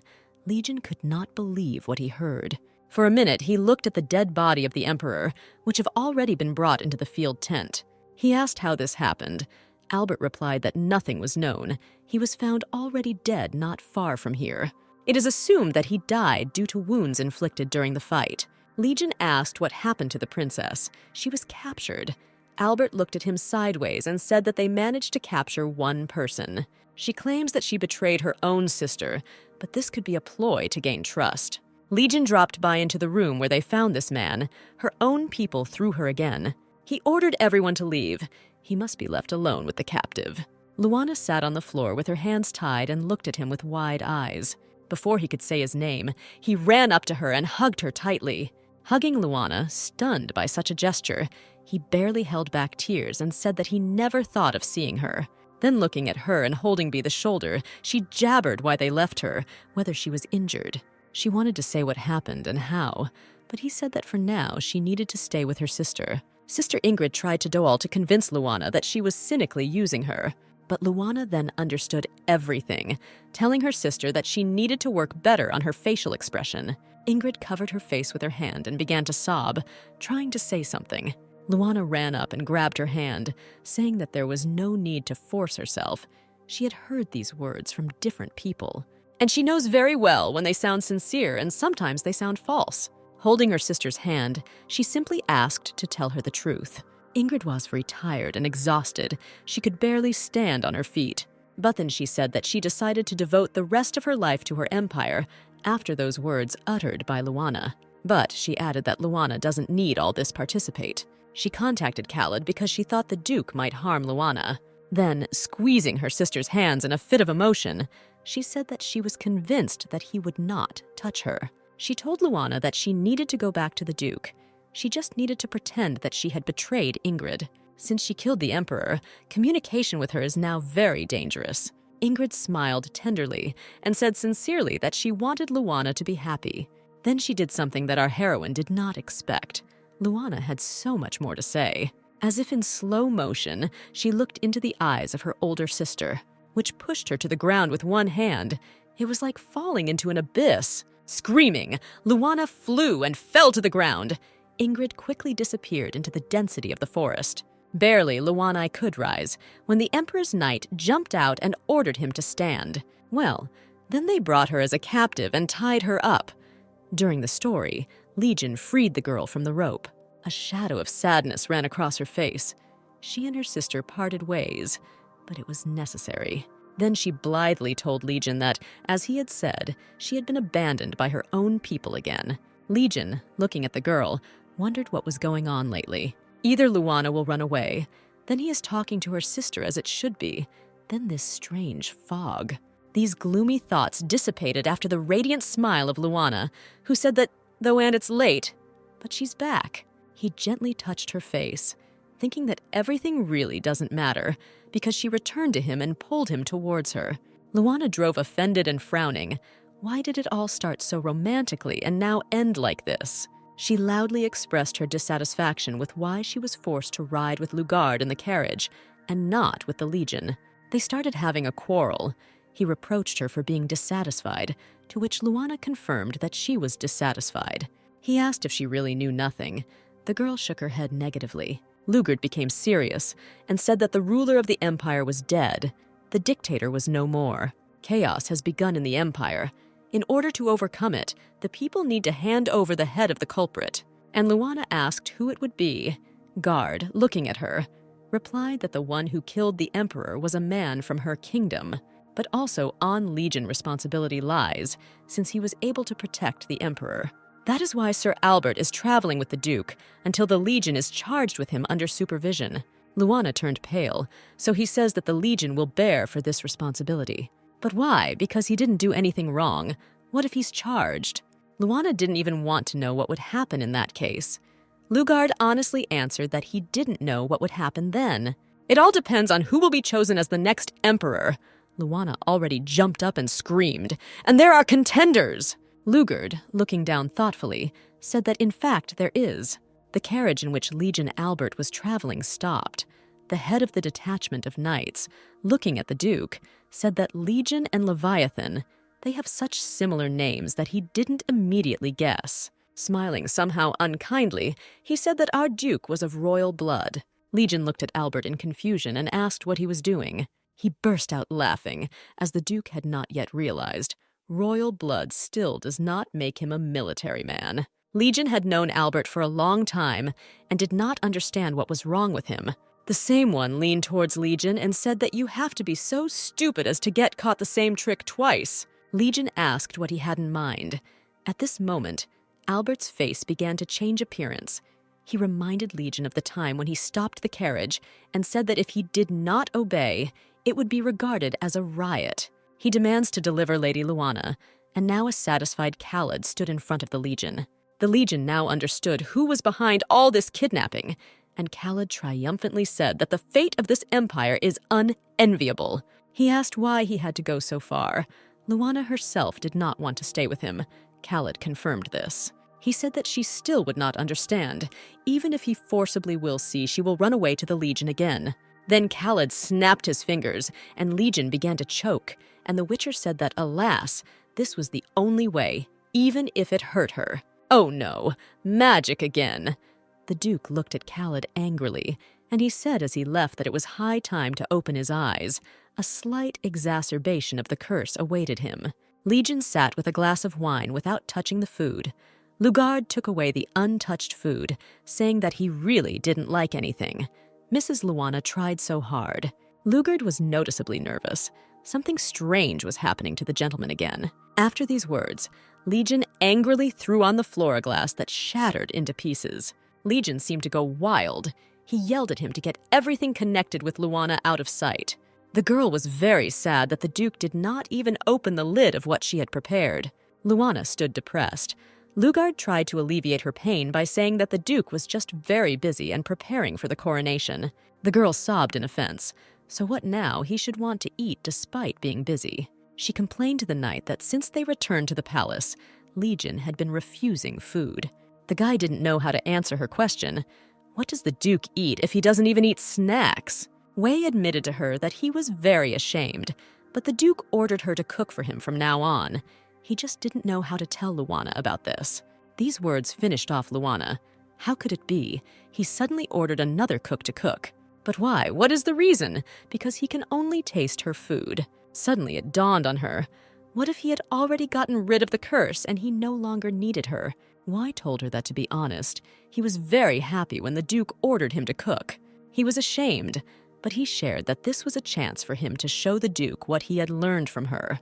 But the thing is that he ate with the same dissatisfied face as always. Legion ate without experiencing any emotion, as if forcing himself to swallow. Wei admitted that he himself doesn't understand why he suddenly refuses Lana's wonderful dishes. He readily offered his help, even if he asked.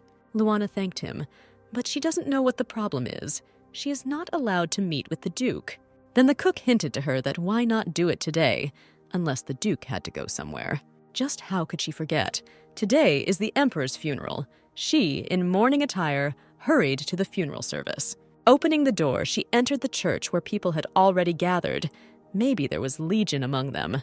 Lana saw a frightened maid, running up to her and asking if she knew where Mr. Legion was. The woman replied that the Duke simply laid flowers and left. She missed him again. What should she do now? Then the maid timidly added that Lady Luana was not specifically told, since this was not her ruler, so why did she come? Approaching the coffin strewn with white flowers, she did not think that she would see him before the Duke. Luana decided that she would also just lay flowers and leave, even if he was crazy psychopath. He is still the main character of the novel. She stood and looked at the dead Leviathan. Something prevented her from leaving. Will everything be okay with her sister? Such a kind person like her became a killer. Luana felt guilty. It was all because of her. Suddenly, her gaze lingered on the flower pinned to the deceased's jacket. This is the same flower, it can't be. In the palace, Luana went to study the encyclopedia on botany. For sure, this is a decorative Ophelia. It looks like a chrysanthemum, but she knows for sure that this is Ophelia, a flower from her empire. Luana was angry and could not understand why this particular flower was in the emperor's buttonhole. Is this really the work of one of her compatriots? No, it can only be one person. Ophelia means freedom and a new beginning after the end, and that flower was Ingrid's last message to the emperor. What she couldn't say herself, she put an end to the relationship and moved on. Her sister must now be walking the path she chose. A new beginning after the end, which Ingrid herself brought closer without regrets or hesitation. How Luana felt ashamed for her inaction. She thought that she too its time make a new beginning and complete the old. Rushing along the corridor, our heroine decided to find her ending for herself, whatever it may be. She will do everything in her power. Entering the kitchen, she saw Lugard eating. Luana served him her dish. He said that she shouldn't behave like that. He suspected the girl that she was trying to bribe him, but Luana denied everything and said that she simply wanted to apologize to him with her cooking. She listed her mistakes, how she replaced the cook's food, and the Legion smelled everything, or because she was chasing him, trying to get to the Legion, but he discovered her, or for sneaking under the table where food was being delivered, but he kept a watchful eye on her. In general, for the whole series of oddities that followed the funeral. This clearly impressed the knight, but he was even more surprised when the princess said that she had prepared it not only for him, but for everyone she had disturbed. He pointed to a huge saucepan and asked if this was her work.from there, such a delicious aroma emanates. Luana said that she really did it from the bottom of her heart. Then he said, well, why not Nautri? I took spoon and tried it, after which I froze with delight, this kind of divine taste. Luana watched silently. She didn't want to do this, but another there is no choice left. The cooks helped her a lot with cutting vegetables and preparing ingredients. She gave Rio the task of frying vegetables, and Wei will help get rid of blood in the meat. At that moment, Guard entered. At first, he thought that he had the wrong door. Guard had just returned from vacation and saw a large-scale cooking without realizing what he had missed. To his question, he was told not to stand like a pillar and help. He answered in surprise that he heard that Mr. Legion refused Luana's cooking. Why then cook? Wei glared at him demonic look. How dare he say such a thing in front of Mrs. Luana? Guard was already scared. Something like this was being planned here. Luana smiled strangely and said that they were not cooking for His Majesty. Today there was a special set on the menu consisting of braised ribs, omelet, and rice. Luana loaded everything onto the table, declaring that all the dishes were ready. Everyone in the kitchen gasped and began asking about the dark broth, which is meat and sauce. Luana explained that yes, it should be eaten with rice, and if in the middle of the meal you get tired of meat, you can diversify the meal with an omelet. Seeing the pile of pots, Guard wondered if all this was really prepared for the guards. He tried to find out from Wei why Mrs. Luana had gone to such lengths, but he said that the reason was also unknown to him. But looking at her admiringly, he added, "This is obvious." They watched as Luana spanked and gave orders to whom to take. She definitely looked happier than before. And this menu consists of fried chicken and sauce with cheese sticks, pickled radish and cabbage salad.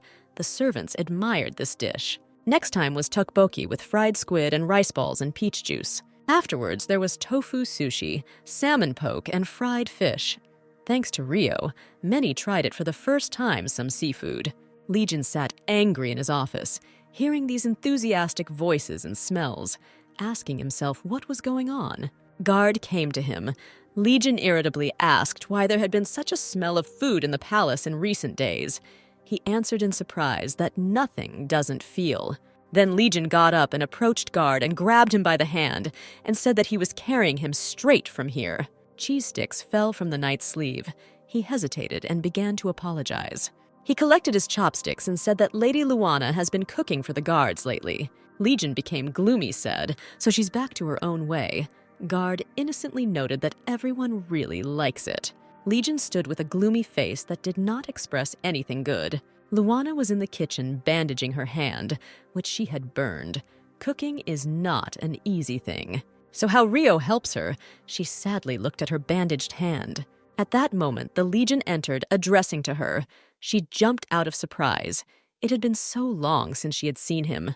He looked her straight in the eye, asking what she was doing. Guard and Lugard were at the market. Guard took out a bag of money to buy himself a snack. He asked his friend if he would eat.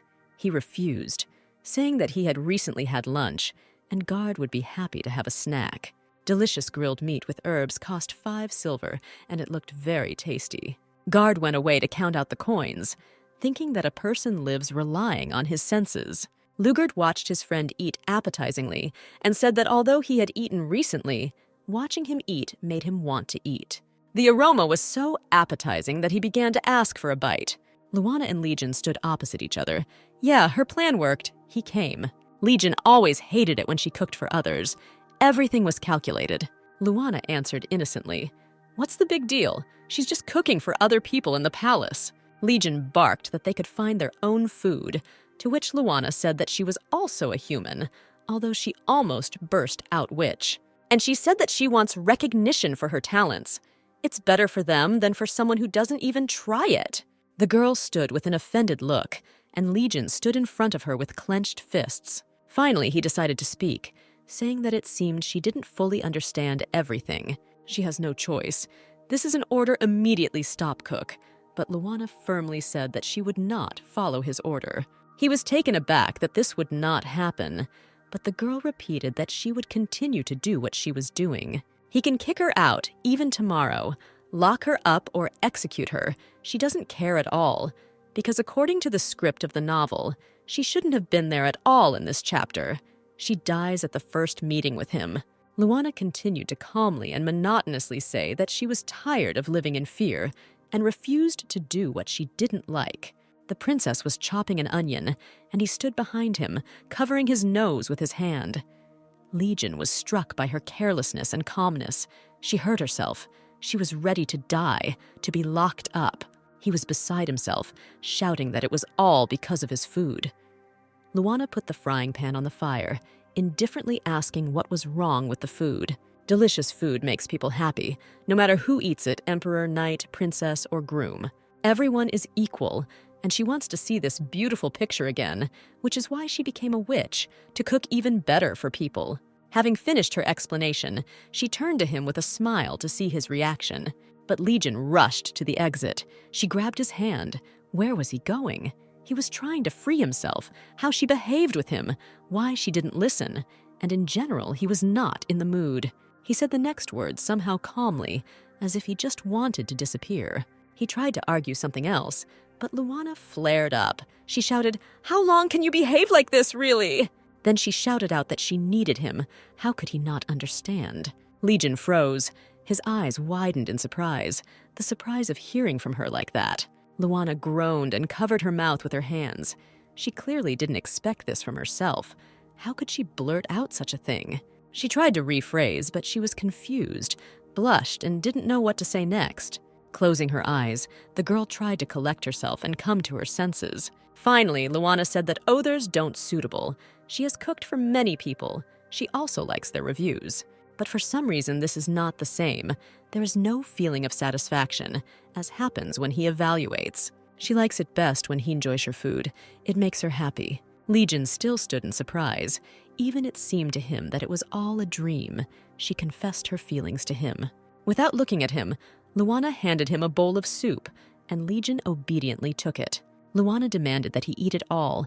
No objections would be accepted. Silence lasted for some time, but what Legion said painfully pierced the girl. He replied that he couldn't, because he even refuses to eat. Well, if he didn't like her food, there was nothing more to add. But Legion yelled that she didn't understand. The problem is him, not her food. He never said he didn't like her food. The Duke said passionately that he dreamed of her food, wanted to enjoy every piece. Stuttering from his approach, she asked why she couldn't eat. Legion leaned over her with an unhealthy shine, saying that he had gotten worse. Now it works not only for food. His next words that he wanted to devour her brought Lana into real horror. Gasping, he explained that he began to refuse her food because he began to feel a completely different, unhealthy appetite. What a horror! The curse has now transformed that it is drawn to people. This is clearly magic and clearly could not have happened without Khaled. Then she saw how the Legion, like a predator, was leaning over her more and more. She became scared. He croaked that if she really needed her, then he reached for her lips. She's caught. He wants to kiss her, but it seems like he's looking at her like she's dessert. Lana felt his breath on her face. He almost kissed her when he suddenly hugged her, placing his head on her shoulder. He felt powerless, saying that he had sworn to protect her, and in the end, he was the one she should fear. Pulling away from her, he added that he hoped for her understanding. It was best for her to just leave here. Lana shook from such words. Legion promised to give her all material goods, servants. She will live a comfortable life. The Empire is big. It will still meet someone for whom it wants to cook. Then Lana flared up. He didn't listen to her at all. She wouldn't go anywhere. Legion got angry. Stubbornness was inappropriate. Just a minute ago, there would have been a tragedy. Lana concluded that the result of this misplaced appetite is a curse if she trusts. Then she wants to try something. For some reason, our heroine came to mind fairy tale about Beauty and the Beast, who also had a curse and was healed thanks to human love. True love was a condition for getting rid of the curse. The situation is approximately the same with the Legion. It is the curse that is the root cause of change. Elania cast it on the ancestor of the Legion, angry that the precious product into which the forces had been invested was simply ignored. Thus, she decided that in order to understand the witch's feelings, she needed to take her place. That is, try to cook something herself, pointing his finger at Legion, who needs to act as a cook. The genius of this idea struck Lana herself. For some reason, she felt that everything would work out. Legion calmly pondered her words. It struck the girl. She expected emotional objections. Instead of indignation about how he would cook it and who she thought he was, he calmly said that he wanted to try it. But he was wondering how she knew so much about his curse. What the hell should I tell him? The princess thought. He doesn't know that her mother cursed her family. What do, tell, or not? Lana puffed. He clearly suspected that she knew more than she was saying, but she didn't want to tell him everything now. But Legion somehow calmly said, "What difference does it make?" The girl was amazed at his calmness when he said that she needed to try. Maybe it would help. He agrees to try, but he has one condition. He is already having difficulty restraining his unhealthy appetite and is worried that he might lose control. Therefore, let the knights be present, who can help if something happens. The knights were brought up to date, so they were ready. They were ready for anything, but not for the fact that they would see their duke in a pink apron behind the stove. But when they saw the Legion's silent response to shut their mouths and take their seats, there were no more questions left. So everything was decided. The cooking began. Lana supervised the culinary process. First, you had to chop the onion, and you still need to get the hang of working with a knife. Everything looked pretty dangerous with the knife, so we moved on to the test. Filling the pan was also not so easy. You need to calculate the dosage. Legion and I have never felt as helpless as I do now, but Lana constantly encouraged him. Everything is fine, and she is nearby. After 3 hours, the kitchen resembled a battlefield. Legion was almost crying. Why is it so difficult to cook? While he was kneading the dough, the frying pan on the stove caught fire. The knights stood aside and came to the conclusion that the Duke and cooking were absolutely incompatible. Lunar said that it seemed to him that the Legion cursed.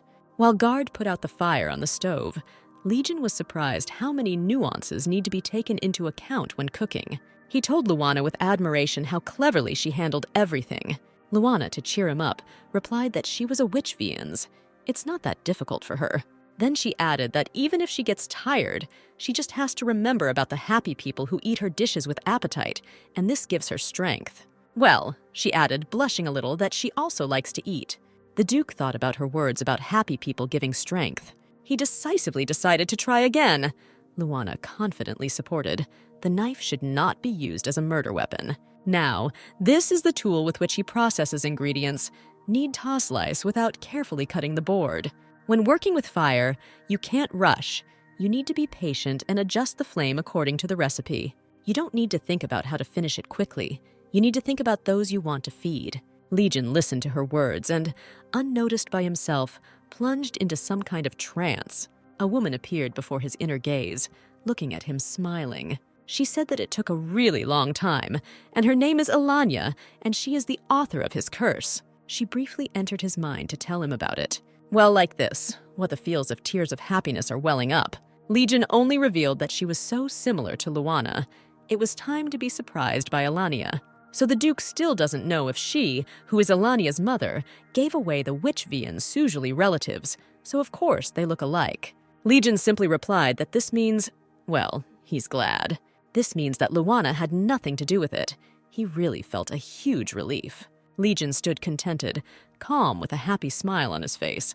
Elaine looked at him in surprise, finally said that she was also glad that he turned out to be not stupid, and therefore he no longer needs to pay for the sins of his ancestor. And with these words, she threw a glowing purple ball at him. Then she threw him up, he flew away, and she told Legion that he was now free from the curse. She started to disappear with her last words, sounding Legion's mind was to take care of Luana. Luana looked at him with round eyes. He suddenly froze and did not move. She was so scared. Then she laughed, adding that she was so focused on cooking that she didn't see anything around her. The bread was already ready. This time it really turned out. Golden brown with such an appetizing smell. And the other dish is also just fantastic. Not overcooked, but the way it smells. Legion still could not come to his senses from what had recently happened to him. It was definitely not an illusion. He then asked Luana, once it didn't take long to persuade her to taste it. Luana said enthusiastically that it was so delicious, she really chewed with great bliss. From the words that it was very tasty, Legion incredibly felt a pleasant warmth spreading in his chest. So what is this feeling she was talking about? Luana asked what he was talking about. Instead of answering, he affectionately brushed the crumb off her cheek and said that he wanted to ask her something. At that moment, he looked at her with such a warm and affectionate gaze filled with love. The Duke wanted to send an invitation to Khalid to appear at the imperial palace, where the Legion would now reside. Khalid appeared with obvious dissatisfaction. He personally received an invitation to appear at the palace. Seeing the Duke and Luana sitting at the table, he asked what was going on. Legion replied that nothing had happened. They just wanted to treat him. If they had written like that, he would not have come. Khalid is still with challenge replied that they knew him well. About to turn around and leave, the sorcerer heard from the Duke that he had seen Lana. Maybe he would stay and listen. Khalid sat down at the table, listened to the Duke's story about how he broke the curse, or rather how Elania lifted it. Legion confirmed that the curse was gone, but he couldn't have done it without Luana. The witches grimaced venomously.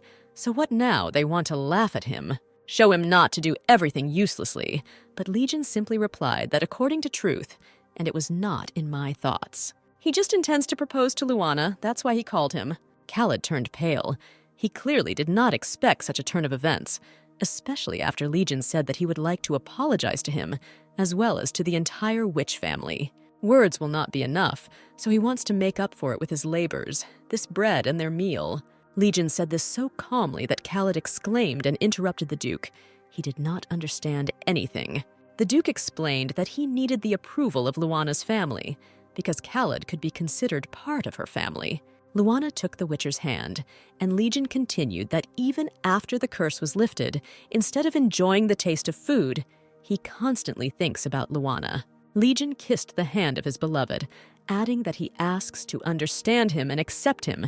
He doesn't need anyone else. After saying that he loves Luana so sincerely, the girl blushed with embarrassment. She sat on pins and needles. They confessed their love to her so touchingly, and she hears this from the Legion. Khalid asked her to answer honestly. She was with the Duke of her own free will, and not because she was intimidated. Luana was dumbfounded by the words, whether they threatened her. He thinks that the Legion is forcing her to be with him. Is it true she happy here? Yes, Luana laughed. She loves Legion too. And every day was happy for her in this place. Legion looked at her with love. Saying that he understood everything, Khaled abruptly stood up from the table. Legion asked for a truce. Having stopped, the Witcher said that although he did not believe in his apology, he would not interfere with Luana's choice. She was no longer a child. He smiled and blessed Luana on her journey, wishing her happiness. And here Luana, in a wedding dress, thanks everyone who came to support her on this happy day. Of the guests, the closest ones were sitting. These were devoted servants. It was time to cut the cake. But what is this? She and Wei made 5 tiers. Why is one missing, really? The culprit of the theft stood with her, and the proof of the eaten tear was on his cheek. He said with an innocent look that he just wanted to try it. Luana affectionately hugged his face with her hands, saying that he tried it yesterday when the cake was being prepared. Was it really not enough? Legion took her hand in his and replied, "Of course not enough. Whatever she prepared, he always eager to try it. And this will never be enough for him, the food that his only one prepared." They sealed their wedding union with a kiss full of love.